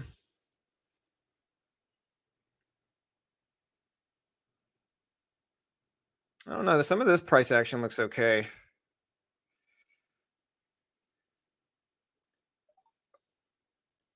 All right, we just caught some of that price action on the regular E-mini here. Brought ourselves back to pretty green on the day. So we are now up about 175 on that rebound here. I don't know if we're going to keep tacking it. I don't know if I like this rejection at all. This big rejection from these highs looks rough. And then Tesla looks like it's going to break lows. And so y'all be careful. We did catch the rebound, though. But y'all be safe, man. Tesla looks like it's about to break lows. So that makes me skeptical of the broad S&P 500 as a whole.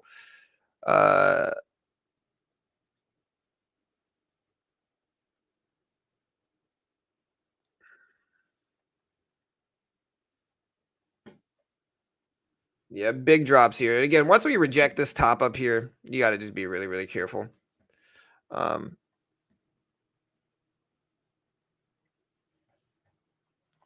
yeah, guys, so that'll probably be it for today. Y'all check out Chart Prime. Chart Prime is really, really useful.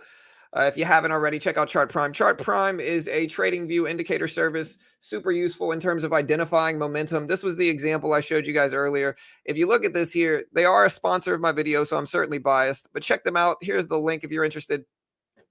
Again, what they do is they're a trading view indicator service.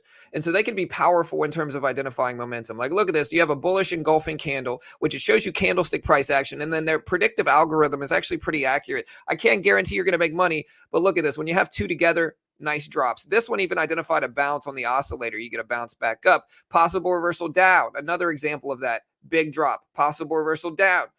Another example, big drop. Two bearish engulfing candles grouped together. Another bearish sign, big drop. And you can use this to identify momentum. It's called Chart Prime. You can use it in crypto stocks and futures. Great way to help support the channel. They are a sponsor of our video. And if you want to check them out, I'll post this link. And with that said, we're going to go ahead and close it down. Again, slight green day in the books. Could be worse.